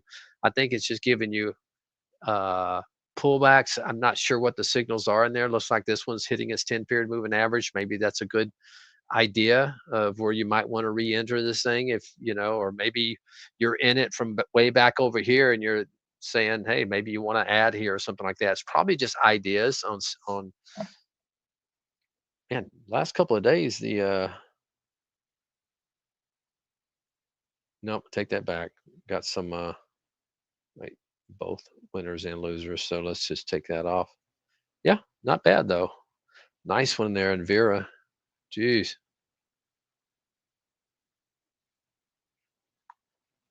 Yeah, yesterday was a really good day for the AI. Not bad today. With my size, you're looking at $810.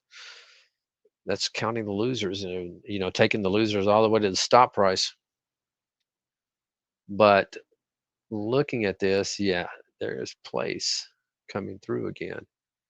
So let's say you're getting back to that's interesting, man. I did not know that existed. So Barry, are you already I didn't even Well, know about this grid here, Barry. It's like yeah, I think what it's all about. I mean, you were right when you started off. I mean, these are just hmm past AI trades that are still in the money. So really, it's up to a person to click on the alert and see Hmm. what it's looking like on whatever time frame you like. Yeah. There's no entry as such. It's just a matter of Right. clicking on the alert, and if you like what you see based on your time frame, then you take the trade. If you don't, you don't take the Yeah. trade. Yeah. Exactly. That's what I'm thinking. It's an idea. It's an idea. That's all Yeah. it is. Exactly. So yeah, I don't want to officially call it a re-enter point. No, this is No. just just an So idea. yeah. So anyway, I'm sorry. We've coincided with the leaf blower right outside my window. So Oh it's not my boy. computer. Okay. It's not my computer. It's the leaf blower. Oh God. Oh All man. right, Andy. Well, listen, it's 12:59. So if you want to take off now, Yeah. you're thanks for Okay. filling Well, in, or Barry, not filling in, but doing your stint. yep, I And appreciate it, man.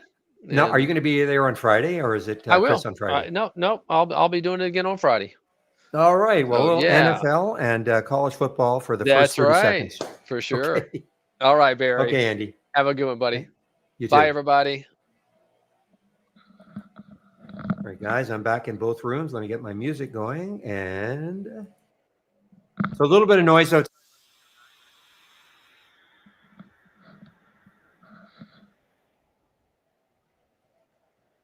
And where are you, JTB? I mean, I know you were all over the QMM, calling it a China pump and dump, and of course, probably it is, but doesn't really matter.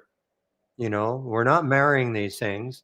I wish I had seen this one. I was on my break. I would have probably taken some right around the 20 break, but unfortunately, I was on my break, and because that's a nice consolidation on the 5, holding over the VWAP. And take a little, and man, what a run. Now, the crazy thing, I doubt very much it's going to open at 61. Okay, it's 48 on the halt. I doubt very much it's going to open at 61. How long has it been halted? 1250, 35? No, don't know when it was halted. Maybe 1255. So it's going to be more than a 5-minute halt, I guess. Come on, where are you? There you are.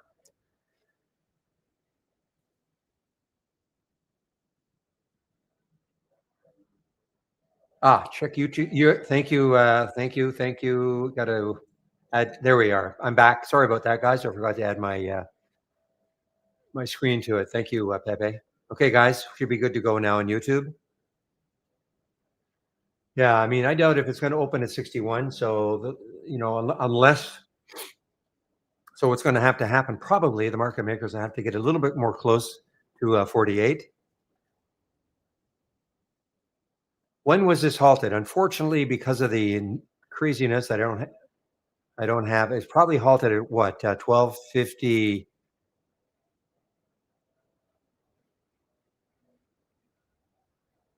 It was resumed at 1250. Probably got halted right around 1251. So it's going to be maybe more than a 10-minute halt. I don't think they'll allow this to open if unless they get that 61 a little closer to the 48. I may be completely wrong, but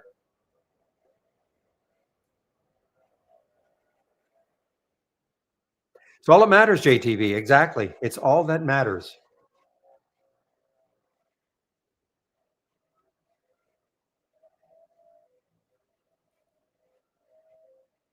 And we've had so now we've had 3 in the last, actually, well, Ford sort of, but I would say obviously the Octo, now the Q Triple M, and of course this morning the CWD. Will we have one tomorrow?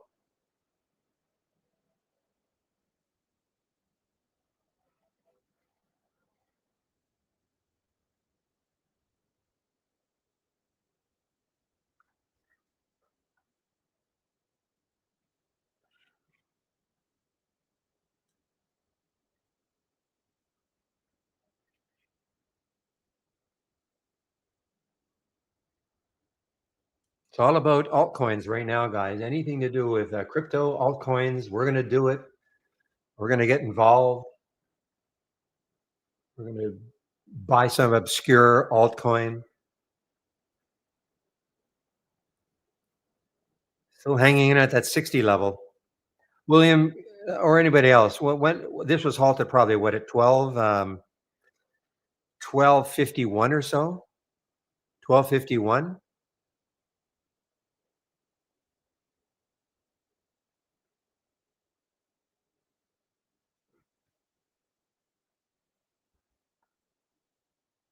12:50? Okay. 12:50 plus 51 seconds. Okay, thanks. So it looks like we're in for a at least a 15-minute halt, guys. Unless I just don't think they're going to allow it to open at 60. So if they're in this one, I mean, it's looking good. I mean, even if they don't allow it to open at 60, it'll probably be above 48. But I would have my finger on that submit button just in case. Because if you're in this one, you're in a lot earlier.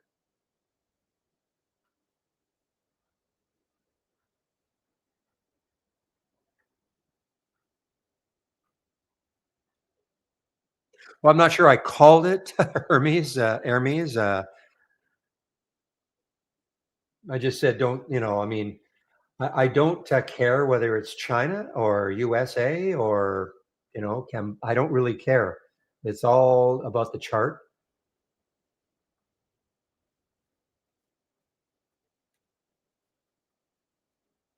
SOS. Okay, what's happening with this one? SOS. There is some company somewhere salivating. And what can we do this? How can we do a YMMM or an octo or a CWD tomorrow? Some company is salivating, trying to figure out how they can do it. How can they make an announcement saying we're going to get involved in something?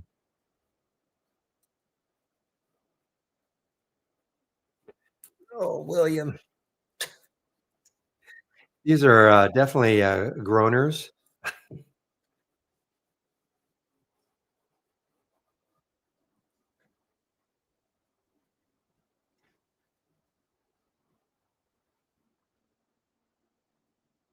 Really? So NBIS is coming right back up after you are right. Yes, you're right. After that big drop.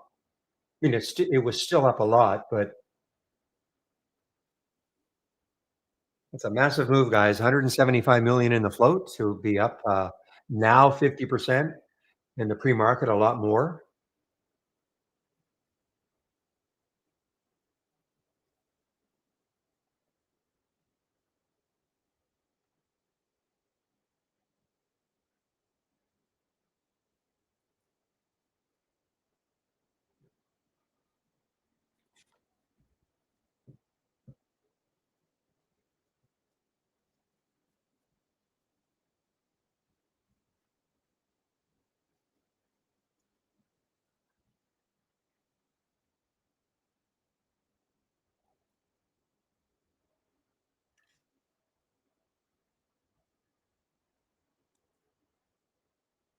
Huh.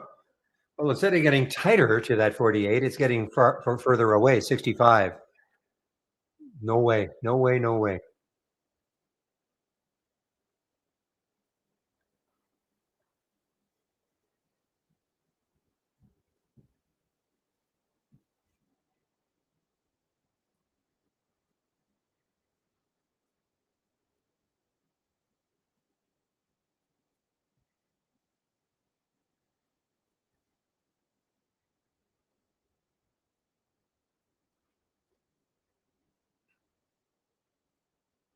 So this is going to be at least a 20-minute halt.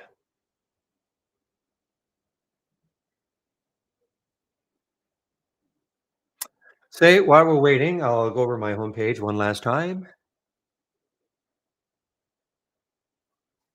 William, I think you said you're going to keep the room open till 3:50ish. Is that what you said? I think I read that earlier. All right.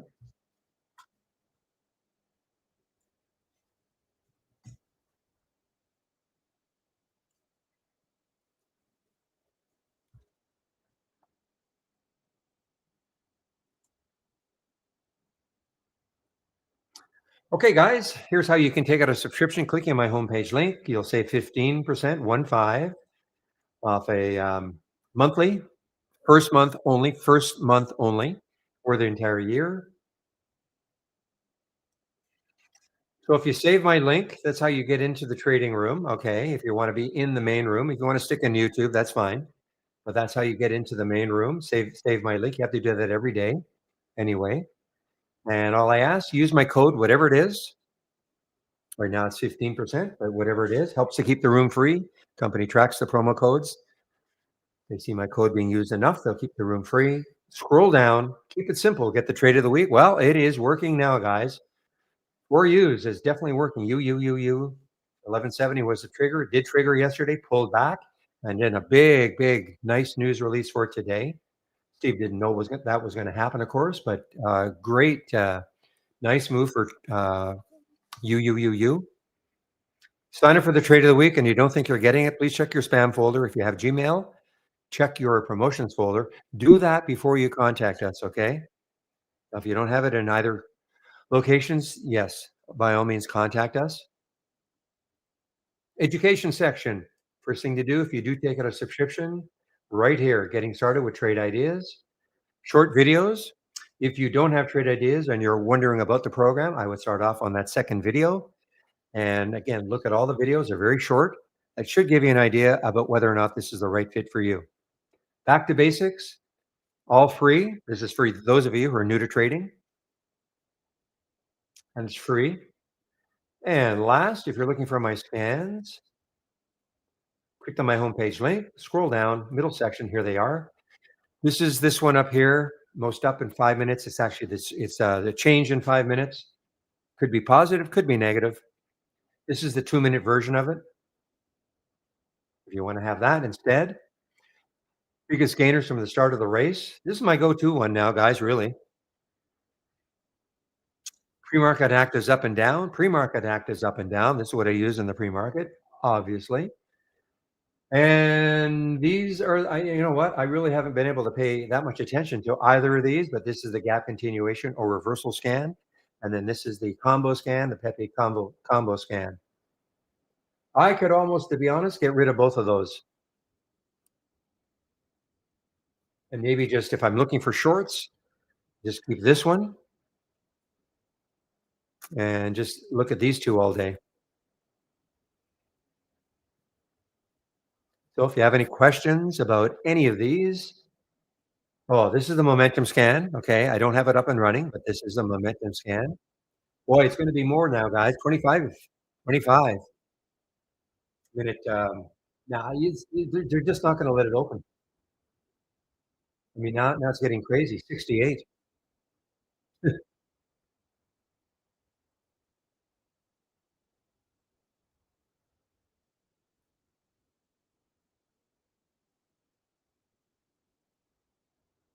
I doubt if that's going to happen, Big O.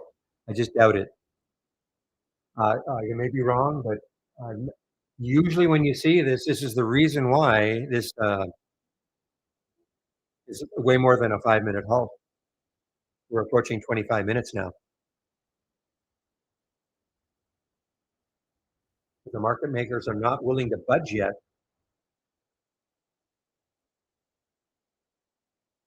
As I see it, I may be wrong.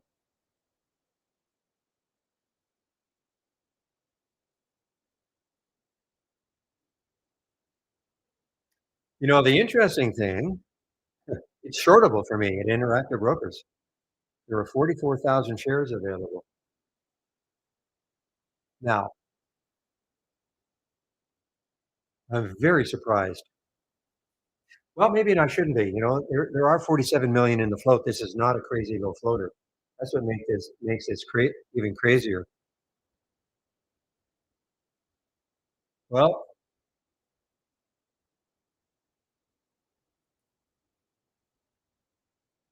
you guys think well, it is QMM. Okay, I think I'd have to if I click on it again. Here we are, QMM. 44,000 shares available.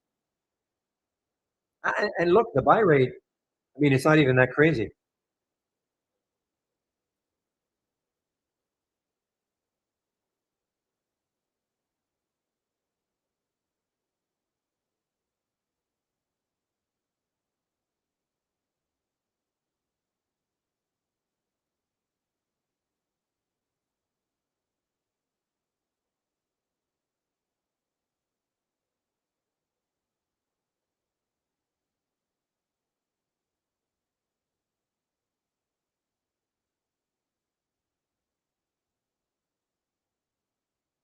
Now, of course, the challenge, if I wanted to short this, the challenge, of course, is where all-time high.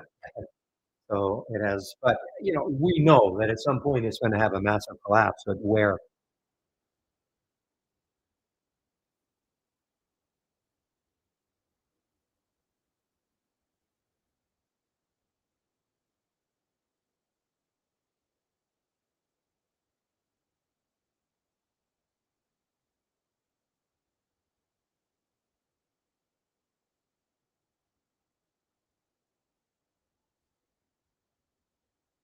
Okay, now, guys. So if it's going to be a 25-minute halt,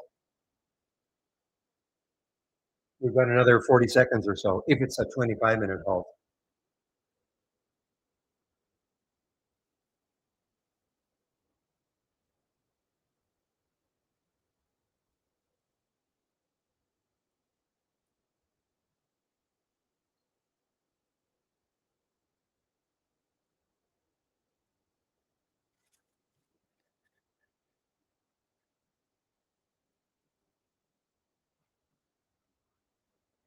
All right, 10 seconds if it's going to be a 25-minute halt.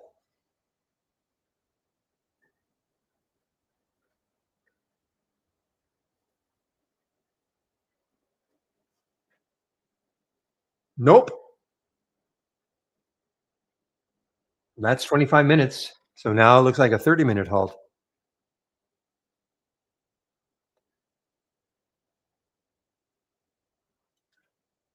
Entertainment purposes only, guys. I mean, it's just out of, it's just a curiosity for me right now. Where is this thing going to open?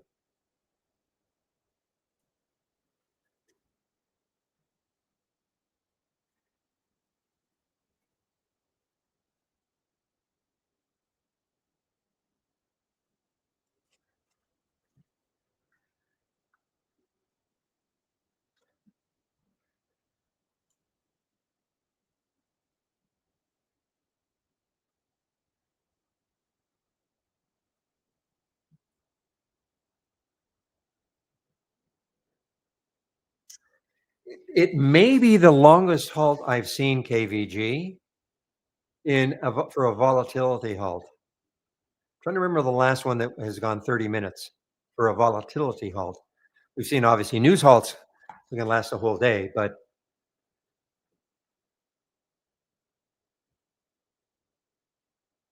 not volatility halts, right? Oh, well, okay. I guess I have not seen a volatility halt, or maybe the volatility halt turns into a news halt. Okay, like we want information. Well, again, if it's a volatility halt, I mean, typically it has to open unless they change it to a news halt. Demanding information from the company. Why is this happening? And they'll say, "Well, I don't know. We put a little press release out there. We can't control what the market does."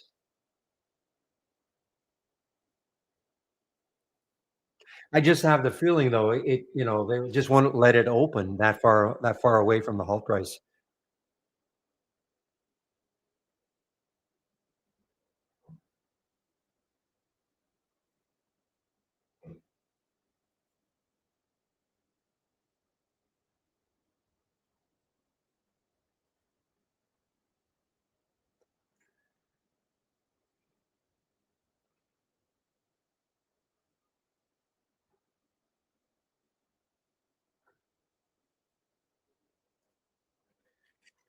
Well, Poe, especially if it's a news halt,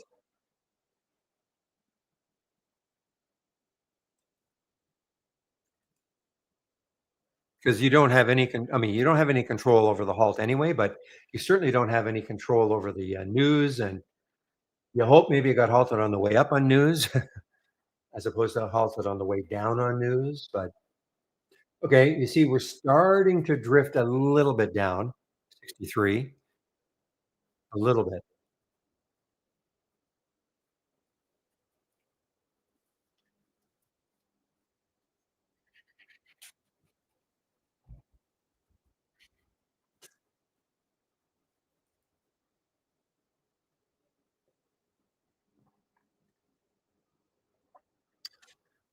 Okay, let's turn our attention to Schwab. This is William's favorite. He loves this. Now, where are you going to get? Well, you probably already got in.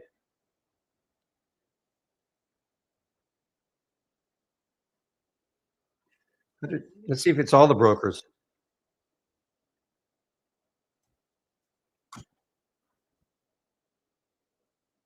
Nope. Something relevant to Schwab.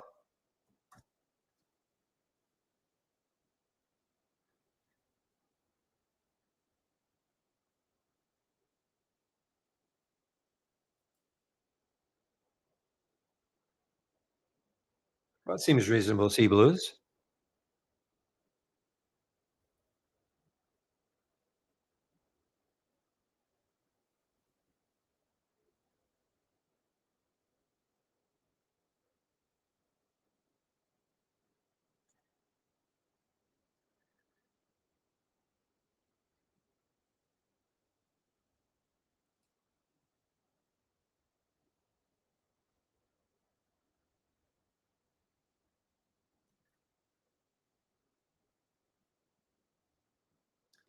All right, let's see what any one of these that have won races before. What have they done? WHLR. This was from our AI, but it did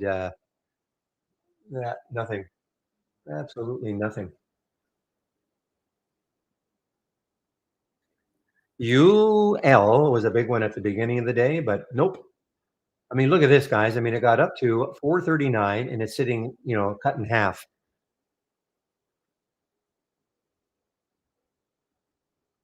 Oh, you resumed.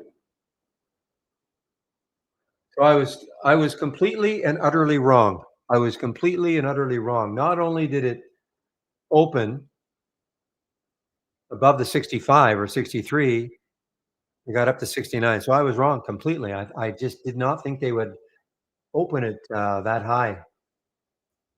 $25 above the halt price, approximately. Jeez. And then it's halted again.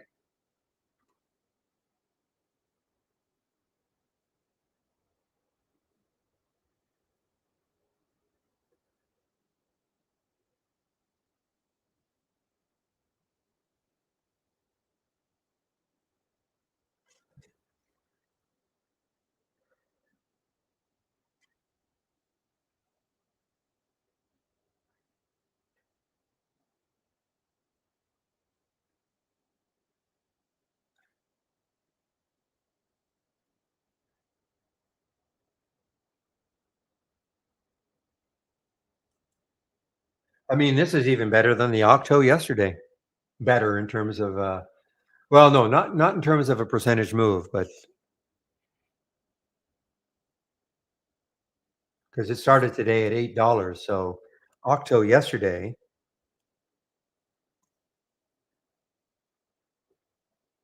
start. Oh well, wait a minute. Because the day before, that's why. Because so yesterday's, yes, remember, yeah, it was $2, and then it boom.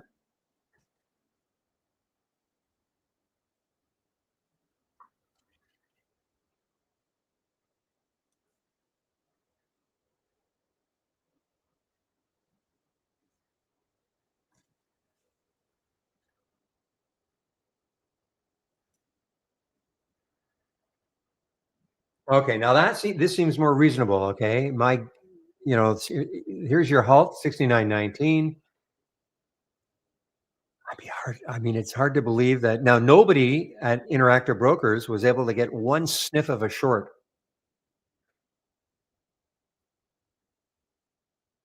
It went up. It happened too quickly. How do I know? Because there's still 44.2 thousand shares still available to short. So nobody was able to get a short. Probably a great thing.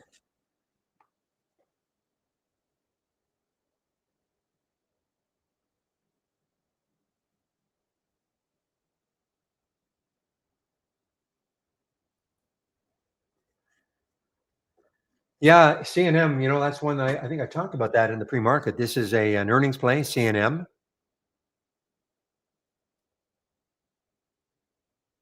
Yeah. For an earnings play, Core and Main. Didn't really look at it though after the market opened, but it's been a nice mover down.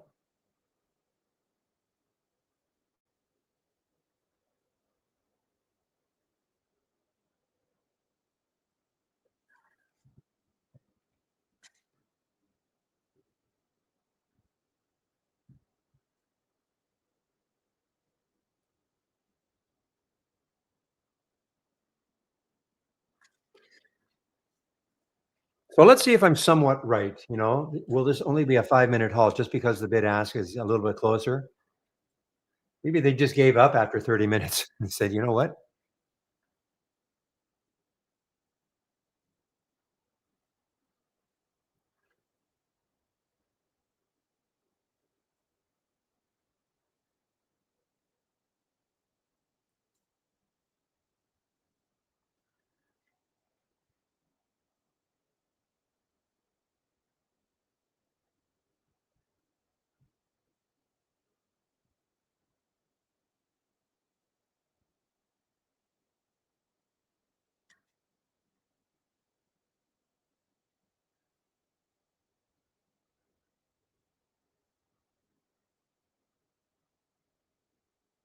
So this probably what got halted at what 121 plus. Oh, it just opened. It did just open. Now, just for fun, I want to see.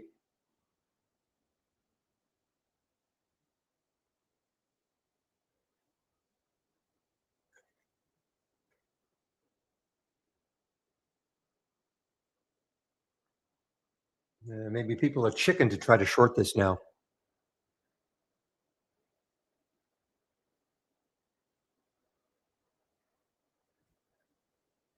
There were some. Number was 44.2, so 42.9. So there was a brave soul or several brave souls who took a short in this, but it just got halted now on the way down. Woo-hoo.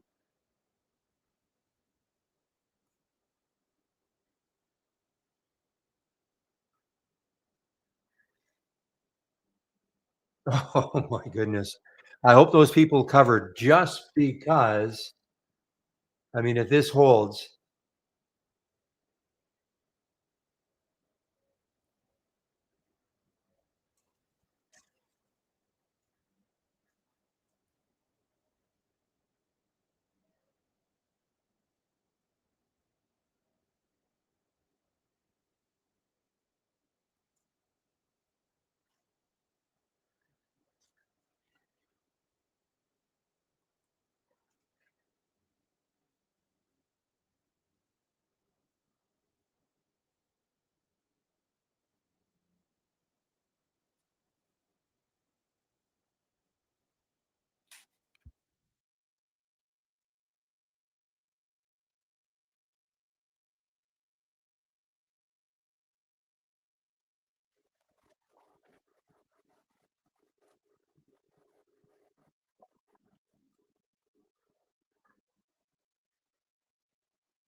notice you don't get the big percentage moves in this large cap.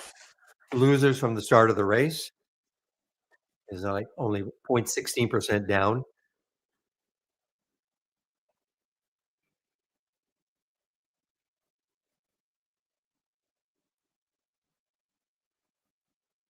What is it? Just red bar ignored and green bar ignored. It's a pattern way down. It's a pattern.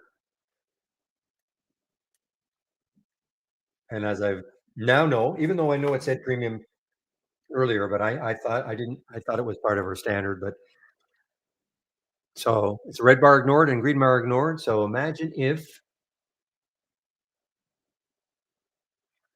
sort of like, well, it's not a great example. But you see how you have a red bar here, then you have a call it a blue. So down bar, up bar, and then the next bar gets below the bottom of that one. So that would be called a green bar ignored.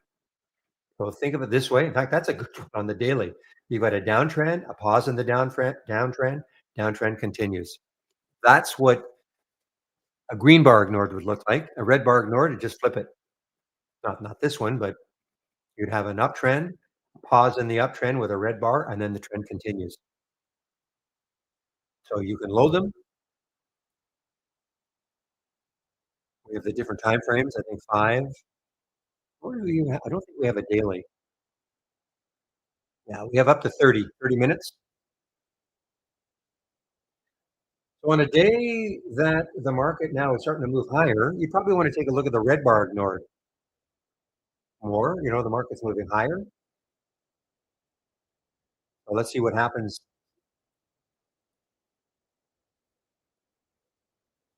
Now, if you load it, you're probably not going to get anything for at least maybe up to 5 minutes.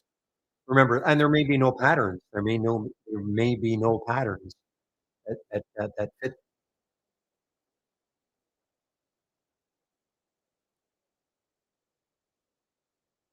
I'll just put this off screen, okay? So we'll see what happens.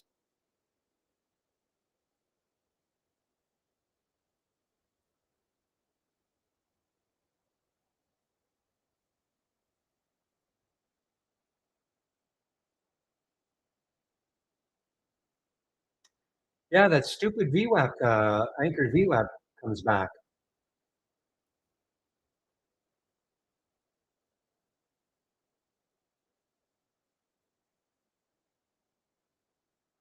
No, I can't get rid of it.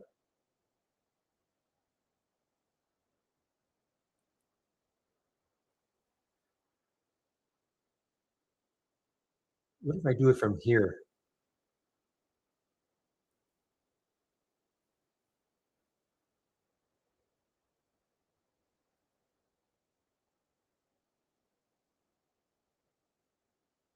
I don't think you guys have that option though.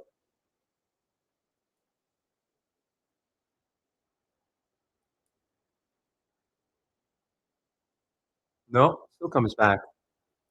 All right, guys. Well, there's a QMMM. QMM. Well, if you held on to that short, now, it just looked pretty ominous when it said 78.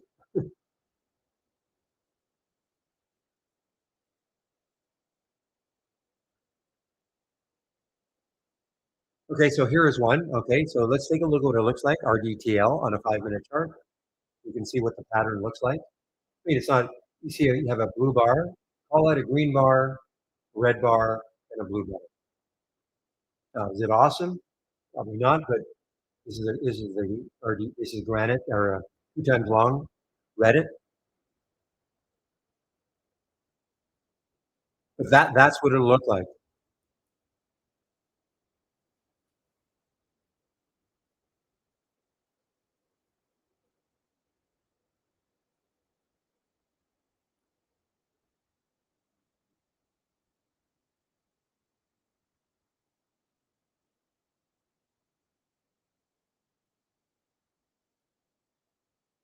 You see, my problem with it is that I wanted at least to be able to add the relative volume into here. Oh, okay, the relative volume, because there's very few filters that you can use.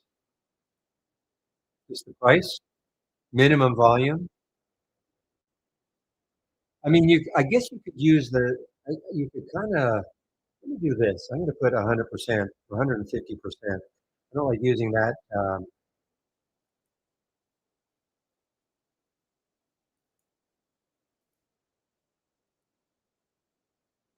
I mean, yeah, it's kind of a relative volume, but not quite. But at least it has to be trading, somewhat abnormally.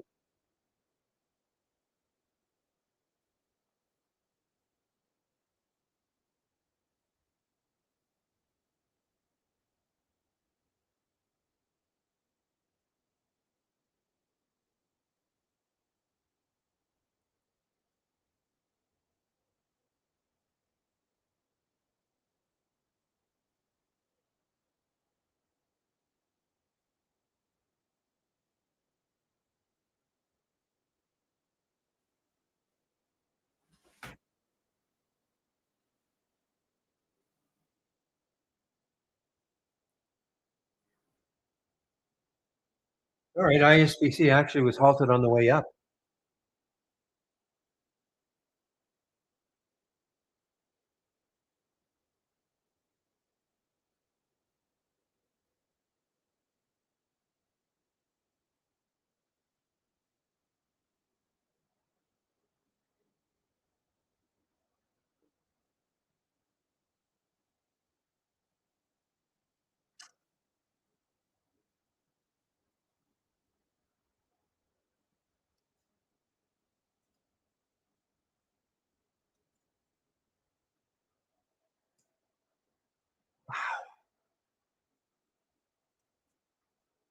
That's crazy, Pepe. I can't get rid of this. Not that it matters. It's only on the one chart, but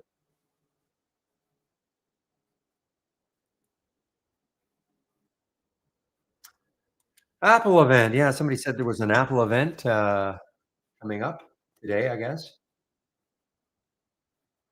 Announces the A19 iPhone chip made with 3 nanometer chip making technology. Started at one. Okay.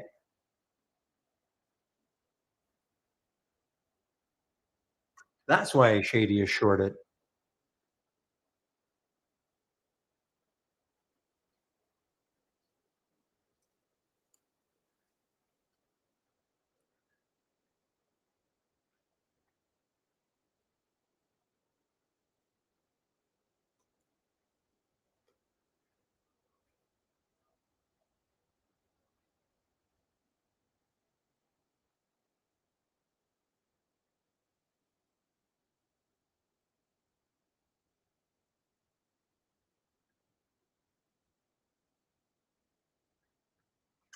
Yeah. So the way it works is that you get the alert at the high of the red candle. Okay.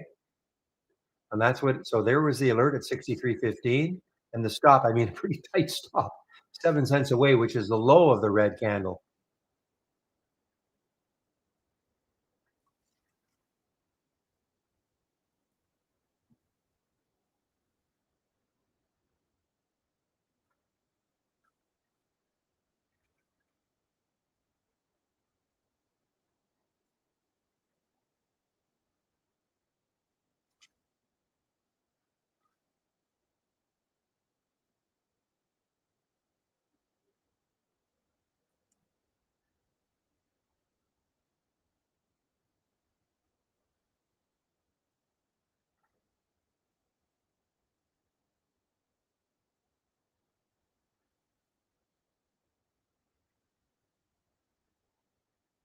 Oh my goodness. I don't think this is over. This is not over yet, guys. Look at this. Takes out that high right there. Look out.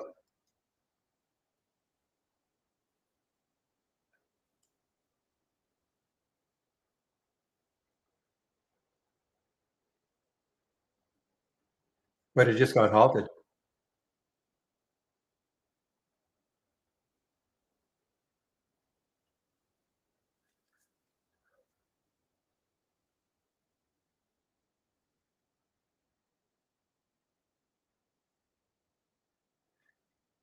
Epsom. Let's take a look at EPSM. Epsium.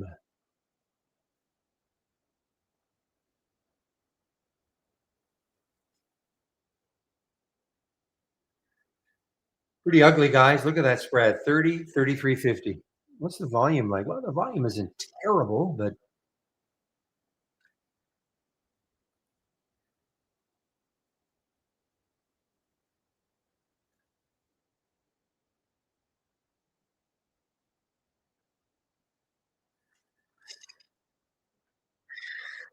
uh, you guys in YouTube, you're missing all this great William humor.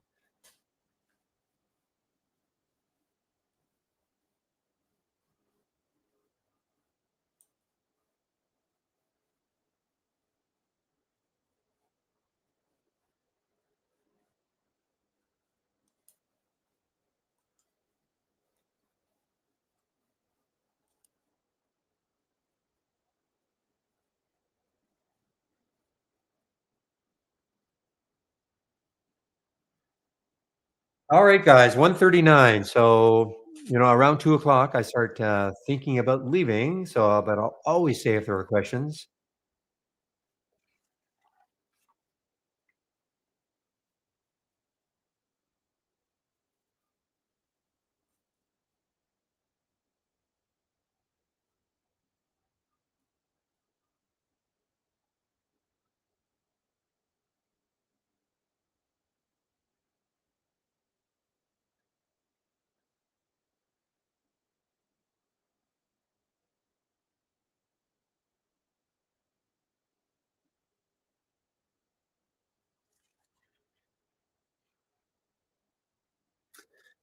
Well, This one on a potential short, the BRZE underneath the whole number.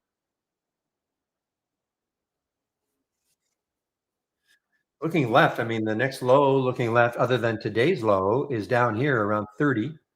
So it's at about $1 to that next low.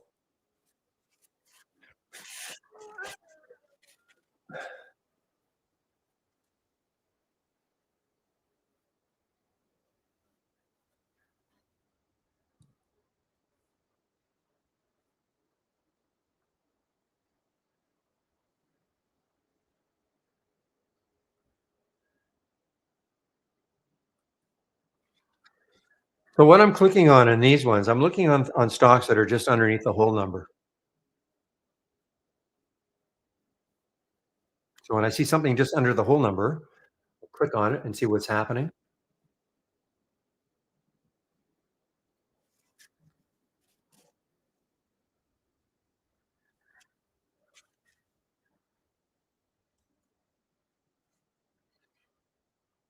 Well, this was actually not, it would have been terrible to take this one at 63.15, 63.41 now.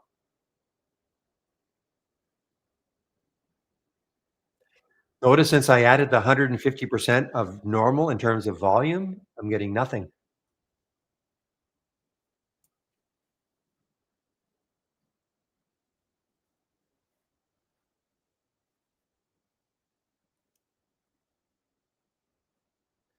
Make sure I didn't put like 50 million percent. Oh,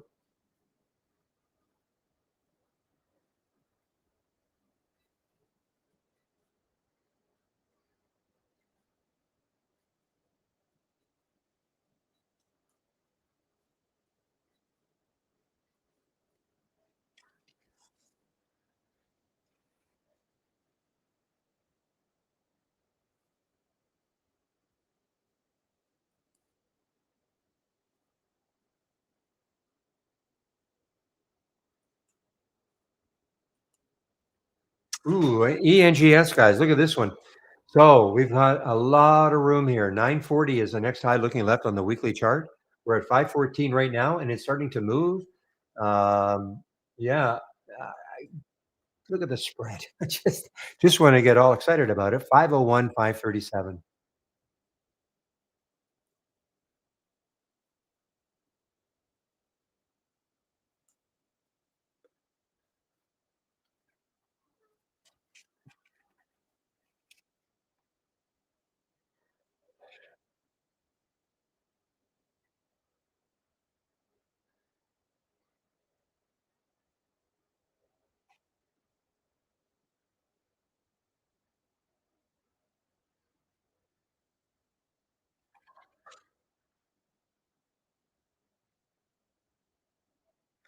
Even if it moves higher, it's hard to commit to something like that in terms of the spread.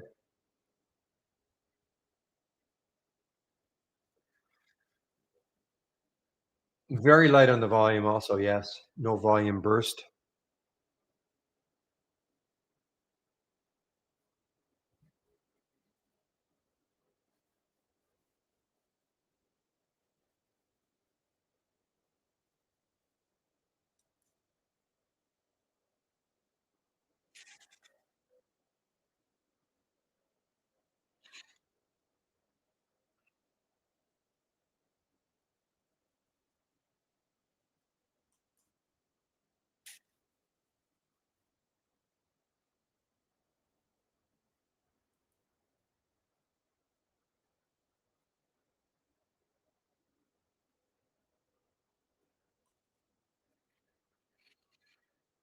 Well, look at this guy, 75 now, projected in that area, 75 projected open now for YQMMM.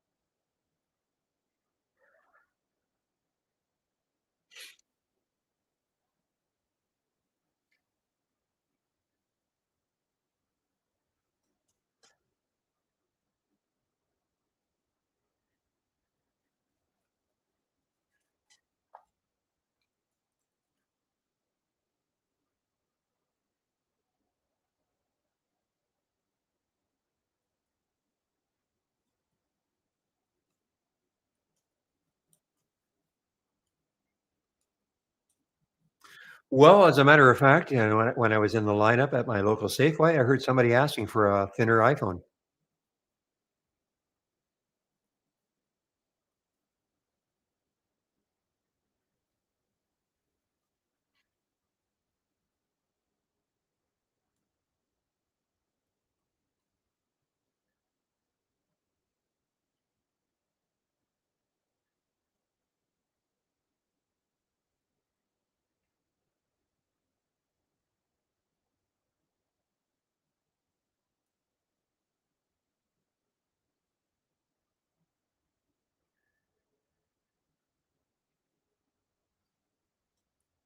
All right, guys, CNFR, CNF I was just kidding, by the way, but CNFR, just got halted. Conifer, conifer.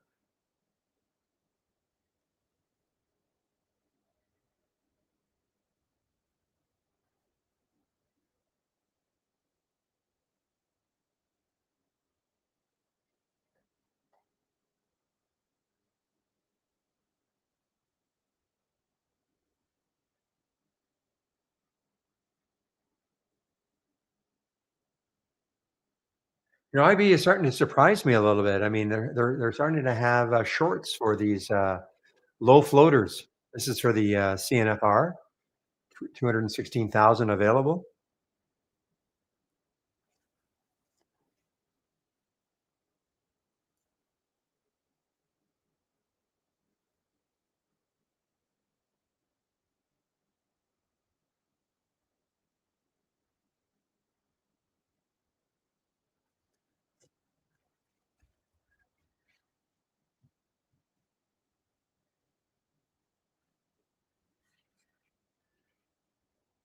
Maybe. It's just an observation at the moment. Well, there it goes, guys, 77. 77. Popped up to 77 YMM, and as we speak, 80.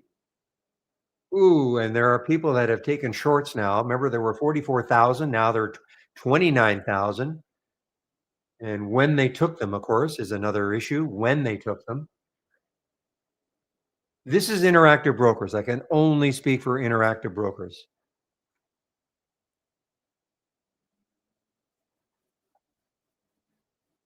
Risky, risky business trying to short these things.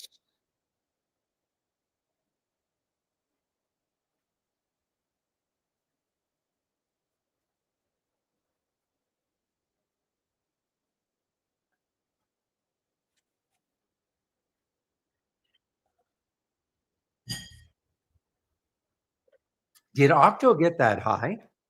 I didn't think Octo got that high, but you are right. Yeah, Octo got up to 83 yesterday. I did not. Yeah, you're right there. 83.12.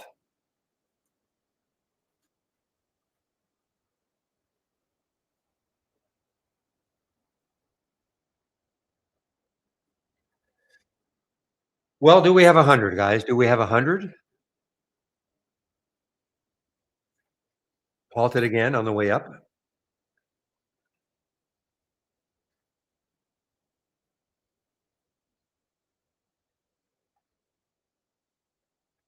It's probably an excellent thing, Pramod, because there would have been many people saying, "Okay, it's got to be here. It's got to be here. It's got to be here. It's got to be here." In terms of a short.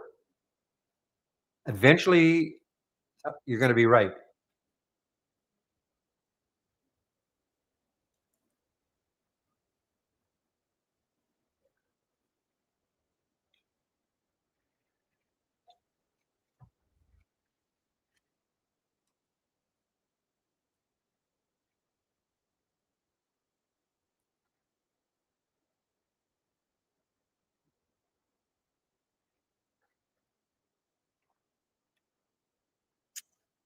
If you can, exactly, if you can afford that eventuality.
Give me a moment, guys.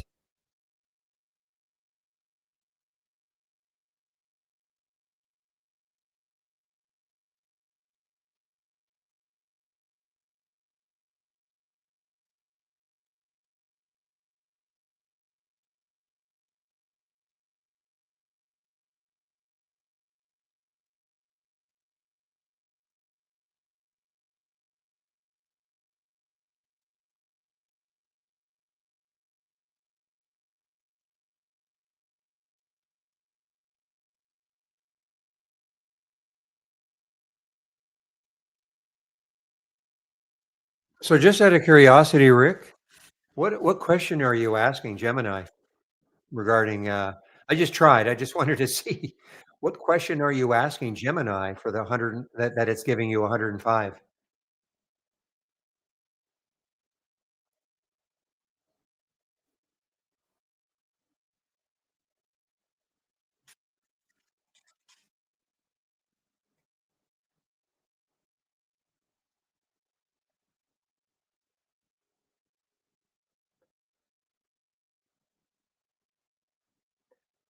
See, now I wish I took every one of those shorts that were available at Interactive Brokers and took them.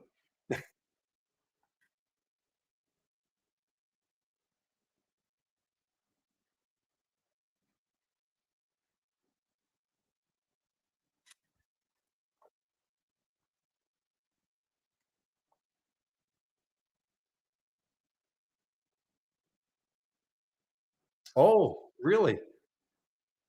You submit a picture of the charts. Interesting. Didn't know you could do that.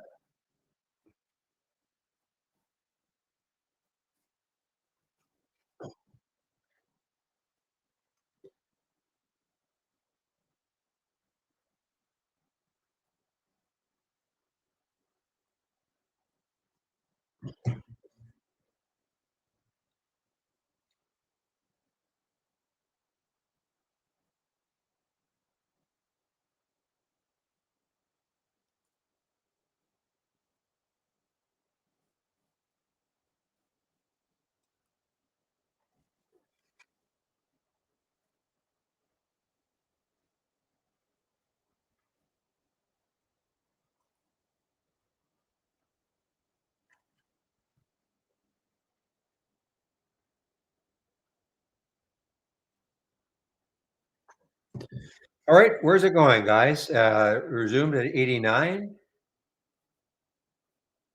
Resumed at 89. Talking about the QMM. QMMM.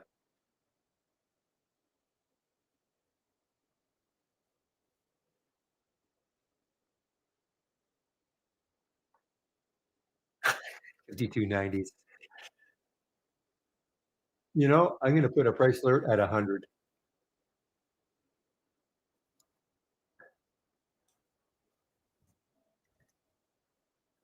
Actually, 99.98. Actually, 90.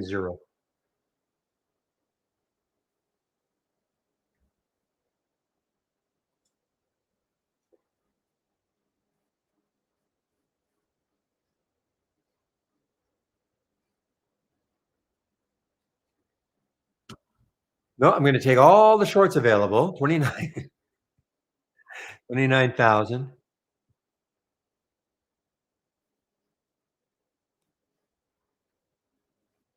And it just got halted again. Wow.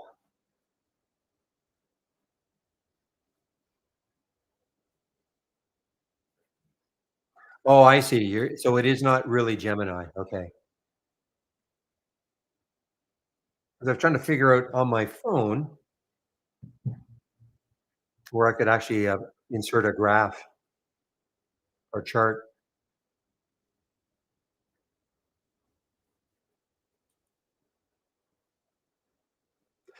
Well, let's put it this way, Rick. If it goes to if it goes to 105, you're hired.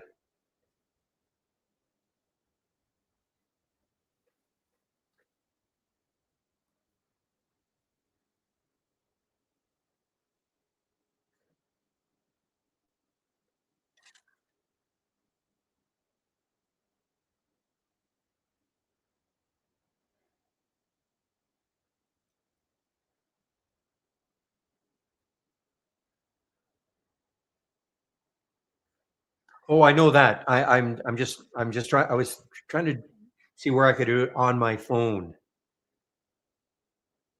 with Gemini, but Humana. So Humana is there's a drop in Humana. Is that what you're saying? Somebody is saying that. Yeah. Now, yeah, big drop. 306 to 291. Yeah. Big drop for Humana, guys. And so is this because United Healthcare is having a pop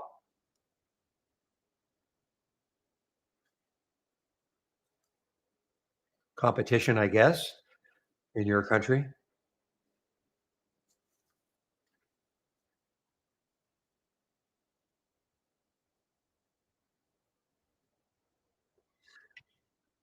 I'm using, yeah, well, yeah, there is a plus. Okay, plus camera. Yeah, there it is. Thank you. Pepe. Now, how do we get a chart though? Ooh, I could take a picture of it.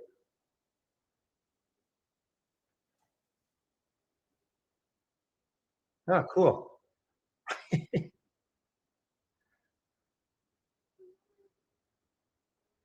Well, that is bizarre. Okay.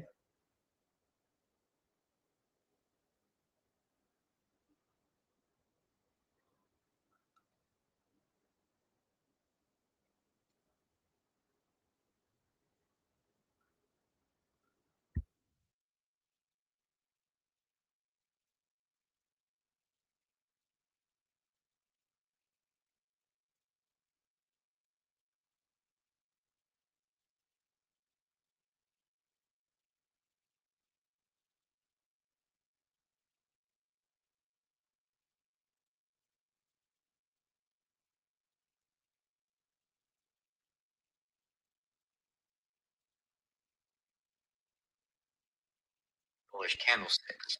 The most recent candlestick is red, bearish, indicating a downward move on that specific day. The large red candlestick and the subsequent drop in price on the last day shown could be a sign of profit taking. Or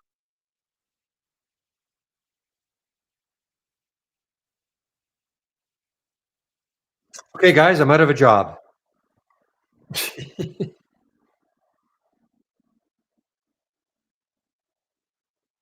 No, I didn't look at the parameters. I didn't actually look. I just said, "Where's it going?" And it said, "Well, looking at your that's unbelievable, truly."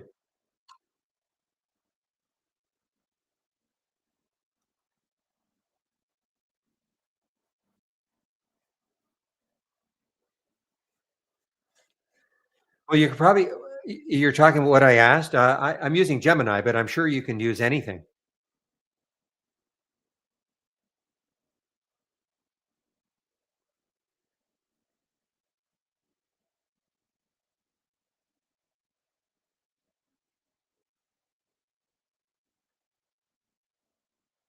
Let me take a look at the parameters he used. Oh, so you actually added that also? You added that?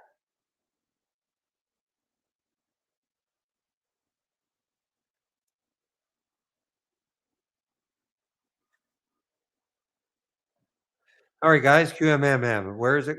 Where's it going?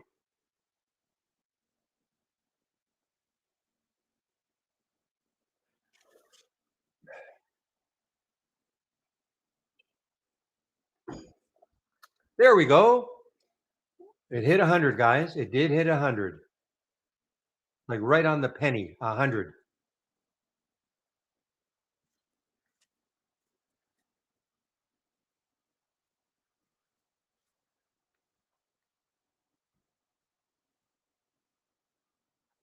Crazy.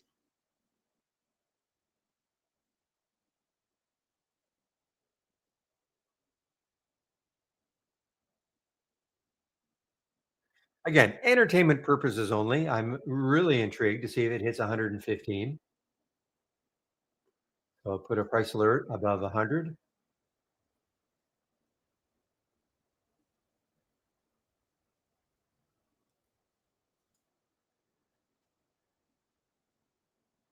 Look at this.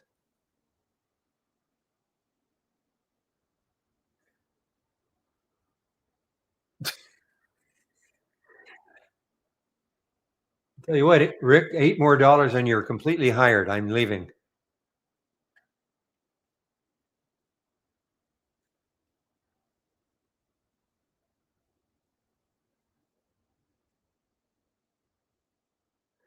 YouTubers, if you're wondering what's happening, I'm talking in the main room.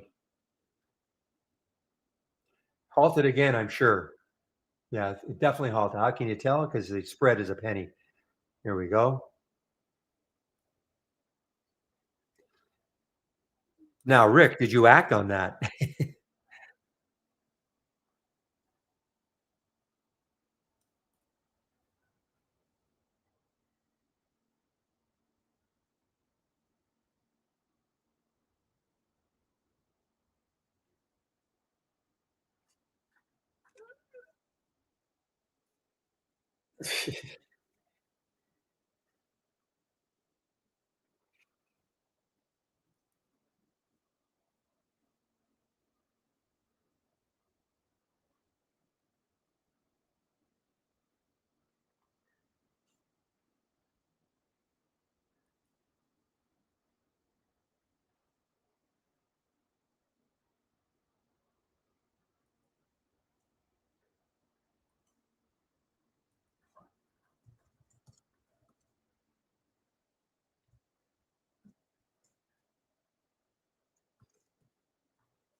Well, I'm assuming it's not a serious question, so that's why I'm not answering it.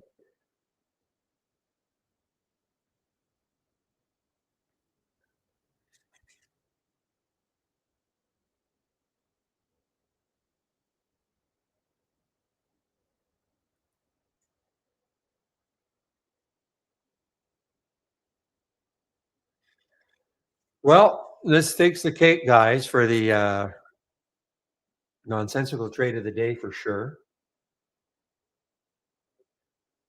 Only $5 to go. There's your potential open 110.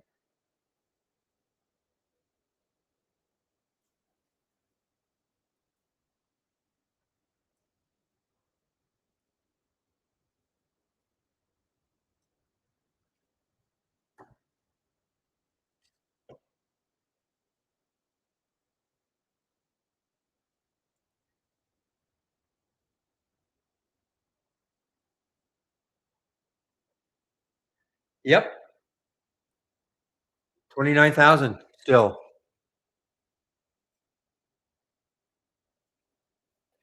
Interactive Brokers, Wei Dong, okay? From Interactive Brokers, nothing to do with trade ideas. This is bid and or sorry, the time and sales from Interactive Brokers.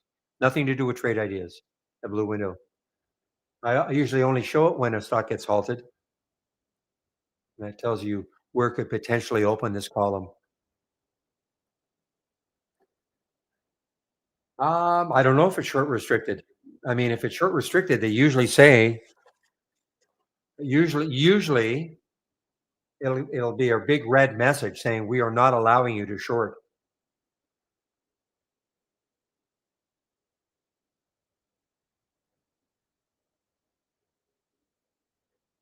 Did you try to short it, Dwayne? Usually it says not allowed to short, like in big red.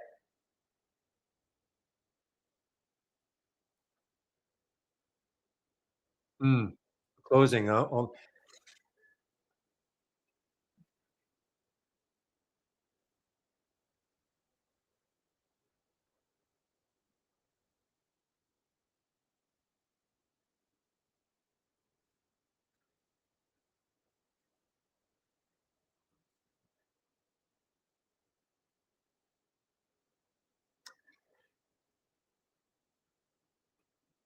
oh my goodness! It just opened, guys, and it opened, and it got up to 120. Jeez.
You got to admit, guys. I mean, this is kind of fun. I mean, whether you're trading this or not, I mean, it's reality, whatever you want to call it, at its best. Better than reality TV, I guess. Is that what I? That's what I was trying to say. I mean, this is unbelievable. Just when you think you've seen it all, you see something that. I mean, I don't know if I quite seen something like. Well, I have seen things like this, but it doesn't. But you would think that with the Octo and the CDW that would be just about it, but nope.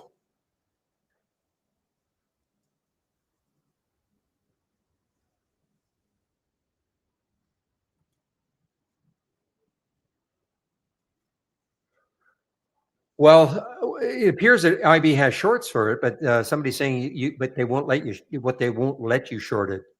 Centerpoint, Cobra, and Trade Zero typically are the ones that have shorts all the time for any stock.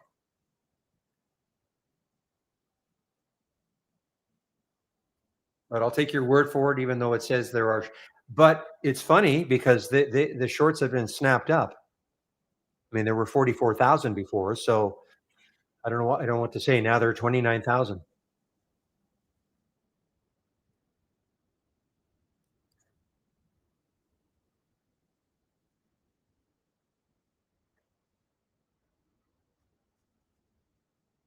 Ah, okay.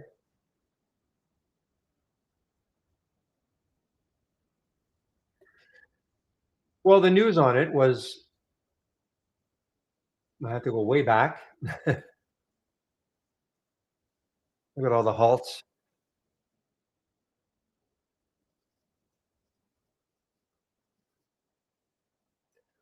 This is it. So it was only up 18.9% at the time. That was 844. After the company plans to establish, not that they've got the money yet, $100 million cryptocurrency treasury. So it's not like they've got the money yet,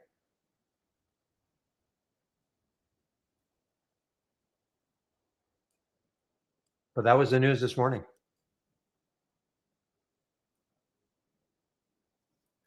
So I'm going to get that's it. That's it, Bo. That's it.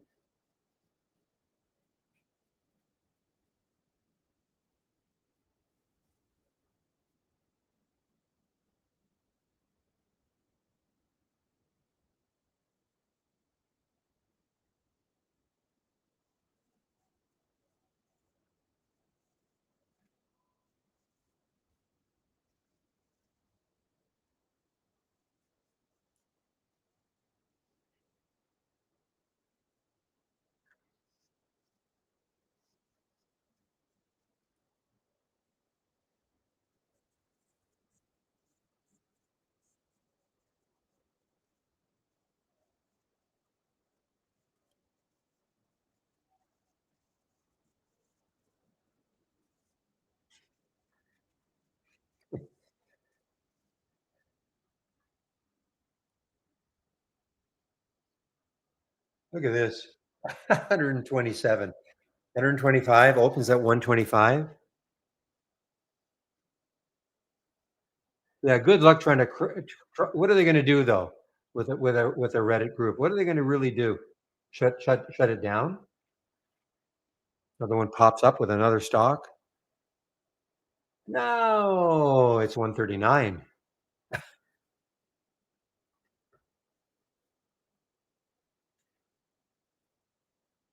I can't leave.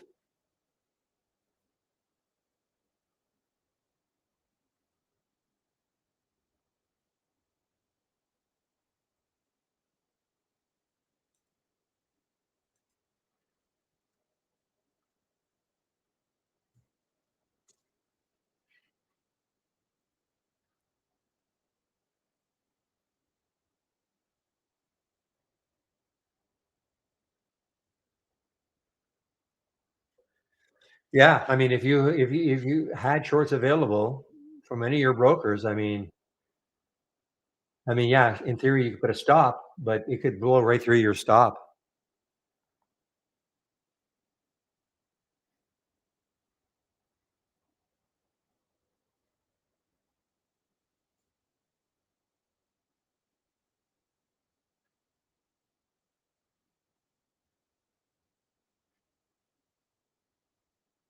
Tomorrow, guys, I'm telling you, there's going to be probably tomorrow's Wednesday. Yeah, so tomorrow probably going to be another one. Maybe not at quite like this, but there's probably going to be another one that talks about altcoin. So in the pre-market, do your work.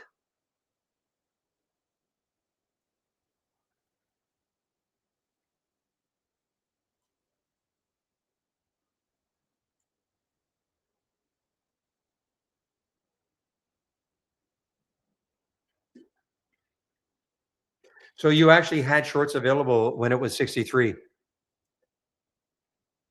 Hmm.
All right, guys. Well, you know what? I mean, I'll hang. I have to see where this is going to open. Well, I don't have to, but at 145.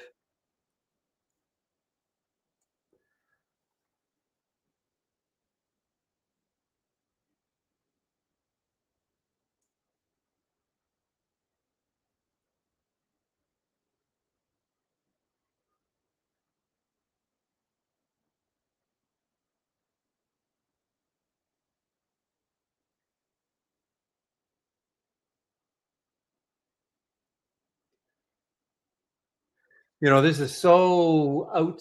All these things that we look at. I mean, it has no relation to what the market's doing.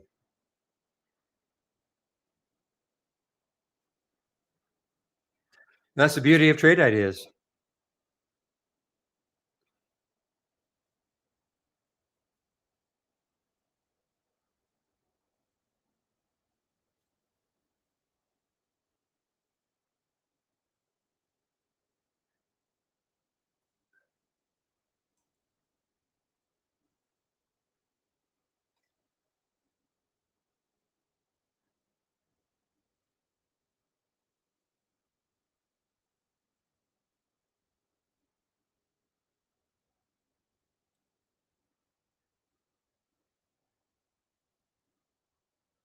That's okay. I know it's see, that's I was telling you or people earlier, that's my biggest accomplishment. Is 'cause I would have said the same thing.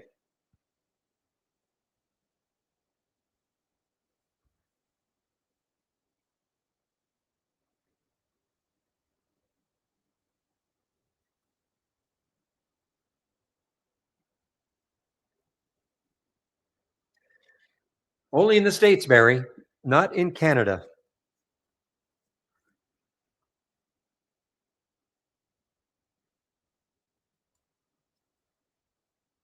Meanwhile, CDTG is, yeah, ripping. Well, there's a high right there, 170, takes that out, and 267. What do they do? I'm sure they do more than sewage.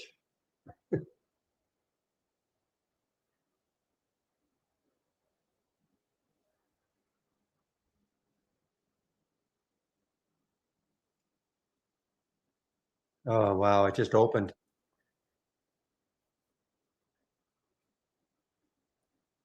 48.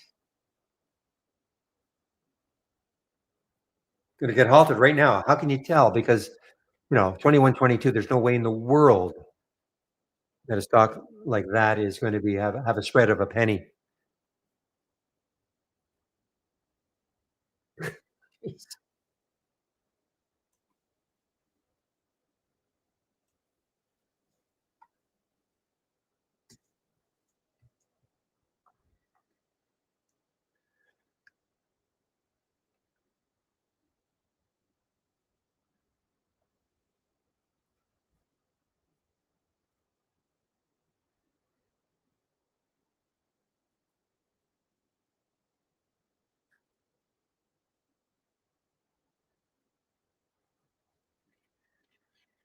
I was going to point out Wrap to everybody earlier. This is, but too many other things were going on. But Wrap is from yesterday. Big move yesterday.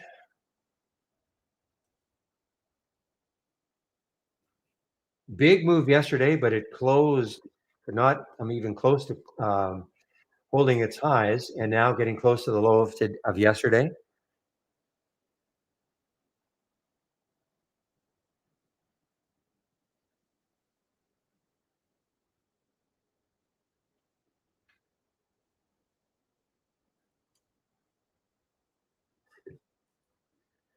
It's okay, Rick. It passes the time.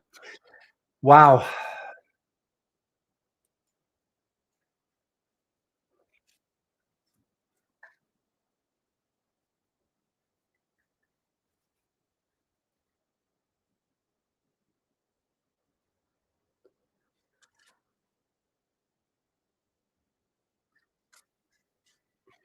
Oh no.